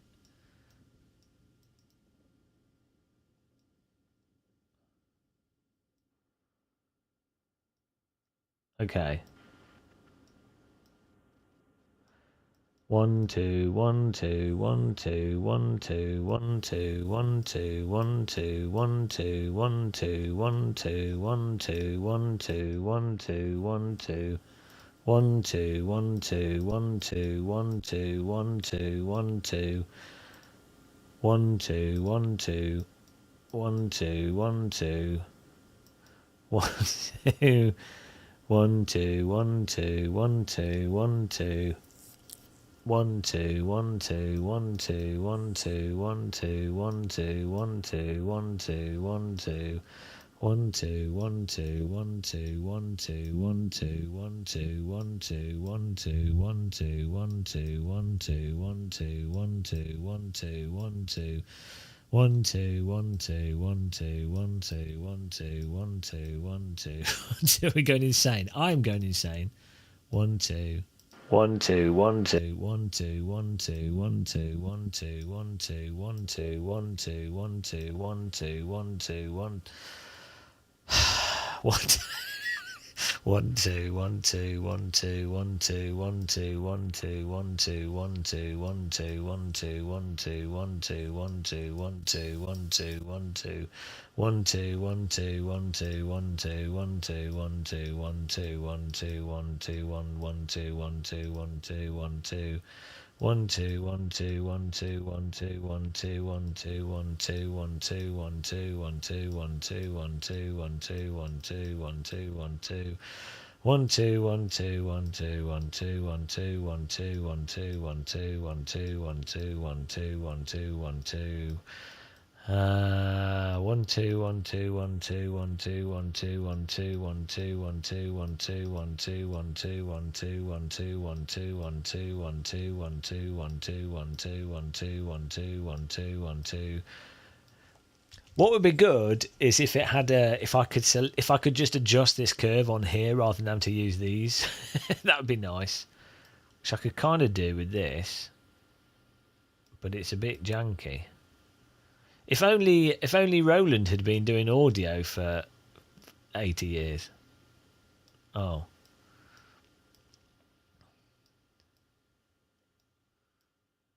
One, two, 1 2 1 2 1 2 1 2 1 2 1 2 1 2 1 2. Like this should be smooth. I don't know why it's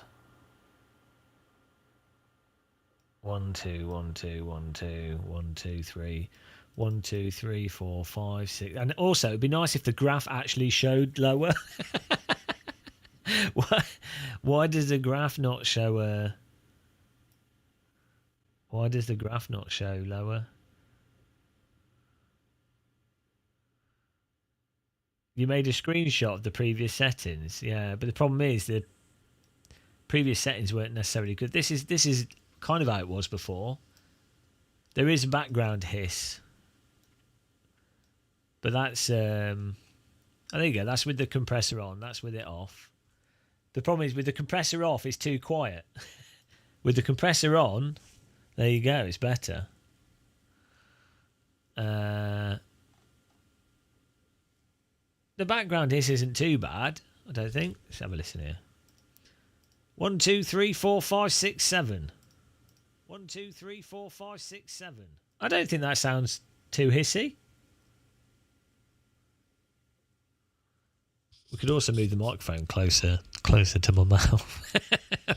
that's another pro tip.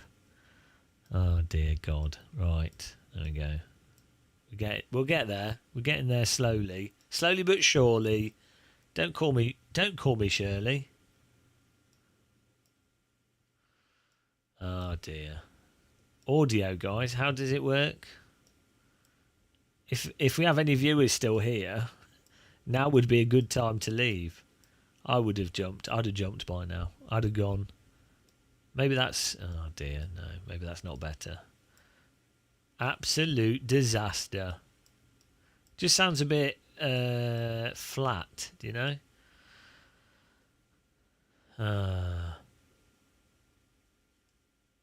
If I put that on, it won't hear the... It's the... Oh, hang on.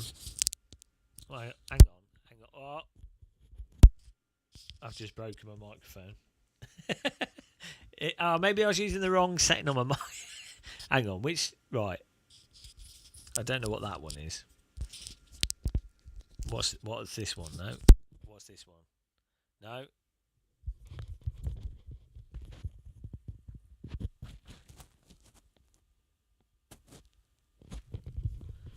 Oh, I can't hear myself now. Doesn't seem as bass as before. Maybe this is it takes. I don't know what's going on. Why did that suddenly change it? Won't make any sense.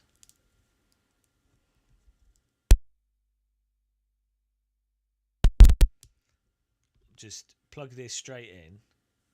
Why has it gone quiet for me?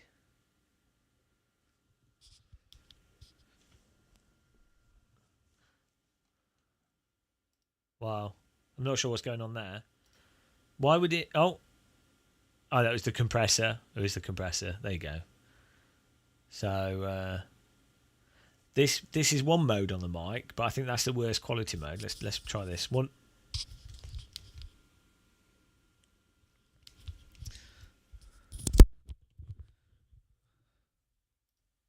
Right.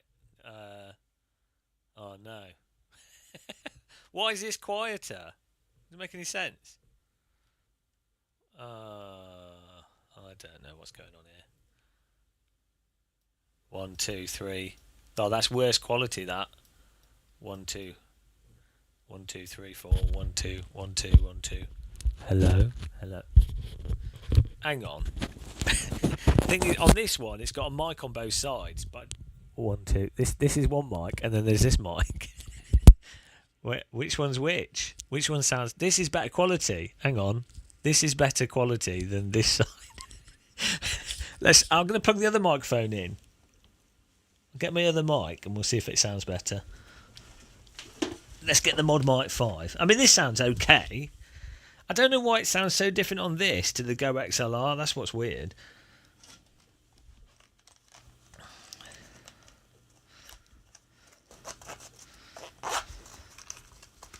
Oh no. I put the wrong package in the wrong place. Oh dear. I don't know where the microphone is because I put the. Oh no! I put the other microphone away somewhere. Oh, what a disaster! I think maybe the compressor's too slow, but then the attack. Hang on. Right, we're speed compressing now.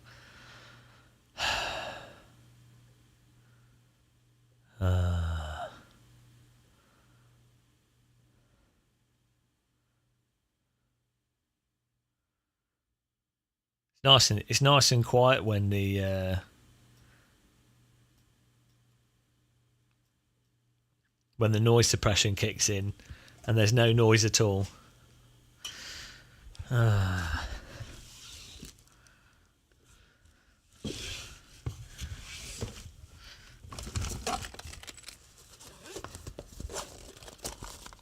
No.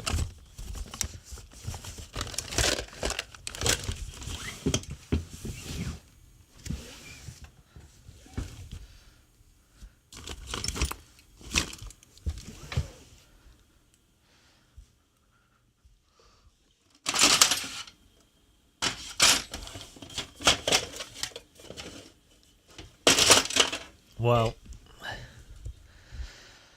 I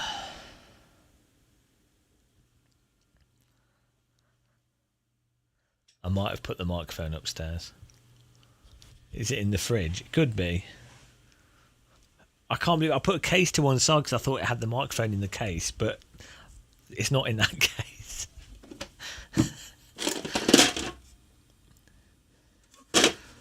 Right, I'll be back in a second.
Okay, I found it.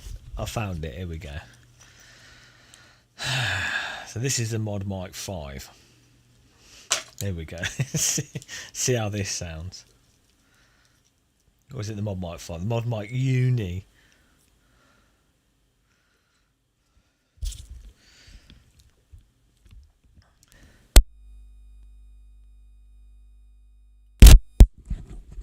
Hello. Oh, that sounds better. That's better quality. That's way better quality. Oh yeah. I think we've just improved the audio. That instantly sounds better. This is the new one. This is the one you've got, Thomas. This is the one you've got. Hello. Yeah, baby. This is the old one. This is the new one. Hang on, look, new one. Hello.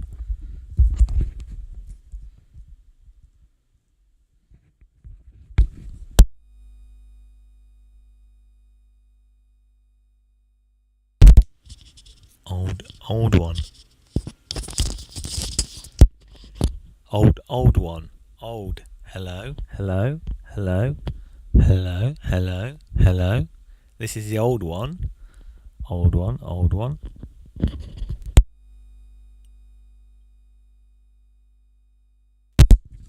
This is the new one. Yeah, the new one's better. It's got a more it's got more of a it's got less bass to it, but it's more flat. It's flatter. Do you think that will this fit on the headband where I've got this one? Oh, there we go. It's a bit shorter though. I mean, I probably need to EQ the bass up more, but that sounds better. It's got more sibilance. We need to pump up the bass. Ah, my arse keeps getting stuck. Right.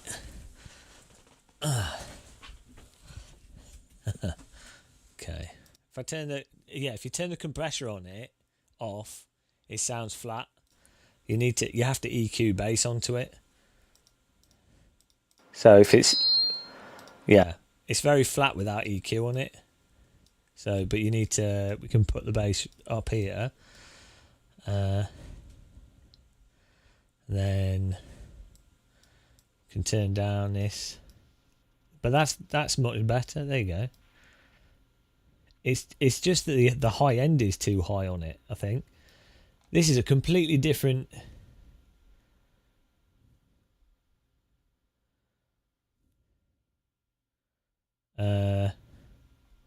This is a completely different kind of shape to it than the other one in terms of the output. Right. 1 2 1 2 1 2 1 2 1 2. We're back to this again. 1 2 1 2 1 2 1 2 1 2 1 2 1 2 1 2 1 2 1 2 1 2 3 4 5 6 7 1 2 3 4 5 6 7 1 2 3 4 5 1 2 3. No bass, no treble. 1 2 3 4 5 6 7 8 1 2 3 4 5 6 7 8 9 10 11 12 13 14. So the thing is, you really have to get rid of the 500 to 1 2 3 4 5 6 7 8 9 10 11 12 1 2 3 4 5 6 7 8 1 2 3 4 1 2 3 4 1 2 3 4 5 1 2 1 2 3 4 5 6 7 8 1 2 3 4 1 2 3 4 5 6 7 8 9 10 11 12 1 2 3 4 5 1 2 1 2 1 2 1 2 3 1 2 3 4. Oh, that's better. 1 2 3 4 5 6 1 2 1 2 3 4 5 6 7 8 9 10 1 2 3 4 1 2 1, 2, 3, 4, 1, 2. This is just like force feedback with audio. 1, 2, 3, 4, 5, 6, 7, 8, 9, 10, 11, 12. 1, 2, 3, 4, 5, 6, 7, 8. 1, 2, 3, 4, 5, 6, 7, 8, 9, 10, 11, 12. 1, 2, 3, 4, 5, 6, 7, 8. 1, 2, 3, 4, 1, 2. Like, shall I reset it and start again? Oh my goodness. I'm going to have a mental breakdown. 1, 2, 3, 4, 5. 1, 2, 3, 4. 1, 1, 2, 1, 2, 1, 2. Ow. 1, 2, 1, 2, 1, 2, 1, 2, 1, 2, 1, 2. 1, 2, 3, 4. 1, 1, 1. 1, 2, 3, 4. 1, 2, 1, 2, 1, 2. 1, 2, 3, 4. 1, 2, 3, 4. 1, 2. 1, 2, 1. 1, 2, 1, 2, 1, 2. 1, 2, 3, 4. 1, 2, 1, 2, 3, 4. 1, 2. Is this the best stream ever? 1, 2, 3, 4. 1, 2, 3, 4. 1, 1, 2, 3, 4. 1, 2. Why can't I just drag this into position? That's what I don't get. This is the worst EQ tool ever. Like, it should just be... I should just be able to drag this. It seems like, basically, need to take that out of it, but then I want more bass, but then this is moving so wonky that I can't then fix the bass. All about the bass. Pump up the bass. Welcome to Gamer Muscle Bass. Welcome to Bass Muscle FM. On today's episode of Bass Muscle FM, we're going to be looking at the bass hits. I'm Radio Voice Muscle, coming at you on 22.4 FM. See, that's too bassy. It's ridiculous. Stupid bass voice. I don't want stupid radio bass voice. I want normal voice. Oh dear. Right, there we go. And we want to get rid of a bit of this up here. Oh no, there we go. This bit. And then I need to get rid of at the very top end. That's where the sort of hissing and essing is. So, but this doesn't work properly. You should be able to just turn this high, like a high, low pass and a high pass, but it won't let me. So we're sort of stuck with this. I don't know, why can I not just... Why can't I do that? Maybe I can use this for it. No, yes, no. Oh, hang on. Cheeky. let's just ignore this one. Right. My voice can be a synth. This is the voice of the synth. This is the synth voice. There we go. Oh, that's better. Now I can control that. Right. There we go. That's better. Turns out less control's more control with this. Okay. Oh, there you go. That's better. Then this one. 1, 2, 3, 4, 5, 6, 7, 8, 9. Oh, hang on. There we go. Like, why am I having to EQ this off the chart for it to sound good? 1, 2, 3, 4, 5, 6, 7, 8, 9, 10. 1, 2, 3, 4, 5, 6. Yeah, the point of the 20 kilohertz is, yeah, most people can't hear above that. Is to just get rid of, hang on, if this is 10, yeah, it's just to get rid of a high pass filter basically. But that works, there we go. So that works for that. That's quite good there. But now what I need is to like lift this bit up here. There we go. But I need that to be a tighter spike. Because there's a little bit where you just want without the hiss. You just want a little bit more mid-range, like voice range. Otherwise, it sounds, we're sort of in boomy territory. We need the 1 2 1 2. Yeah, it's like that's the sort of like the breath, where the breath normally is, the breathy part of voice. But if you go too high on it, start. Hello and welcome to it's the 1980s Grand Prix with Murray Walker. It's 1983 and we are at the Brands Hatch. It's the Monaco Grand Prix. And Kimi Räikkönen has announced his retirement. So hang on, we put this here. Maybe put that a bit lower. And then maybe this can be... No. Whoa. Hang on. How can this be lower than that? Oh, that's hertz. Kilohertz. Right. Okay. There we go. 1, 2, 3, 4, 5, 6, 7, 8. 1, 2, 3, 4, 5, 6, 7, 8, 9, 10, 11, 12. 1, 2, 3, 4, 5, 6, 7, 8, 9, 10, 11, 12. 1, 2, 3, 4, 5, 6, 7, 8, 9, 10, 11, 12. 1, 2, 3, 4, 5, 6, 7, 8. 1, 2, 3, 4. 1, 2. Oh, maybe we can get rid of this one and use that. Oh, there we go. 1, 2, 3, 4, 5, 6, 7, 8. 1, 2, 3, 4, 5, 6, 7, 8. 1, 2, 3, 4. 1, 2, 3, 4, 5, 6, 7, 8. 1, 2, 3, 4, 5, 6, 7, 8. We've got a low pass filter on it. A low cut at 25. So it's ignoring that anyway. 1, 2, 3. Right, we're getting there. 1, 2, 3, 4. 1, 2, 3, 4, 5, 6, 7. Oh, there we go. Oh, it's starting to get somewhere. 1, 2, 3, 4. 1, 2. 1, 2, 3, 4. 1, 2, 3, 4. More. Well, I can add more gain on this on the EQ here. There we go.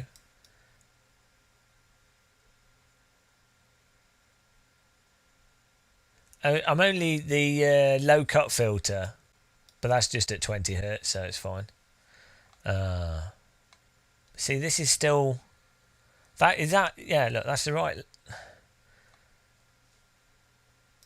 The problem, I think one of the issues with the Go XLR mics is that as you add more gain to them, they then change the response on the EQ changes. 1, 2, 3, 4. 1, 2, 3, 4. 1, 2, 3, 4. 1, 2, 3, 4. 1, 2, 3. Why is this doing that? And that's below. That would make sense, but that was in the wrong place. 1, 2, 3, 4. Oh, that's better. But now I need something at the 1, 2, 3, 4, 5, 6, 7, 8. 1, 2, 3, 4, 5, 6, 7, 8. 1, 2, 3, 4, 5, 6, 7, 8. 1, 2, 3, 4, 5, 6. 1, 2, 3, 4. 1, 2, 3. Why is this happening? 1, 2, 3, 4. Oh, hang on. So we have to turn this up to move the whole thing up, but then it sounds too...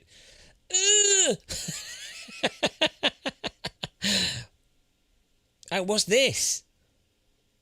What does this mean? What does Q mean? No one told me about that.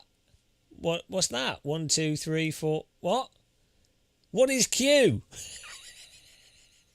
What does it mean? Oh no, I don't even know what this does. 14. Okay. What is Q? Oh, does that actually work? Oh, that's good. Yeah, okay. It'd be nice to just have the controllers on there, though, to be honest. 1, 2, 3, 4, 5, 6, 7, 8, 9, 10. That's useful. That's what I wanted originally. 1, 2, 3, 4, 5, 6, 7, 8, 9, 10. 1, 2, 3, 4, 5.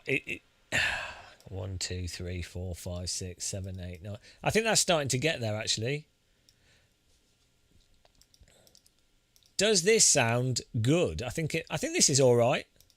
Does this sound good? I think it sounds like it needs more bass, but what I can hear sounds like it has too much bass. 1, 2, 3, 4, 5, 6, 7, 8. 1, 2, 3, 4, 5, 6, 7, 8. 1, 2, 3, 4. Well, quietness can just be fixed with this post gain. There you go. We can just make that. Can make that louder. There you go. There you go. Maximum volume. 1, 2, 3, 4, 5, 6, 7, 8. 1, 2, 3, 4, 5, 6. Oh.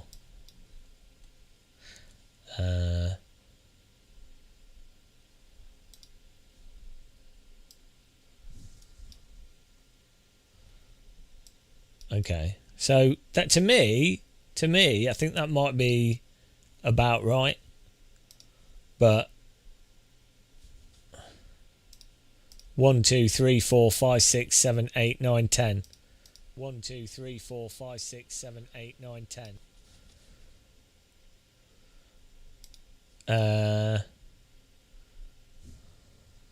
But I'll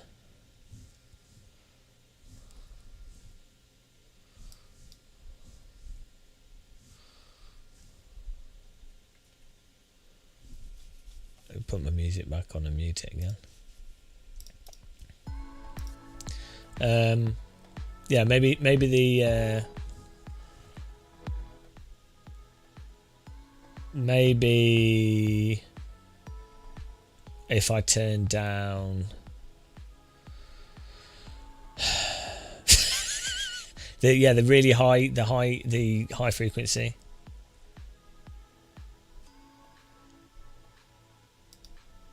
No, it's just one EQ for everything. I mean, for YouTube, if we just made everything ultra bassy, then everyone would be like, "Oh wow, what a professional person." Oh dear. 1, 2, 3, 4, 5, 6, 7. 1, 2, 3. 1, 2, 3, 4. So if I make this 1, 2, 3. 1, 2, 3, 4, 5, 6, 7, 8, 9, 10. Why is this one small? Oh, it's just affecting that. So it's just affecting how wide these are, but not this one. Because this is... It doesn't make any sense. If that's supposed to be the problem is, if I don't have the high end, you lose the natural sounding sibilance. So I'm not quite sure how to... Unless I use this one for that. That's probably better. And then make it narrow. There we go. That's probably the best option for that. This is such a hacky way to do it though. And then this one. This is not how it's supposed to be. This microphone is more sensitive to sibilance. Maybe if I move it 1, 2. We can move. If you move the mic closer, it tends to be more bassy. But you don't want it. There you go. And then that's better. 1, 2, 3, 4, 5, 6, 7, 8, 9, 10. 1, 2, 3, 4, 5, 6, 7, 8, 9, 10. Let's start over again. Oh dear. 1, 2, 3, 4, 5, 6, 7. 1, 2, 3, 4.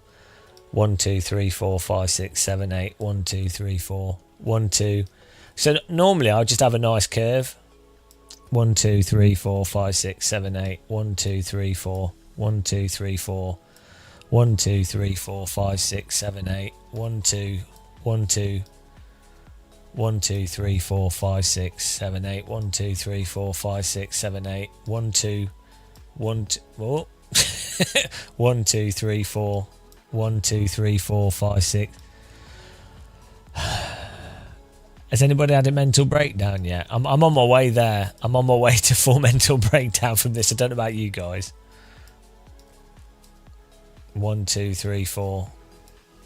1, 2. Oh, look, he subscribed. He loves it. He loves this. This is the best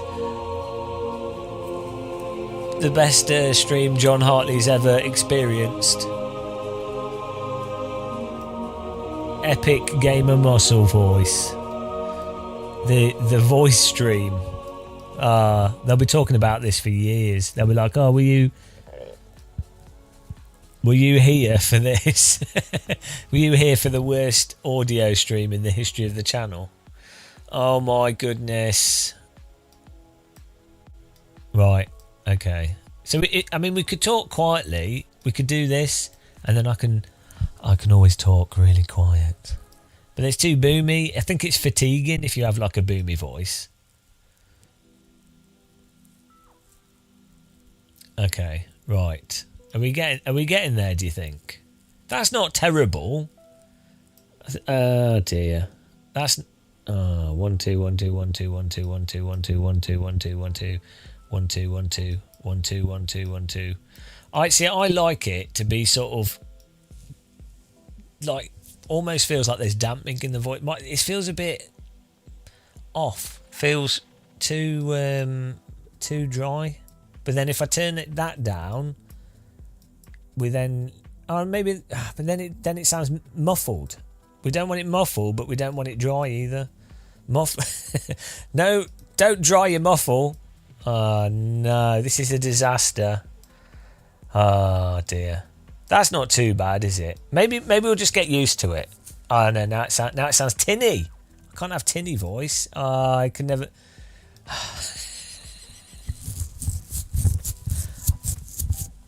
Guys, I'm losing the will to live here. I'm losing the will to live. There must be a way to get this to just sound perfect out of the box.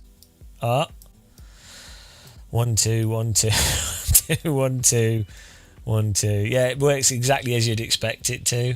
It's perfect. I can't think of better software than this. It's exactly how I want it. Oh dear God. Right. I don't want to return to default. We've got the default sounds terrible. That's the problem. It sounds 1 2 3 4 5 6 7 8 9 10. 1 2 3 4 5 6. Yeah, there's too much high pitch on that. 1 2 3 4 5 6 7. 1 2 3 4 5 6 7 8 9 10. 1 2 3 4 5 6. So if I turn that down, but then it loses the detail, this is the problem. If you have too much 1 2 3 4 5 6 7 8 9 10. I mean, it sounds a bit muffled. 1 2 3 4 5 6 7 8. 1 2 3 4. 1 2 3 4 5. 1 2 3 4 5 6 7 8 9 10. 1 2 3 4 5 6 7. 1 2 3 4 5 6 7 8. 1 2 3 4. 1 2 3 4 5 6 7. 1 2. Oh dear.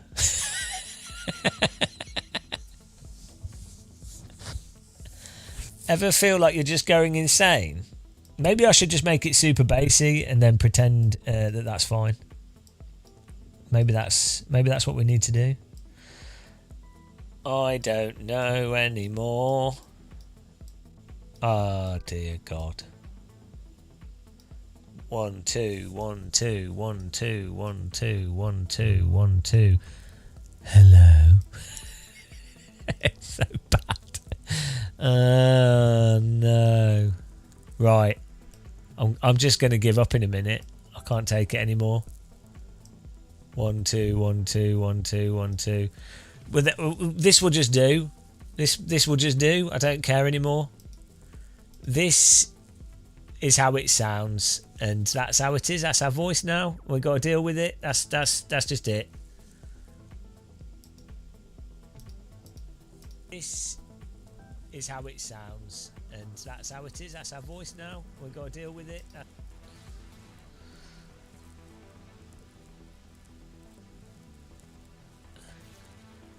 Uninstall the program. Hang on, where's the actual mic on this? 1 2 1 2. No, well, the reason why I switched from this has got a better, generally it's got a better quality. It's better quality than the Go XLR, but the reason we swapped it is because the Go XLR had issues with ground loop, and the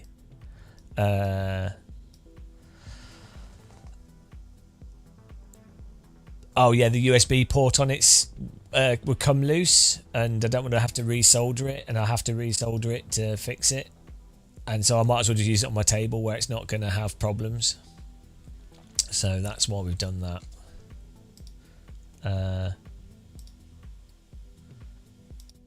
Right. Yeah, it's a mixture of the microphone. Like if I had a different microphone, it would have a different profile to it. I'm just trying to get the most out of this microphone, which is it's a bit weird, the mic. It's not terrible, but seems like you have to EQ it pretty aggressively to get it to sound good.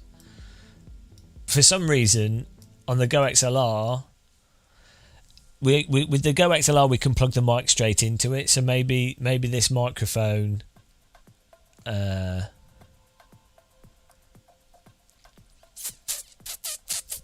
the thing you have to use to plug it into the XLR socket might change how the microphone behaves. 1 2 1 2 1 2 1 2 1 2. I need to reduce the T's. The T's are too loud.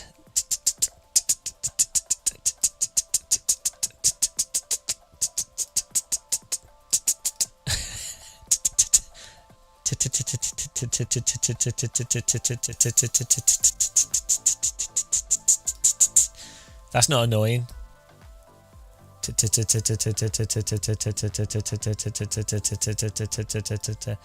So what you really need is like a single, to be able to remove a single one, but I can't. We need like a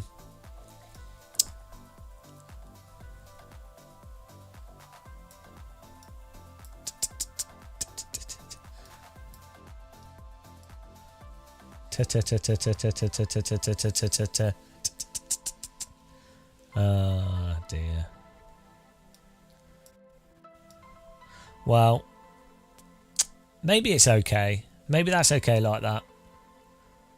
I could just mute myself so I don't have to listen to myself, and you guys can listen to me. I mean, if I move the microphone away, that makes the T's less. So we could just have the microphone further away. Bloody hell. Right. So that's okay, I guess. Does this sound okay? I think it sounds okay. Does this sound okay? I mean, it does sound clear, to be fair. I just don't want to listen to myself that as loud. So there you go. That's reasonable, I think. It's awful. It's not awful. What's wrong with it?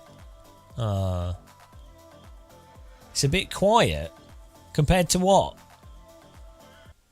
It's going up to -5 decibel.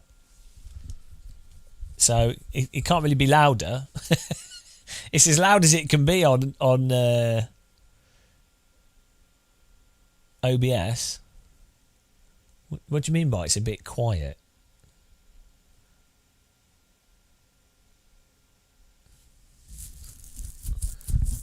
Yeah, I can't go any louder. May turn the volume up on your phone. Yeah, I mean, that's okay. I think for me it's more the monitoring of it is a bit weird. Like it could be the headphone amp on this. It might be that it could be that the headphone amp is not giving me the monitoring exactly right. Right, how does it sound to everyone else? Volume level, like it's going up to -5 decibels, which is basically where it should go. Is the music quiet as well? Right, there you go. I think that's okay. I think we're there ish. That next, we can always fiddle with it another time. I can't take any more, guys.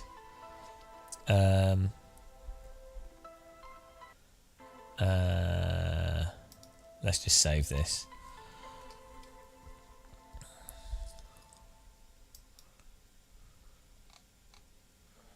Oh, I found my other profiles.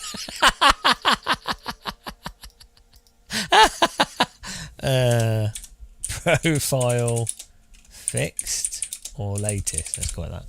But that's weird. Right, we've got that one. Let's restore. Right, here we go.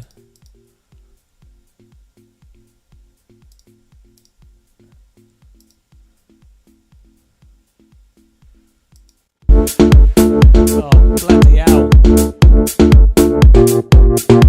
No.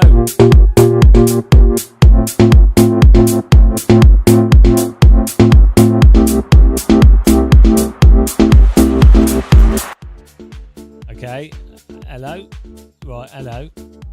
Hello, hello, hello. Right, this is what we had before. Is this...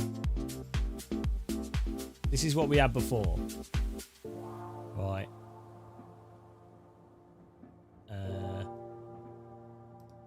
So this is what it was before, and then now if we load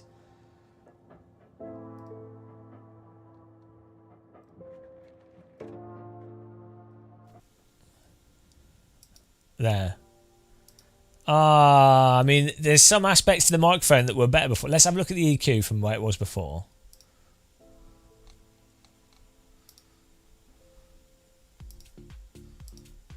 Right. Okay, here we go. Oh no. Oh, it's crashed. Okay. Okay, here we go. Right. Let's have a look at this. Mic.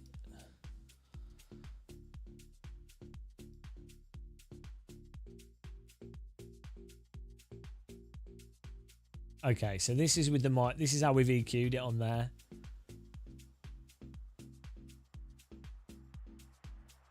Which looks like a more sensible EQ, but that's without any compressor. And then if I put the compressor on, yeah, well, but the mic's quieter because we don't have compressor.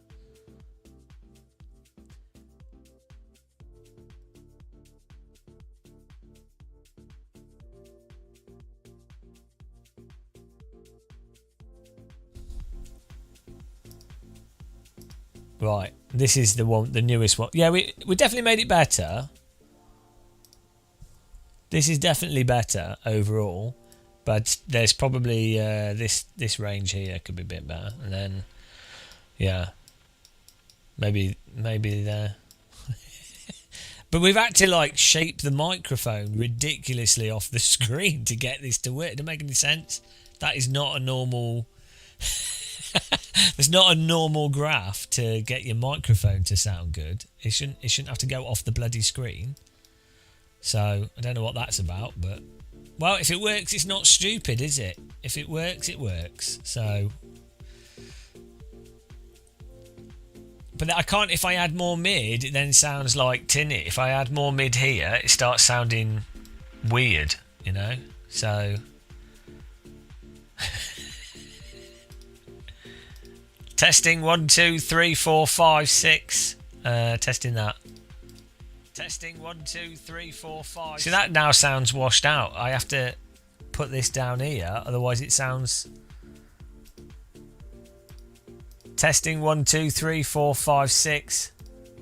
Testing 1, 2, 3, 4, 5. I can't win. There's no winning. It's all a loss. It's all a loss all the way down. Mega loss. The Loss Simulator. Children of the Damned. Yeah, the problem is I'm having to take this mid off to fix this other thing, but then that's moving this and move the 140 slider to 250. What? This is sim racing. This is where it's at. This is the peak of everything. 1, 2, 3, 4, 5, 6, 7, 8, 9, 10. 1, 2, 3. 1, 2, 3, 4, 5. That's better. Maybe. Is that better? Is that better? No. Why does that sound flat and not bassy on there? But what's going on? Maybe it's the mic monitoring that's messed up as much as anything else. Right, let's make it totally. Let's start again. Let's start again. Start again from the beginning, from scratch. Right, look. Put this here. Put everything flat. Everything's flat here. Look, how terrible does that sound? Hang on, there's a reset option here.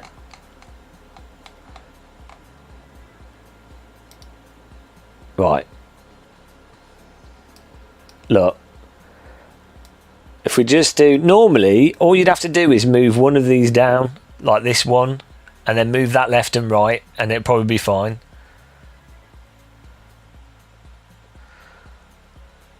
I'm always eating wildlife. Right. Normally, that would... Right, this is how I'd normally EQ stuff.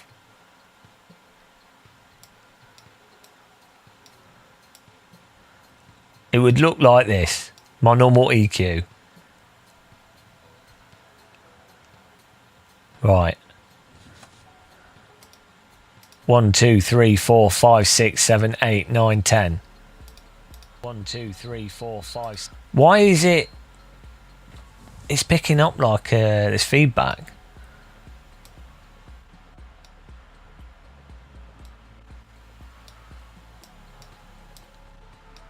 One, 2, 3, 4, 5, 6, 7, 8.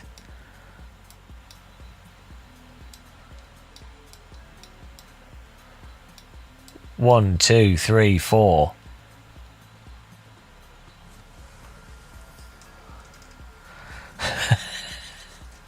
One, 2. Why can I hear feedback? 1, 2, 3, 4, 5, 6. It's not how I sound. How dare you? I do not sound like this. I can hear feedback, which is really annoying.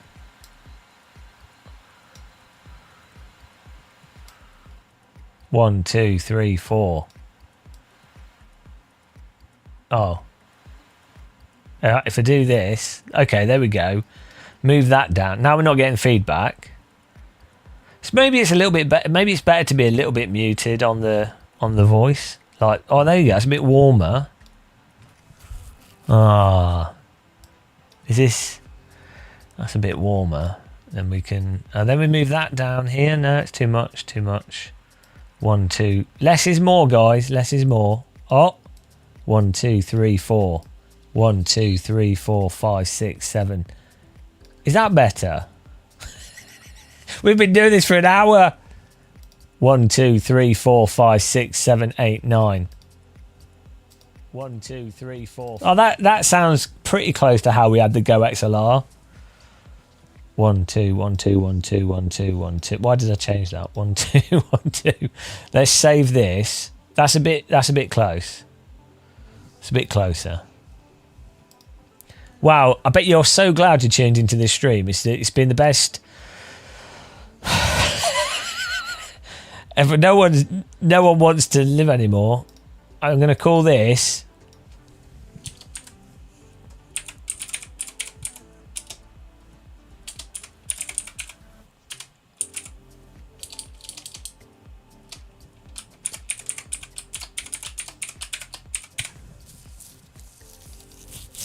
Right.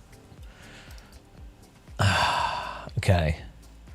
1, 2, 1, 2, 1, 2, 3. It sounds very nasally. Well, but I mean, if I do this, that gets rid of that. But you want a bit. It's not really. Yeah. 1, 2, 1, 2, 1, 2. The problem is, if you don't have the nasally sound, you then lose. I need more control on this area, so you can have a deeper voice, but without the nasal type, without that nasal effect. 1, 2, 3, 4, 5, 6. So it's this. Yeah. But I think that's like that's the sort of the best you can do, is have a bit of nasal in there. You need a little bit of nasal. Without the nasal, I'm nothing. No one will listen to my. They'll be like, it's too high pitch. What's he saying? We can't trust him. He's not nasally enough. I'll be like, oh, you got me. Oh, there you go. That's a bit better. It's a bit less nasal. Right. So if we move this down here, 1, 2. Is what behind a paywall? This is only audios. It's the new way to enjoy live streaming. Only nasals. 1, 2, 3, 4, 5. 1, 2, 3, 4, 5, 6, 7, 8, 9, 10, 11, 12. 1, 2. 1, 2, 3, 4. I think that's okay. It's the worst. It's the worst EQ shape known to man, but maybe we're getting somewhere. I'm just kidding. I'm lying to myself to make myself feel better. Oh, there you go. Oh, no. See? John O'Johnson's like, I love this nasally rubbish. Thanks for subscribing. Appreciate it. You won't find content like this anywhere else, that's for sure. Right, okay. I think it kind of sounds like the voice is in the wrong location. That's the problem with the shape of it. You want it to sound like the voice is in your head, not above your head, like say, like nasally.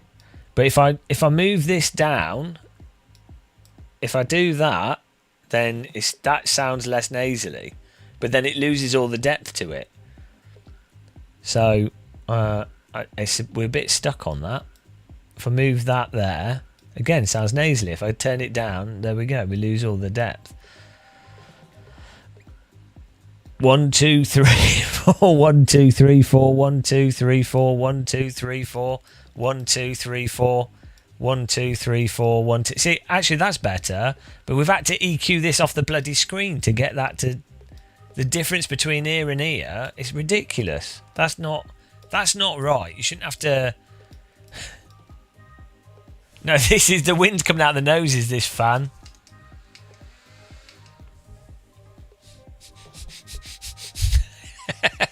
Then we've got a fan blowing on us. That's how most professionals set up microphones, with a fan blowing on them. Didn't you know? That's how it's done. All the pros do the fan, the old fan setup. 5. I'm saying 5. 1, 2, 3, 4, 5. 1, 2, 3, 4, 5. I think that's close to how I had it set up with the Go XLR. But then that sounds too bassy.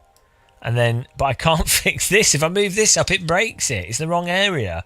It's like I need to fix the same bloody... Oh, dear God. Nothing is getting the... It's like I need to turn this up here. But I can't. Because whenever I move this, it just makes it all worse. Whatever I do is making everything worse. Oh, bloody hell. I think I'm going to quit this game. This is worse than trying to complete iRacing. 1, 2, 3, 4, 5, 6, 7, 8, 9, 10, 11, 12. 1, 2, 3, 4, 5. 1, 2, 3, 4, 5, 6. 1, 2, 3, 4, 5, 6. 1, 2, 3, 4. I mean, I think that sounds okay. That's okay. It's just a bit too bassy, but I think that's okay. I think that'll do. That'll do for now, won't it?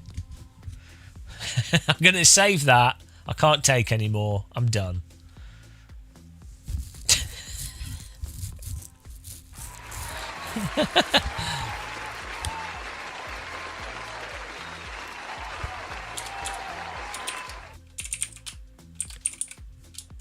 It's called Good for Now. Oh, no. No, we're done. We're done. It's over. It's over. There we go. Right, I'm happy. I'm happy enough with it. I don't really care anymore. I can't take it. I can't take it anymore, so it's fine. Right. Bloody hell. What are we doing now? What am I doing now? I think we are... what am I changing? We were doing force feedback in AC before we got distracted by audio.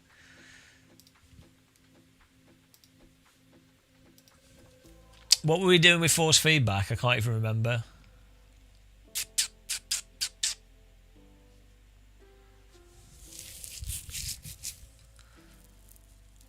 A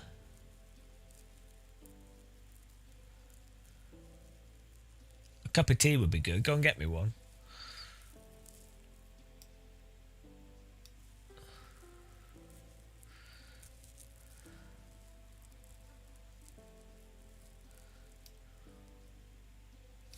We were messing around with this new shader patch force feedback stuff.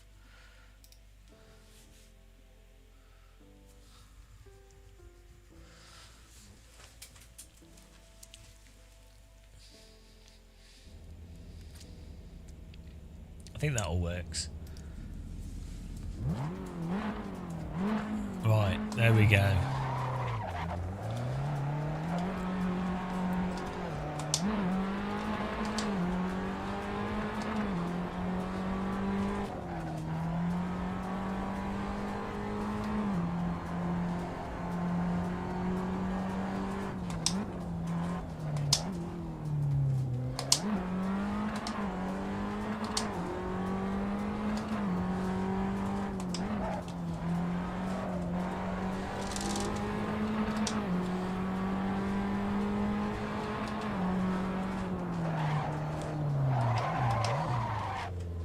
Okay, let's try.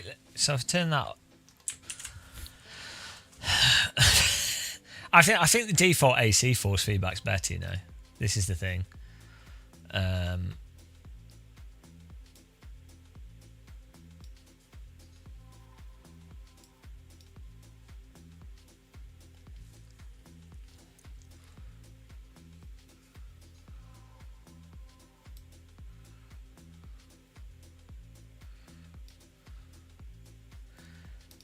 Like you get more detail for suspension compression in terms of load, but I don't know if it is suspension. I'm not sure if it is actually suspension compression. I know, Brundleson, that would be terrible. What a way to go. Don't blame me though. It's not my fault if you die in your sleep.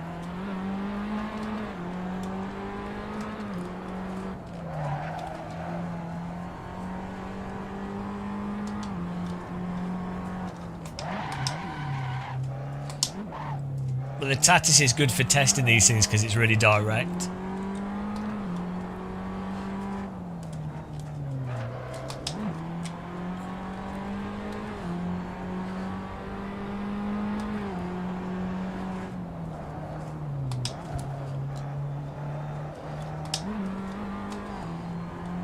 I mean, this is drivable from this force feedback, so.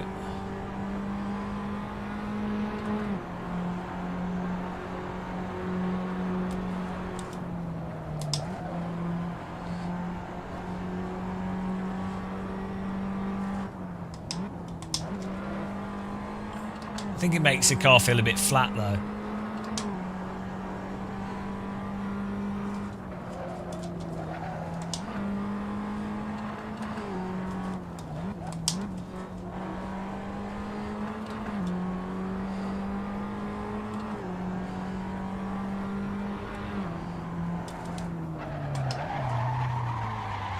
And you can't feel that.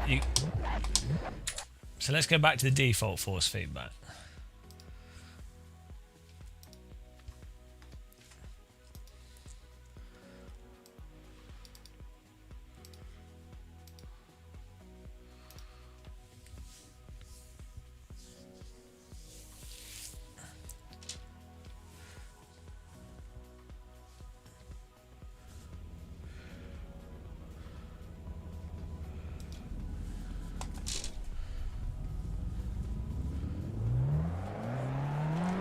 Yeah, the default force feedback's higher resolution straight away.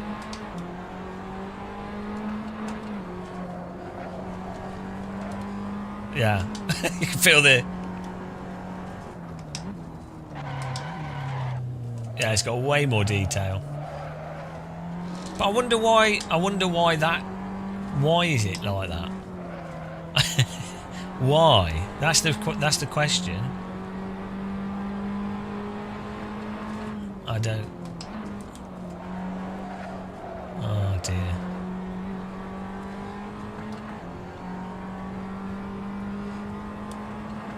Yeah, it's just way more... Also, it's more immediate. As soon as I start turning, I can feel a tiny bit of resistance. And on braking, you can feel whatever's going on with the braking. And it's more balanced.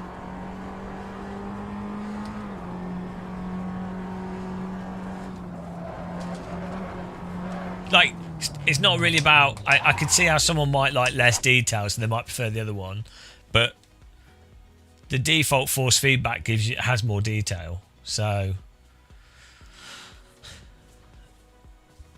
other stuff's kind of separate to that, isn't it? Default. We did try default audio. Shut up. Default audio, your face. Oh dear. Ah, bloody audio disaster this.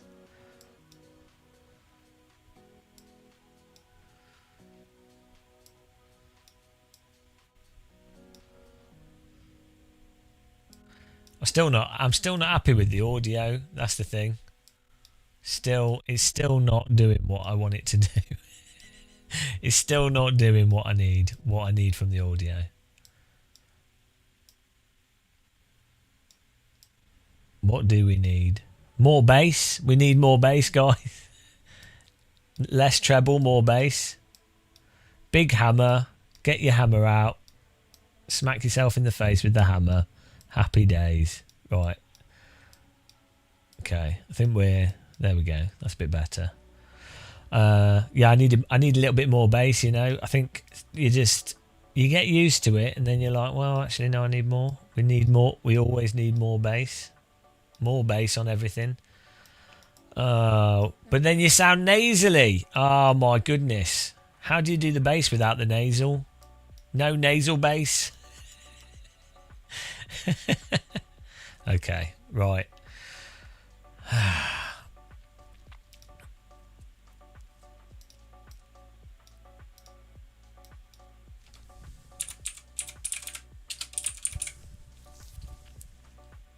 Right, okay.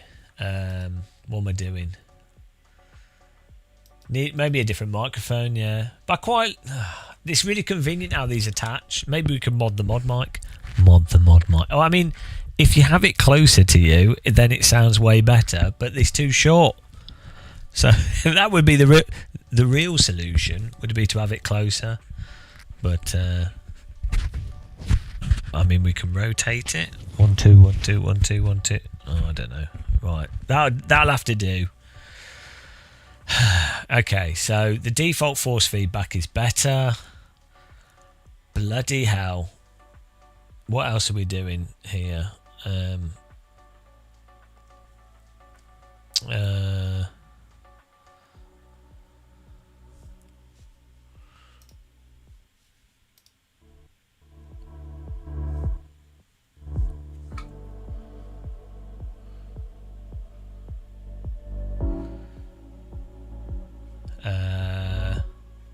what are we doing? Right, we got that working. We got the audio working. What's next on the list of stuff I need to do?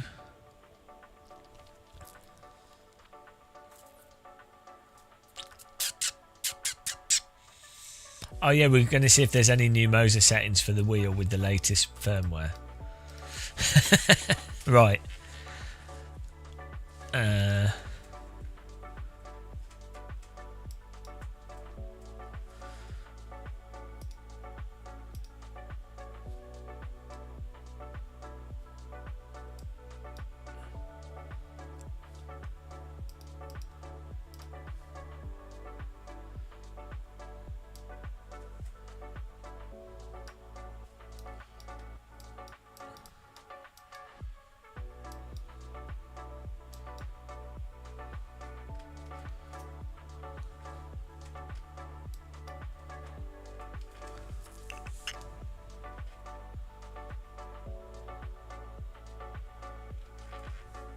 Well, this is all. They've added this. This is a new setting, so that's even better, actually. Oh, that's good.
The old pedal.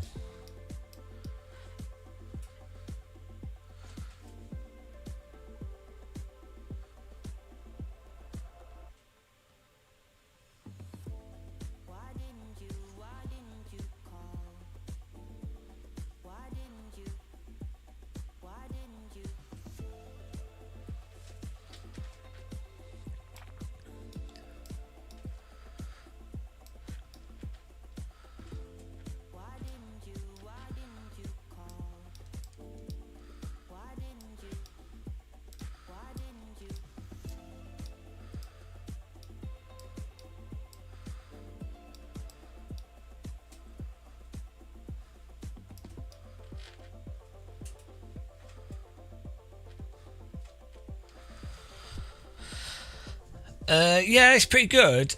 I think I'd want it to be a little bit better than it is though, but it is awesome. It's fun to play with. I like it is cool, but I think it's not as good as the SIMRIG active pedal.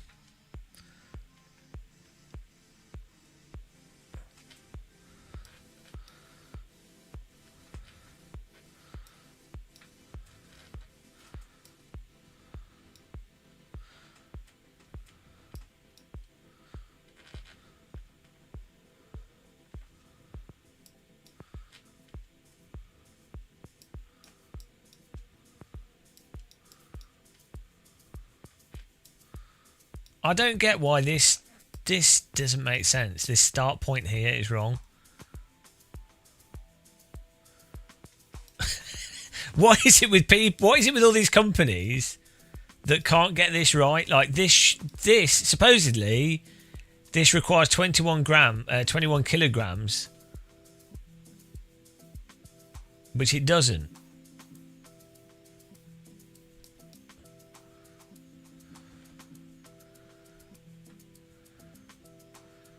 Like, that's not requiring 21 kilograms to start moving.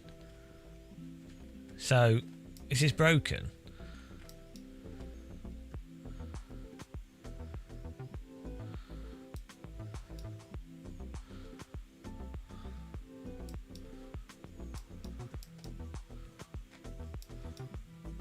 I mean, 21 kilograms before it gets to here, I guess. But it didn't make any sense. Maybe this is not updating. Let's reload the software. I mean, EQ live, Thomas.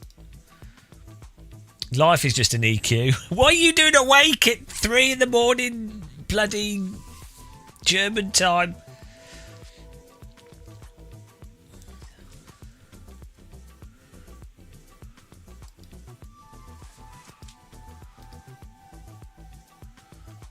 Oh no.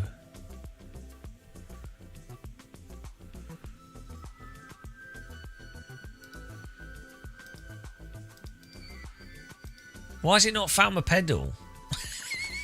The Moser software's been weird. Found the joystick.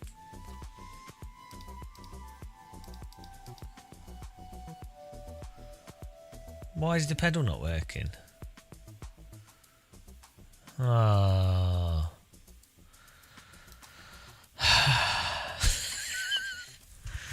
Where did I plug the pedal? Didn't I plug the pedal in directly? Oh, there it goes. It's just a bit delayed. Found it eventually. What's that about?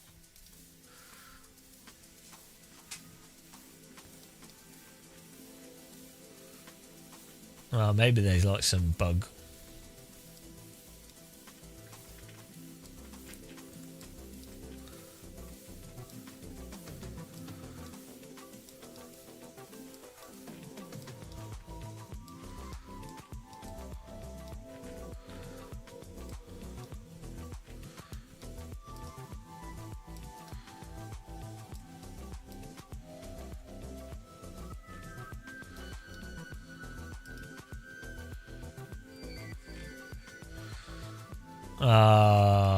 Nap fail.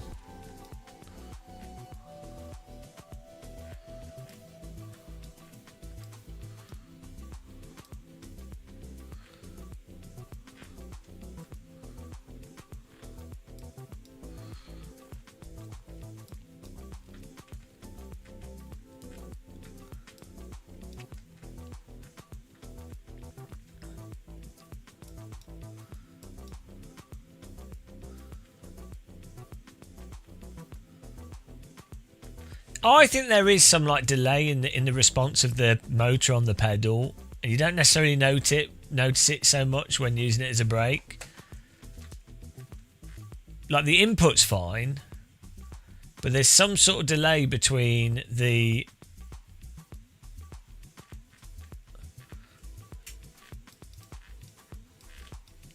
resistance that the motor provides.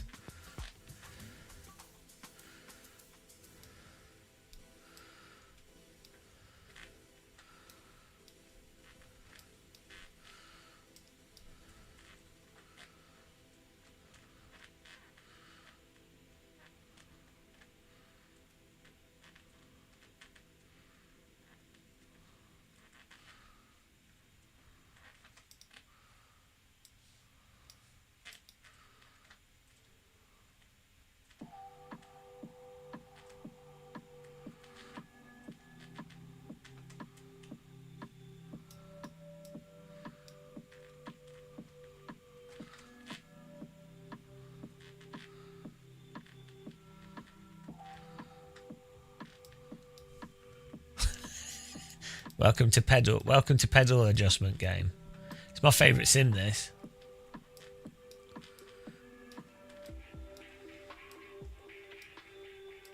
Right, so if I put this flat,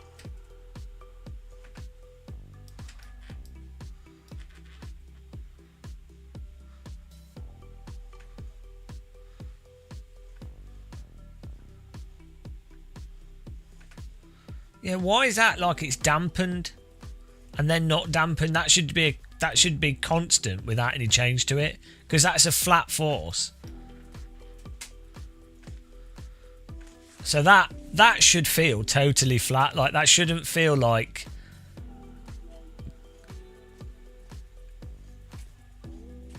it shouldn't feel like it's getting harder and stronger depending on how much I'm pushing it. It should always feel the same.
Does anybody else spend their free time doing this?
Ah, why is the load cell so sensitive?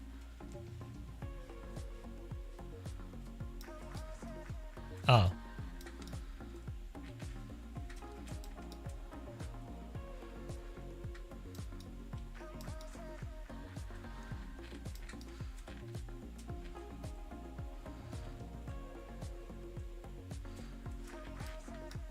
Well, that's weird.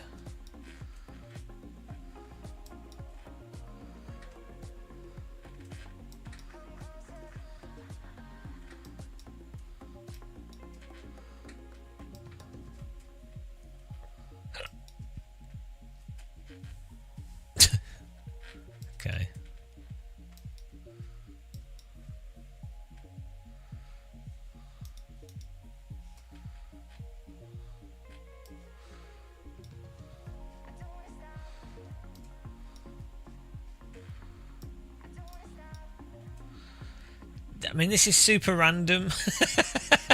All right, John Hartley, thanks for joining.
Why is this not working now? Oh, this is...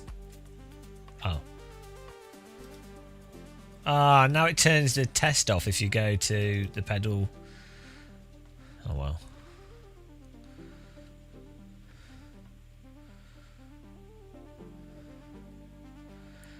If you set the pedal to have inverted haptics and enlarge itself at the limit, it limits itself in the brake. I know, I was thinking about that.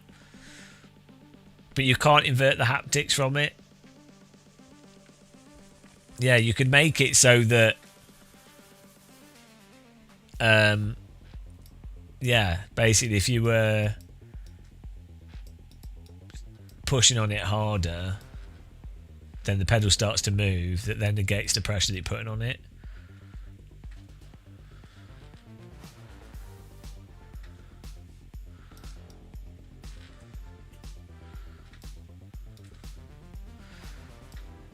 I did find weirdly, if you have it so that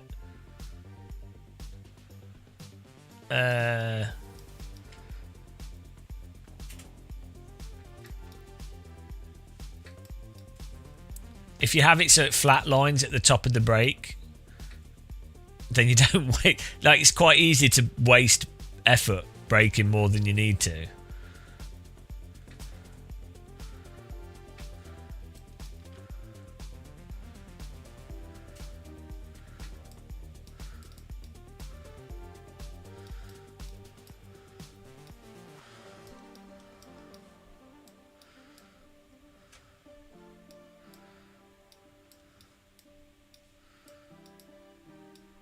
It's a shame that it doesn't let you...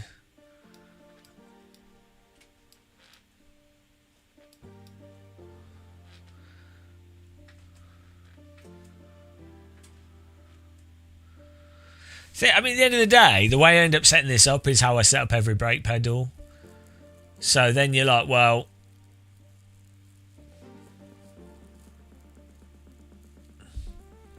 You know... But at the same time, I'd always want an active pedal. And then the SIMRIG active pedal costs so much. £700 is a lot of money for this, though. So I think...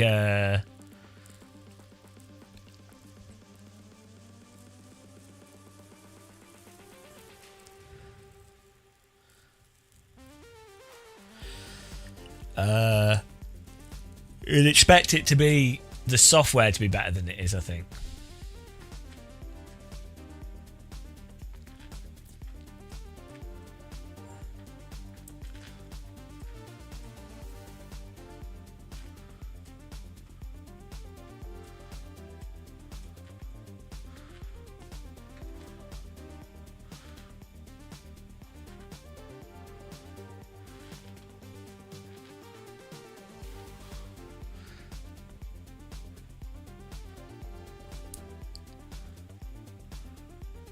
Right. Let's try this out. Back in the AC.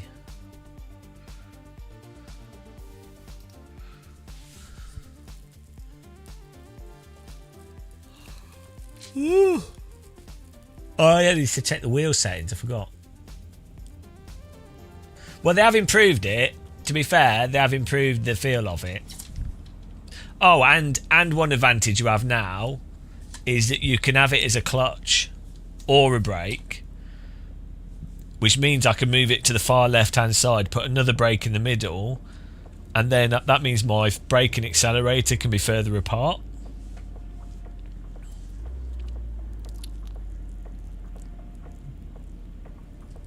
Because then I can have a brake for hill and toe in.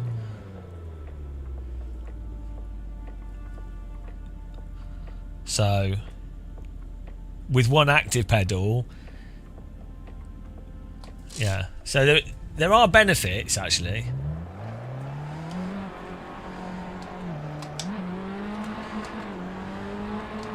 Because it does work alright as a clutch as well.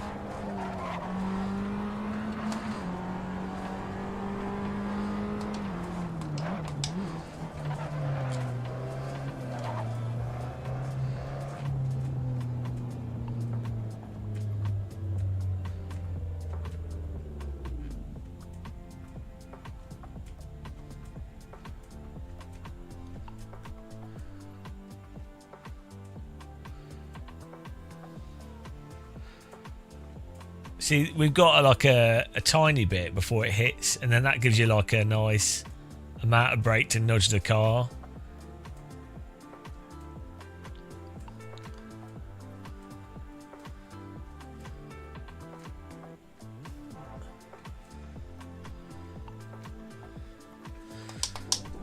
It's too sensitive. So I don't know why I can't set that behaviour up with it being less sensitive. This is the thing.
Yeah, no, I just said it. I set it up really sensitive when I'm live streaming. Most people would have it be a lot less sensitive. I have like mega sensitive pedals, but you can rescale this.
Yeah, it's weird.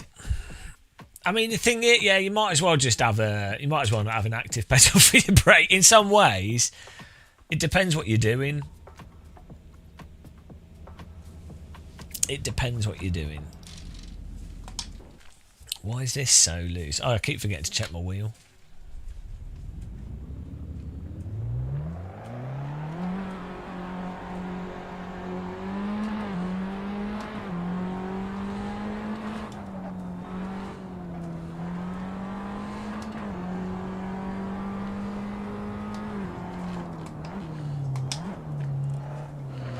I mean, the thing is, the ABS and the rumble stuff's really nice, though.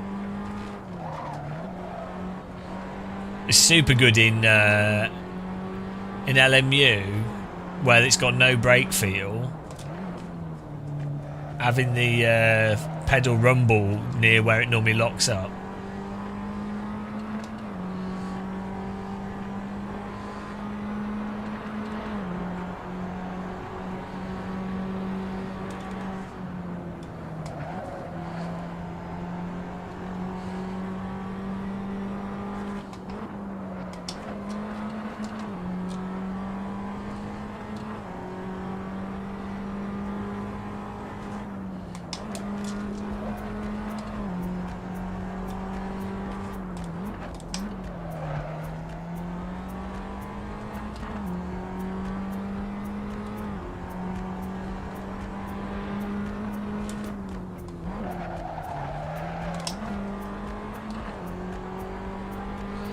Well, it's not that the braking feel. It's the response of the pedal.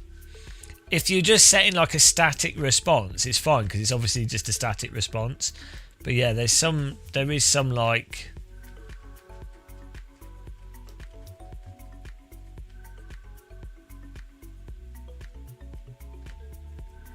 I mean, that is, to be fair, I'm in socks and it is very sensitive.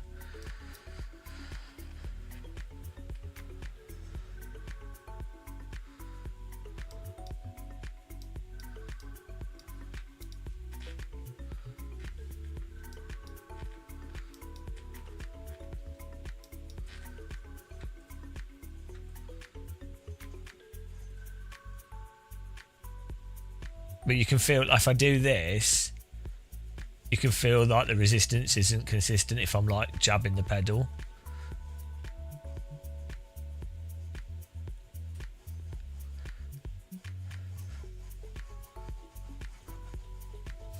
It gets out of sync.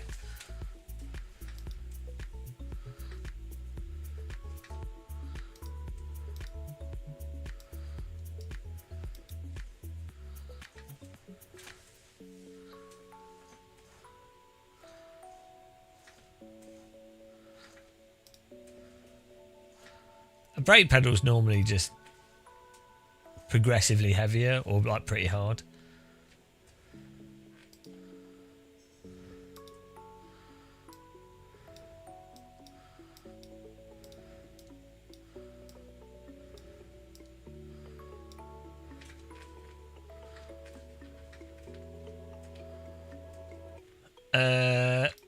The SIMRIG from my memory is definitely a lot better. The build quality is good. I think it's just, I mean, I don't know what's going on with the software, how much the software is due to the hardware, but it is a good quality pedal. You see our review on it, like the build quality seems good.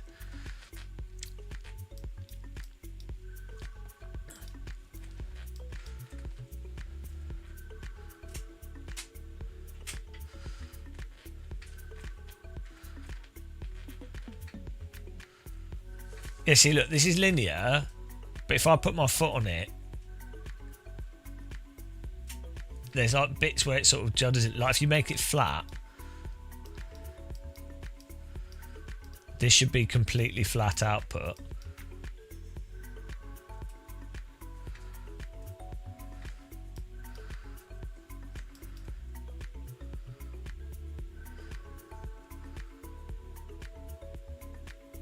There's like some ripple to it.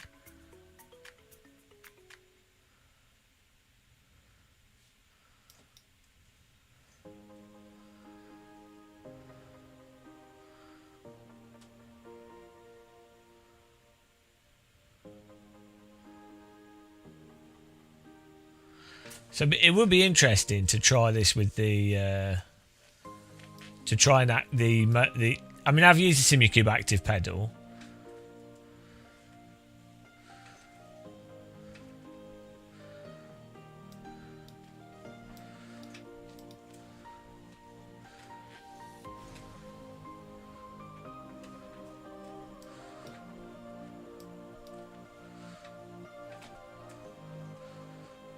It feels to me like they've added built-in damper to this to maybe like try and smooth over the delay that's there.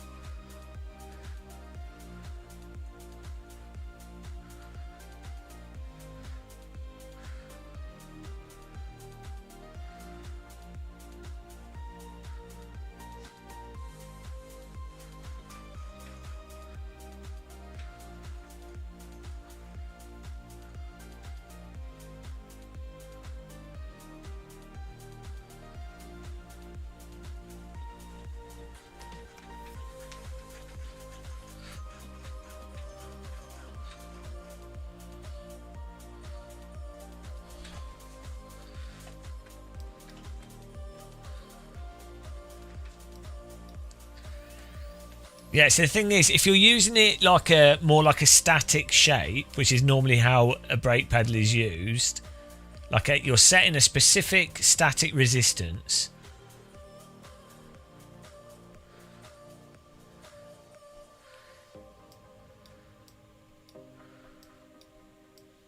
then it's not really a problem because you're only doing a force in one direction. And then the pedal's just pushing back.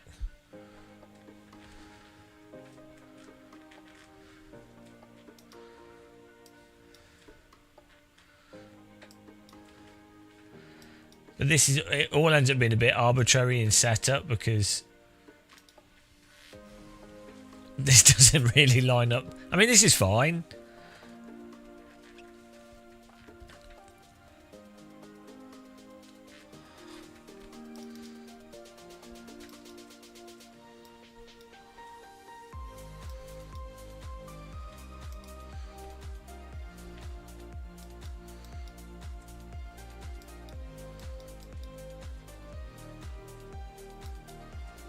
There's a because of the delay when you first push the pedal, if you have it on 0, because there's a delay to the response, it then has to sense the movement for it to then respond to it. So then on 0 you have nothing. But if you, in terms of it resisting it, but then if you turn this up so that it has a default weighted resistance, when you're off the pedal, I mean, you have to turn it up really high for some reason.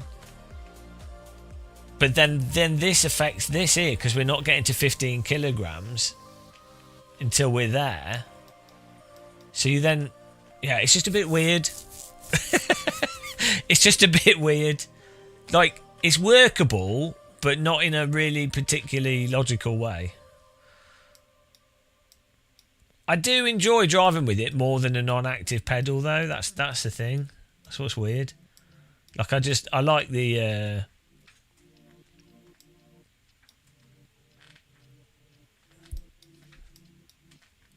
the ABS feel and the rumble from the pedal directly. It's a lot of money to spend for that, though, isn't it?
I don't think the SIMRIG has the same issue with it though.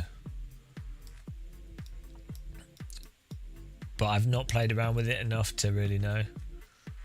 Like that's once you need to use these things for quite a while to really work out what the most relevant aspects are.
Why is that only going up to 95?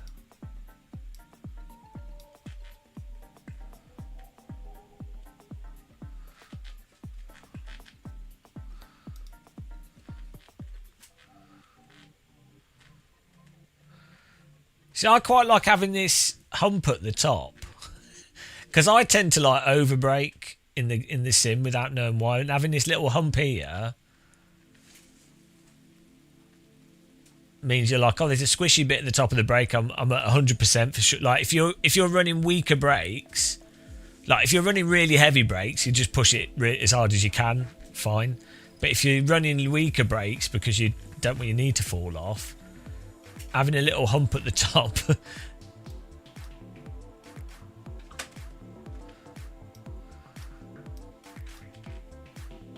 means that you're like, oh yeah, well I'm definitely at 100%.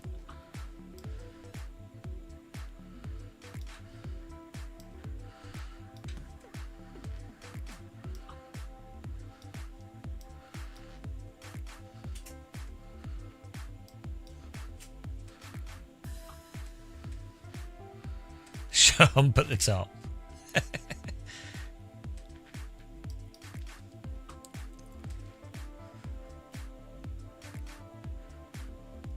Yeah, there's definitely a delay to the response of the motor though. Once you're like trying to modulate within the force feedback of the motor,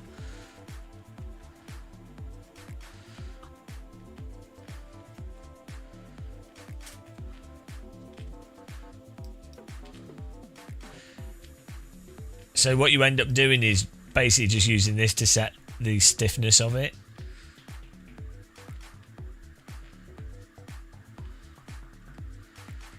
Which kind of negates all the finer tweaking.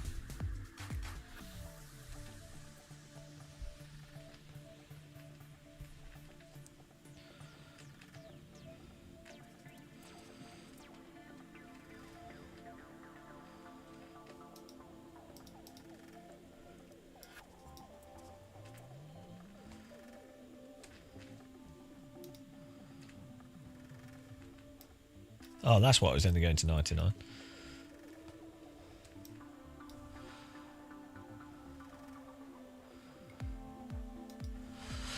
Well, I wonder what the delay is. So you have a worm gear. Then the the motor resists.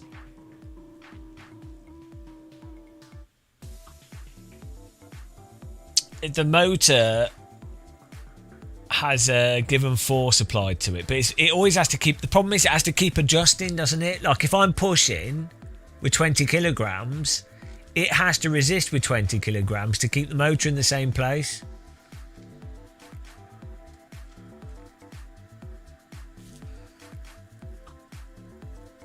And then if you then stop resisting,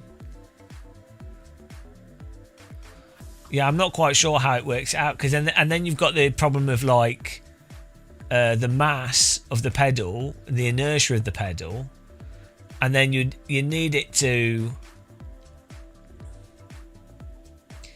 It needs to smooth over that.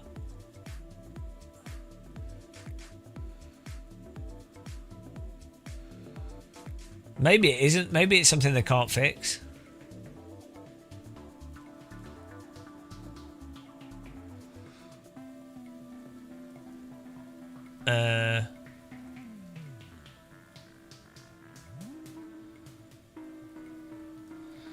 Yeah, the thing is, the ABS feature is really good, and the sort of rumbles and stuff's really good, and being able to set its position, its start and end position is really good, and being able to set your general feel of the pedal is good. But anything that involves the pedal more actively responding to what you're doing, that's when it starts to have issues. But to be honest, if you're using a brake pedal like this, doesn't really require that much, you know, it's just a constant resistance. And it works for that. But yeah, like the thing is, Simucube have set the benchmark that an active pedal can be used for everything. Like that it could be a throttle or whatever. And to be fair, as I said with this, you can use this as a clutch and put the pedal on the left, and then you can have one pedal that's a clutch and a brake pedal, and then you have another brake pedal on the right. So if you were driving H-pattern cars, you can then go, oh, I'm going to use my other brake for my H-pattern. But if I'm driving GT3 cars, I can have my brake all the way over to the left, so my legs are more in line with each other.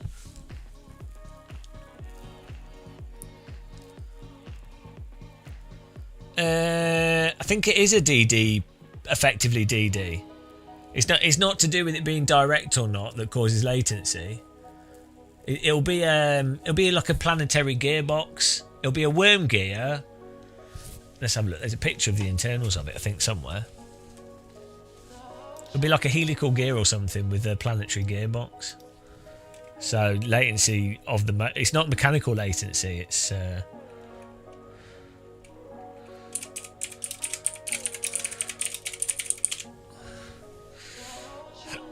let's have a look here.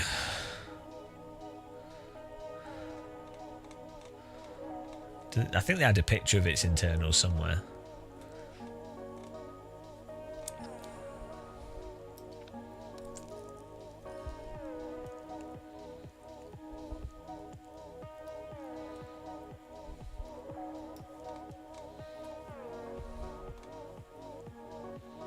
Is it on their website?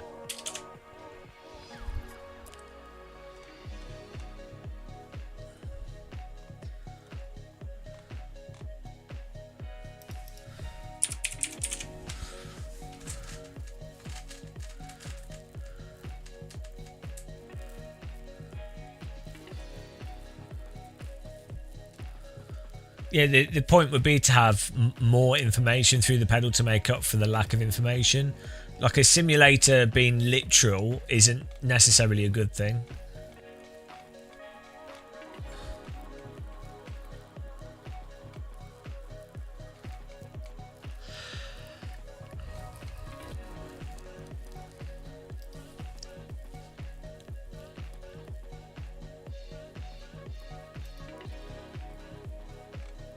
Oh, here we go. So how does it work? It's got a... It's not a helical gear. It's got a motor. There's like a shaft that's going into a motor. Yeah, they're not really exposed. Is it just increasing the magnetic resistance on the shaft? So if it's doing that, it effectively is direct drive. I'd have to take it apart to really...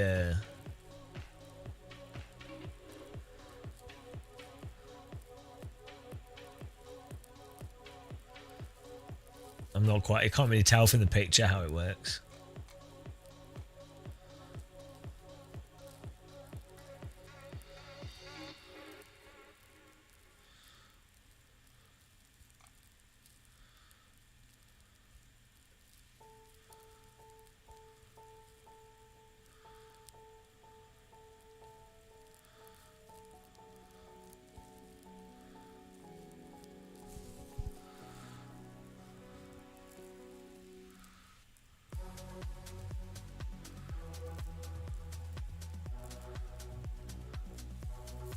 Yeah, that's what I said. But is the nature of it due to is it a software issue due to the hardware or due to like the chips, or is it just a driver thing? That's the. How do you change the UI setting on the Moser software?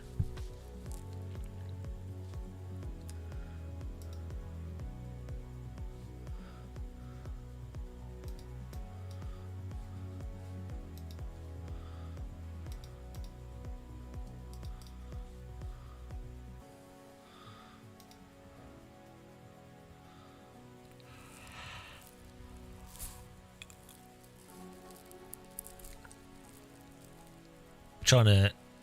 Where do you change the UI? Oh, system settings.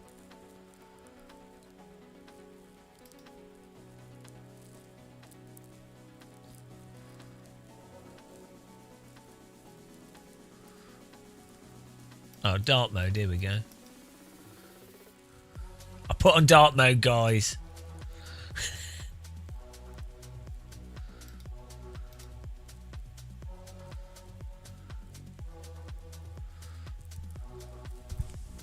There you go. You happy with that?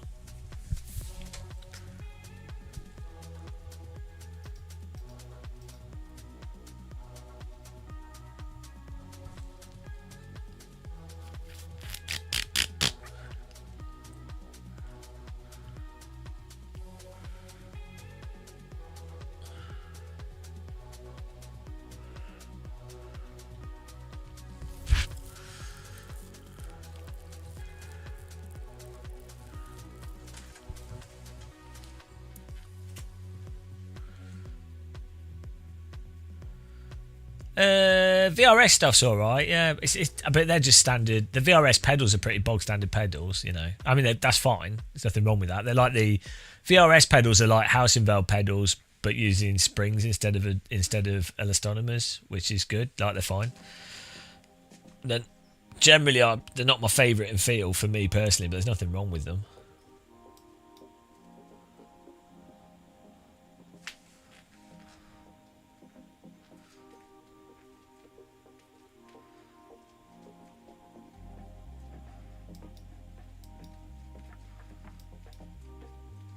I think there's something wrong with the like this. This should be something that you can start here. So this is a separate setting. The force that must be applied to exceed a specific threshold in order to activate the pedal movement. In theory, that is this, but if this is lower than that, it doesn't make any sense. So they shouldn't even have this, and they shouldn't have this. They should just have. That should be 200 kilogram, and that should be 0, and then, then you set it up accordingly, and then they could have a thing at the bottom or a thing at the side that scales the whole thing up and down. So, like, if I turn that down, the whole chart would go down. If that makes sense. So I can make the movement more or less. So I can. Which is what this is basically doing. By turning this down, this is supposedly making the top of the chart 50 kilograms. And this is supposedly making the bottom of the chart 0. But then you might want to have this on 0, but still have it start here. Do you see what I mean? You don't want to have to put this on like 10. And now this isn't 10. So it doesn't make any sense. This is now God knows what, because you can't see. Supposedly that's 13, but it takes 10 to start, so that doesn't make any sense anymore.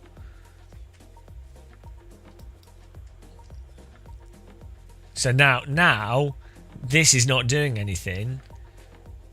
In fact, nothing's doing anything until I get here, and even then. Like, that is now negated, this whole part of this, which it shouldn't do. It's just weird.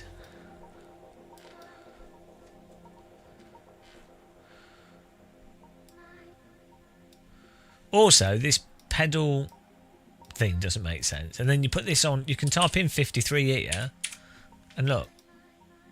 Oh, maybe they changed it now.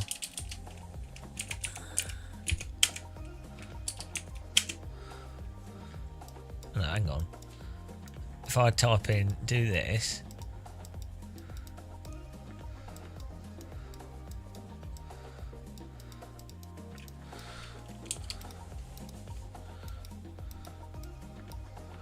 Oh, now I can't move it to to the end. It doesn't make any sense. But like, it says 49.7.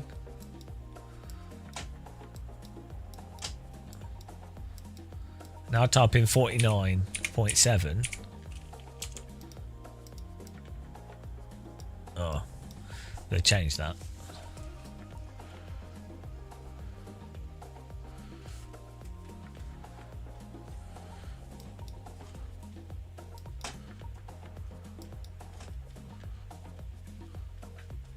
I mean, that's quite good that you can then... that being able to have a different start point for the pedal's quite nice. In that you don't have to move your pedal and everything to... You know, if you... Oh, thank you. If you're doing heel and towing. I was so pumped for this. I dipped into my new PC savings and bought the M-Booster bundle with the passive throttle and clutch. Now I have been checking my emails for the postal tracking for last 2D. Oh, it's 5D. Oh, that's 5. Yeah. Well,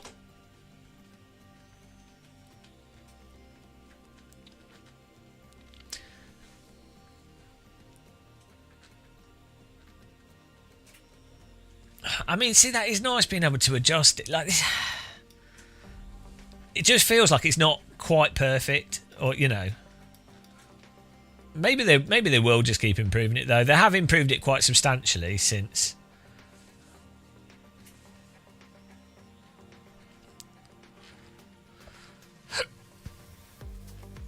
the last update. So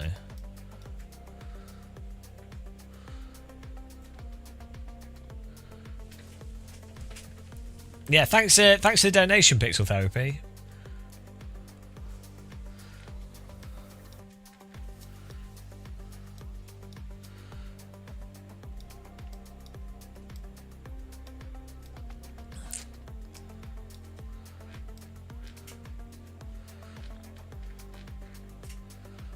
Really appreciate that.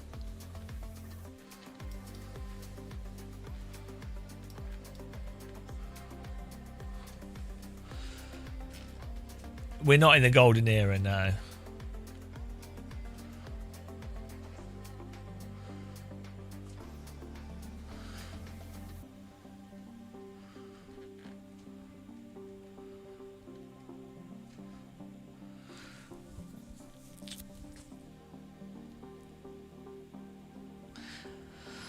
I get it to recognise stuff just fine. It's just a bit weird, the software.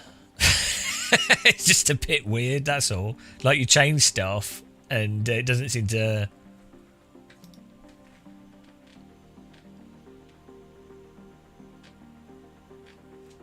See, this is really nice. Having a brake vibration and you've also got wheel lockup, but the wheel lockup thing doesn't seem to work perfectly.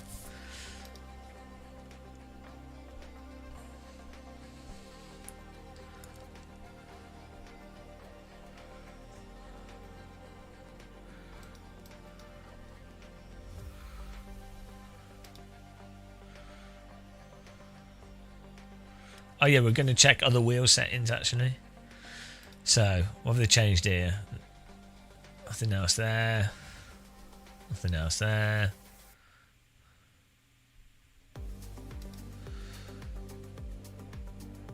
No, no, no.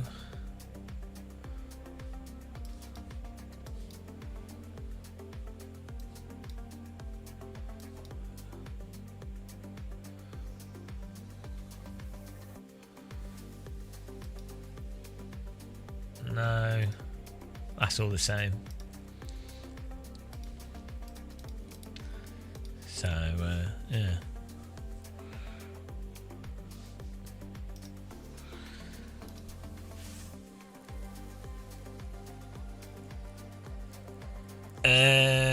not seen the wing forcing back joystick. No, I'll have to have a look at that.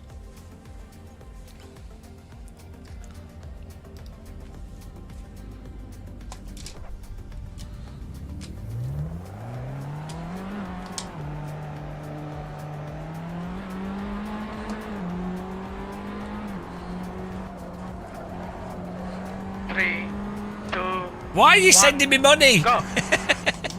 Small tax rebate victory Geste. Victory Geester, thank you very much. Why are you sending me money, guys? We really appreciate it.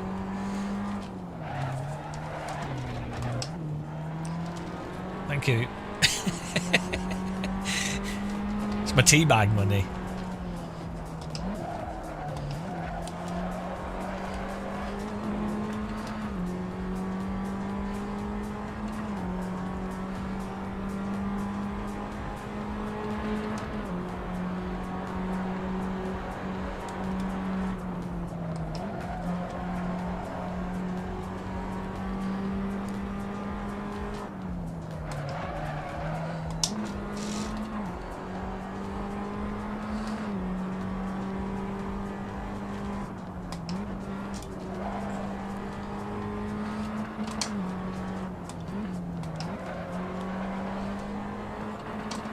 Let's try a different car.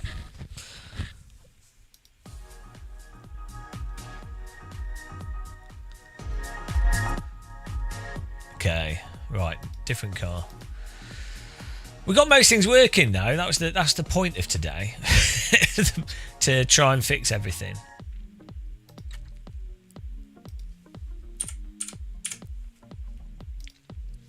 Which I think it is working.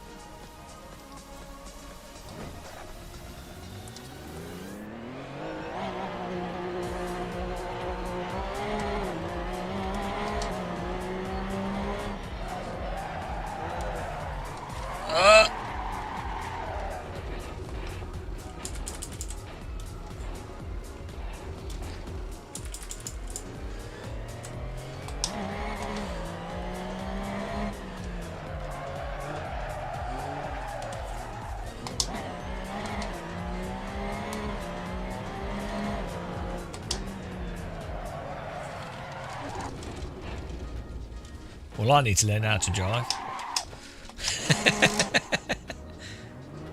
Are all the sound alerts and everything coming through the stream clearly?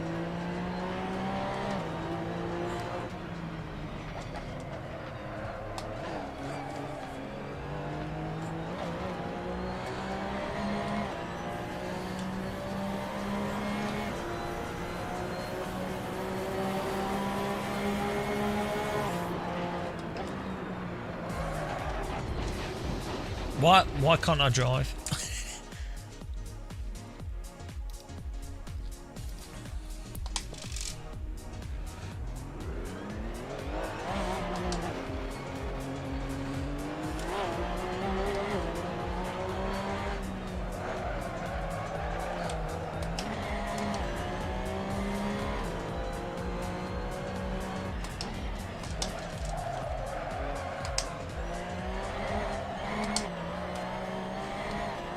Dodgy pedals.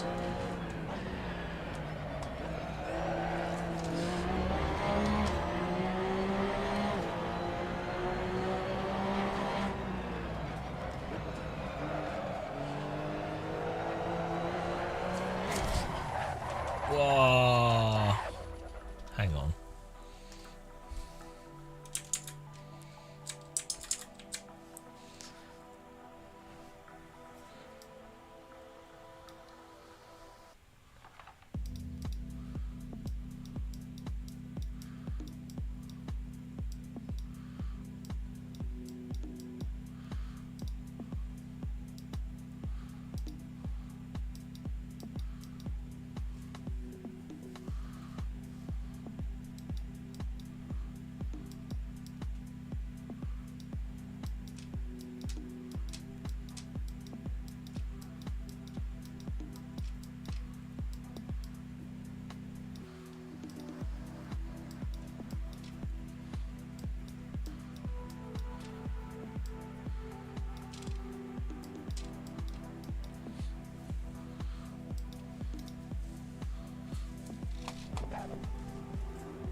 Oh, Dee girl! Which wheel did you get?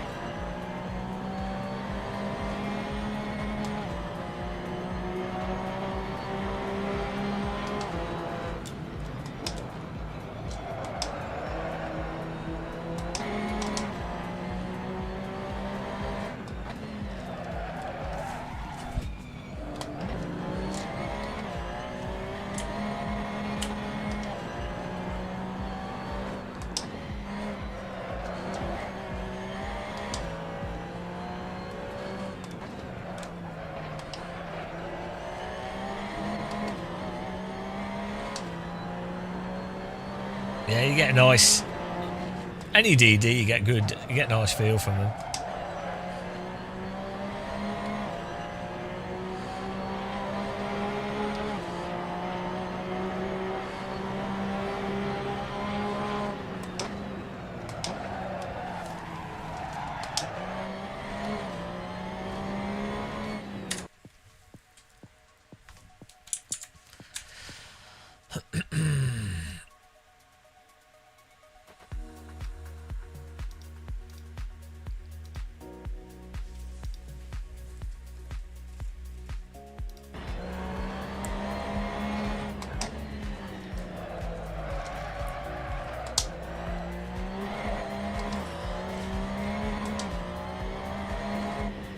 Oh yeah, you need the QR2.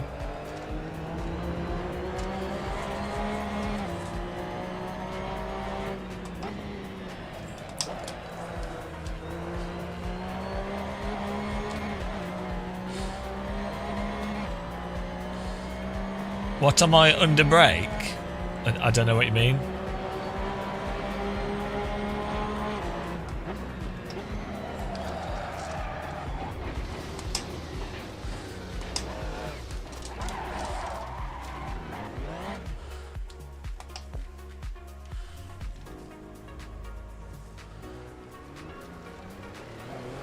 What? Not much. It just vibrates when I get to a certain amount of brake input. It doesn't have a G force effect yet, which I think SIMRIG does. Hopefully Moser do that.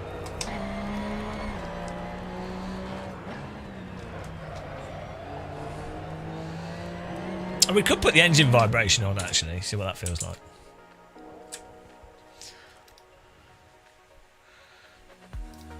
I normally don't like it that much. So we do have the ABS, which is good. TC I don't have on because it's a bit weird. Oh, this is a new setting.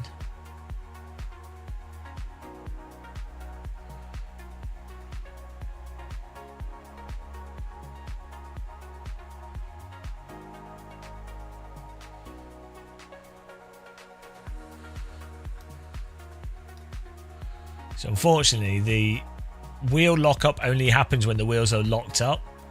But you actually want it to be wheel slip rather than wheel lockup.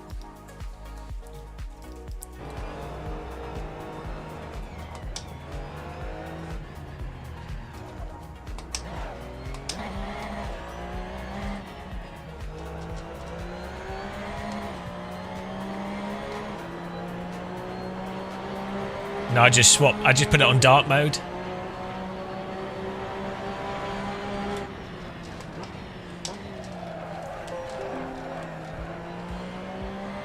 I can barely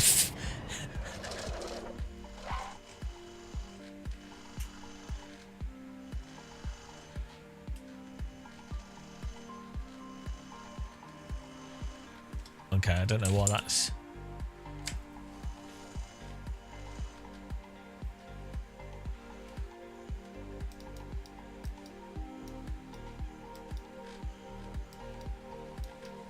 Oh, the engine vibration's well weird. What the fuck? You can only feel the engine vibration when you're pushing the pedal. That doesn't make sense.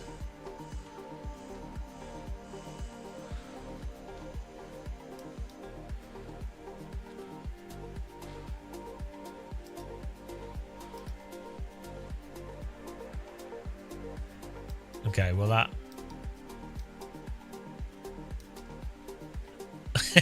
yeah, the engine vibration should be on all the time. It shouldn't just be on when you're pushing the brake. That does not make any sense at all.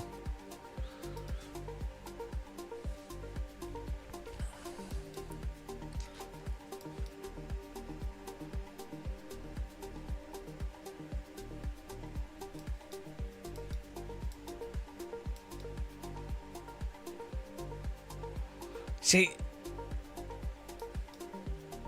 I don't really understand. They put settings on it, but they don't. The way they set the settings up don't make sense to why you would have the setting in the first place. It's really weird. You can normally get things to work pretty well, but it's just so random. Like you're like, oh, okay. Do you know what? You know what would be really good? If you have a brake threshold vibration, the most logical thing would be is that it starts at like X amount and gets stronger and stronger until Y amount, right? So you're like, so you would know, you'd be like, oh, that's when the brakes normally lock up or start to lock up, and that's when they're probably fully going to lock up. And so I have basically like a baked thing for how hard I'm braking, right? That's not how it works. It basically just goes on at a certain amount that you set, like trigger input levels at 69. And then this vibration decay, you think, oh, what that means is when it's stopped, it still goes for a bit and then falls off. But what it means is, I don't know. It means I don't get it. It doesn't even make sense. I don't even know. Wheel lock up. Why would you want to feel once you've already gone over the limit? So why would you want to feel it when the wheels completely stop rotating? Too late. Too late. You need it for when the wheels have slip. Longitudinal slip. I mean, I guess you could have it so that when the wheel's snagging, but you're going to feel that through your steering wheel, so you don't really need that. The ABS thing works as you'd expect, so the ABS ramps up with the game's ABS, which is nice. It's very strange. It's just a bit strange. That's all.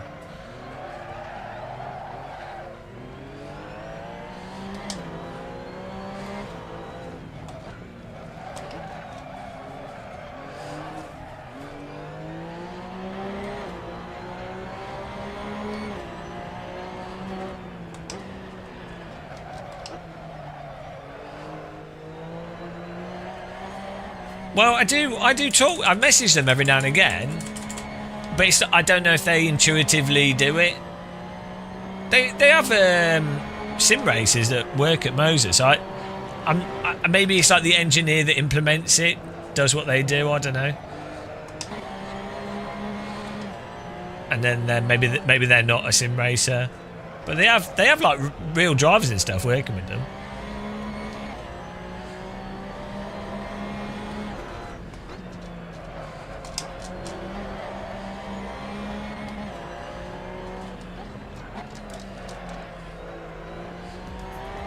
Hello, Aaron.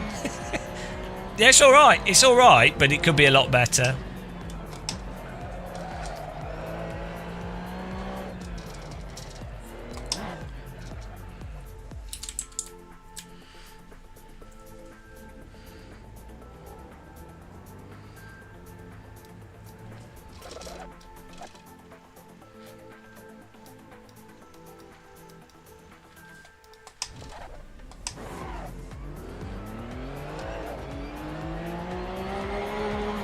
Well, to be fair, it's difficult translating from English to Chinese, isn't it, as well?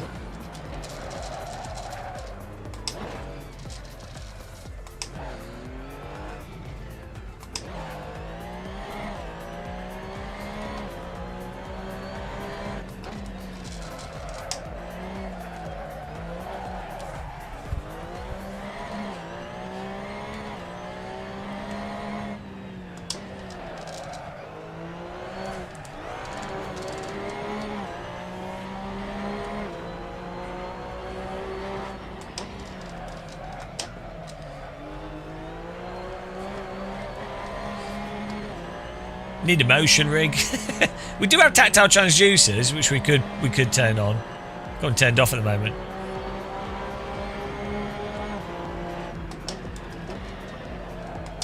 I just think that's a big problem with Sims is you end up feeling just a bit disconnected from everything.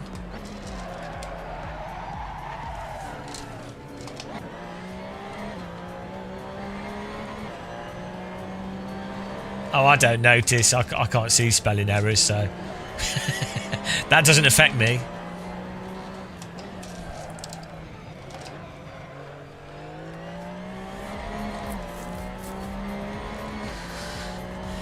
I don't. The thing with seat tensioners are nice for immersion, but they're not. They don't really work fast enough, and it's a bit of a pain putting seat tensioners on. I just find it a bit uncomfortable.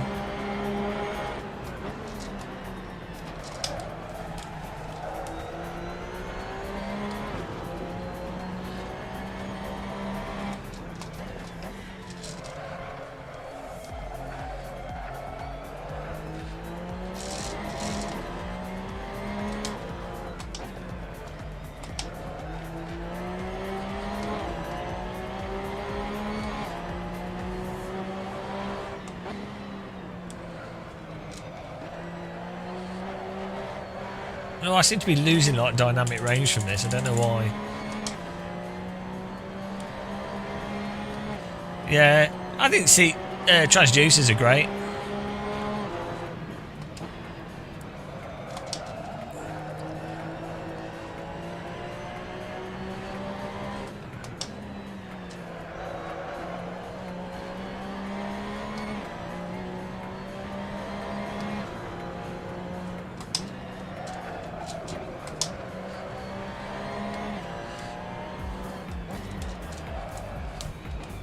Something feels a bit... I don't know, something's off with this car. I know my wheel rotation's off, but...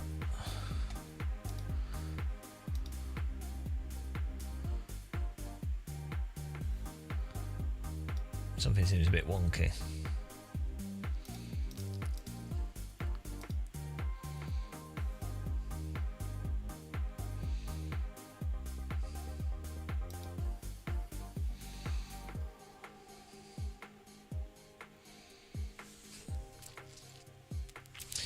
Well, I have used SimMagic stuff. It's fine. It didn't seem that much difference from the Moser, to be honest. Like, they all have their like weird software quirks and things.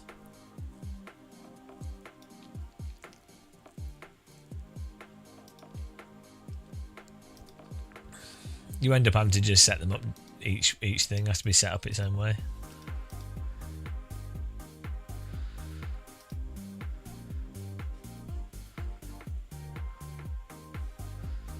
Let's try. Oh, but the road conditions were maybe a bit weird there. We'll put a track on, different track.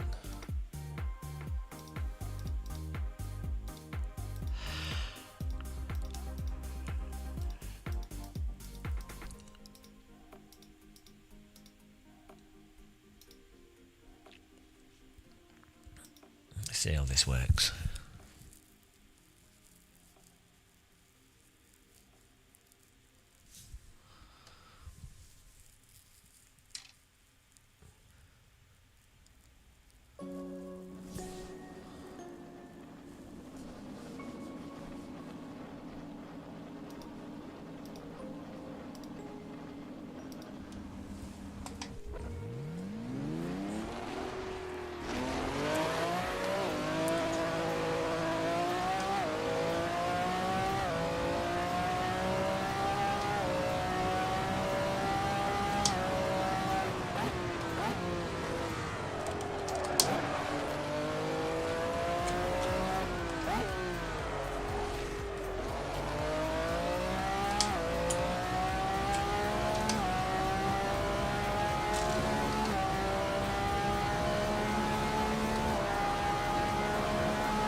Hello, thanks for subscribing.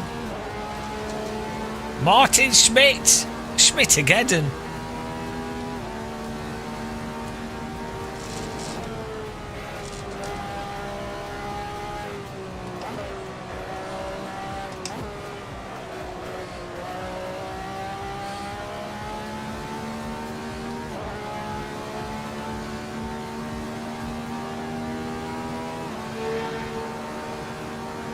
I'm still using House in Vale throttle.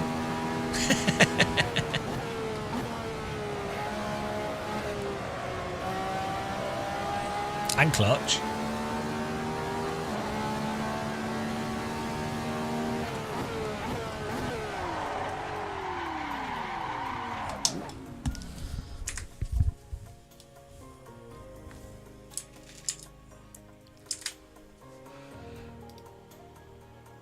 I'm sure why the lights have stopped working on the wheel rim.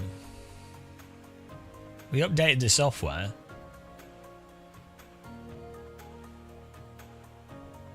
Maybe the latest firmware is bugged.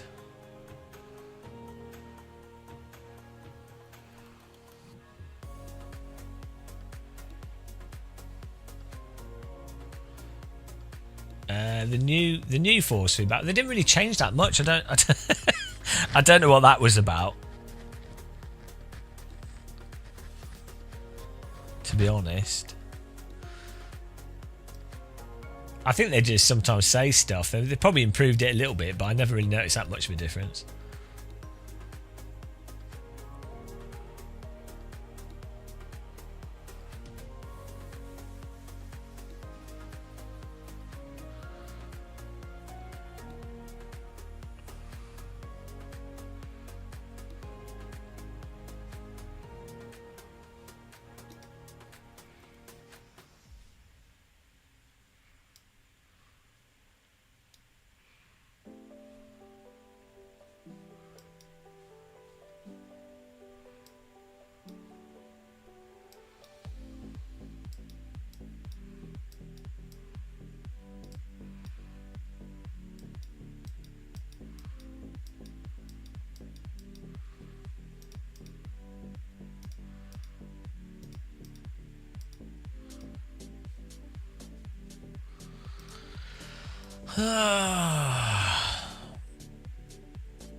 Yeah, that's it died of too much excitement.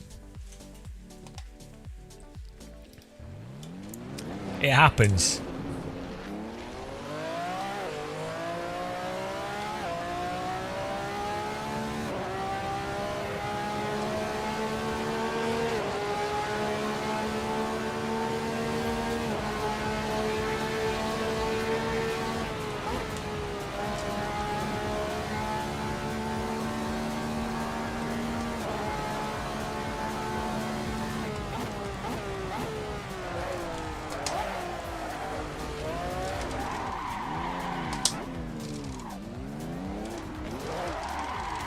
So I've been driving too many GT3 cars.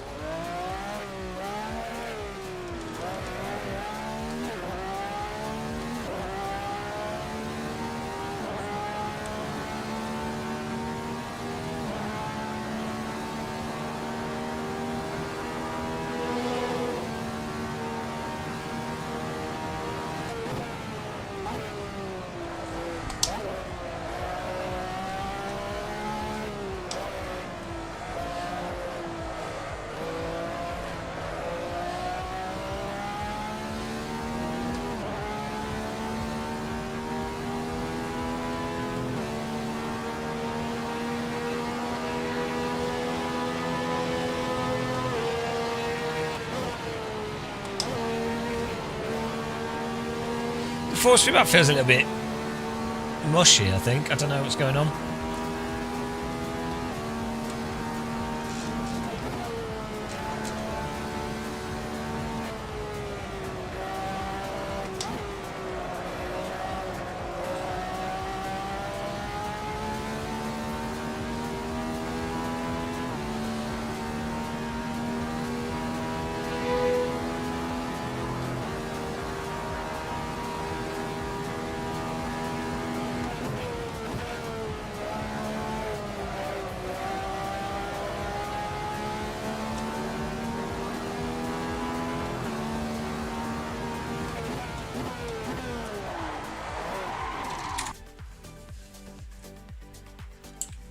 No, I'm not sure what's going on there.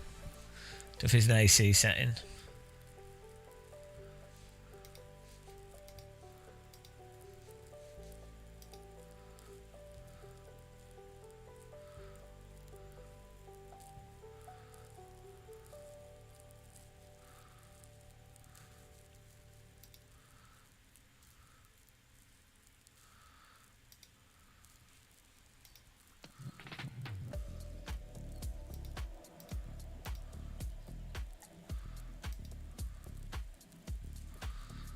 Well, I might go to bed soon.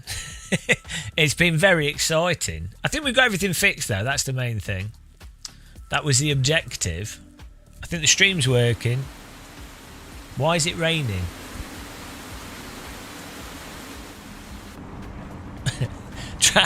It's a little bit waterlogged. How's this meant to work?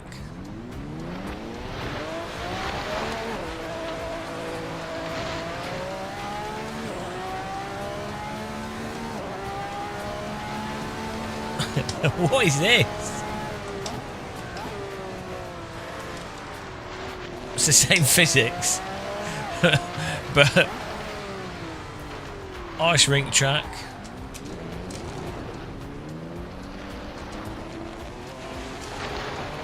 It's a very realistic wet track, this.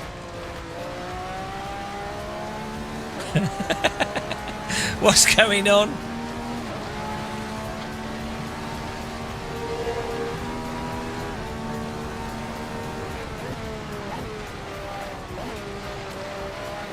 So that's good raindrops on the screen effect.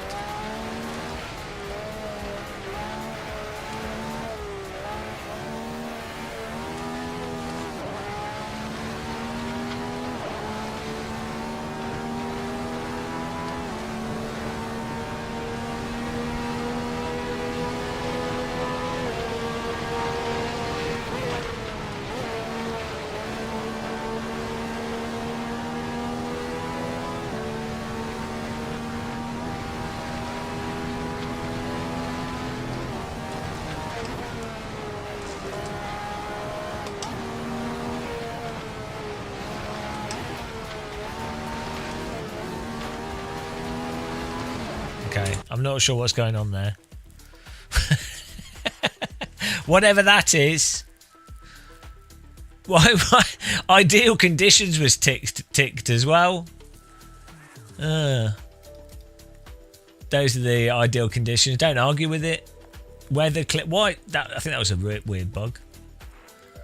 Right.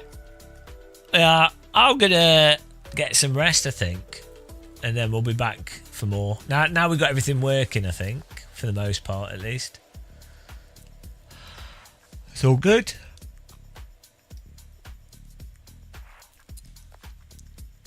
Perfect. What else is there to do? Don't think there is.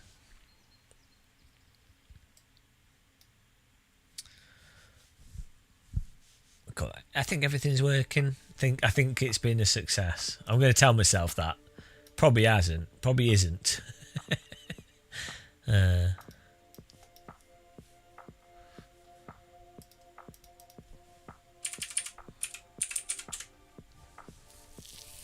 been a jolly good time. I say, what-o?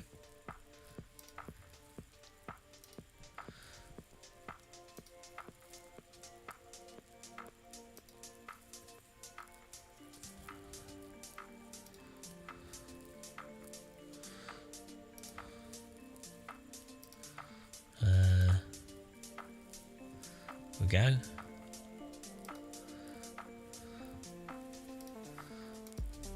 Where's my YouTube channel? Perfect. Right. Yeah, everything was. Why did we're not playing iRacing? Why do you think we're playing iRacing? Absolute scam. Right. Let's raid Red Eye Warrior. There you go. He never sleeps. The man that never sleeps. Thanks for watching, guys. Thanks for the donations we had there. Pixel Therapy and Frank Zappa. Appreciate that. What a time. What a great stream. Ugh.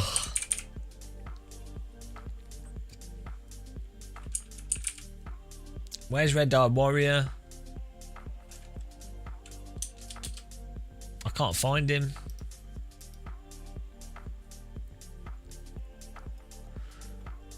Oh, I see. I found him. Right. Bye, guys. See you soon. Give Red Eye some love. He's a legend. I wish I had his energy levels. I don't know what he's on. Whatever he is on, I'd like some.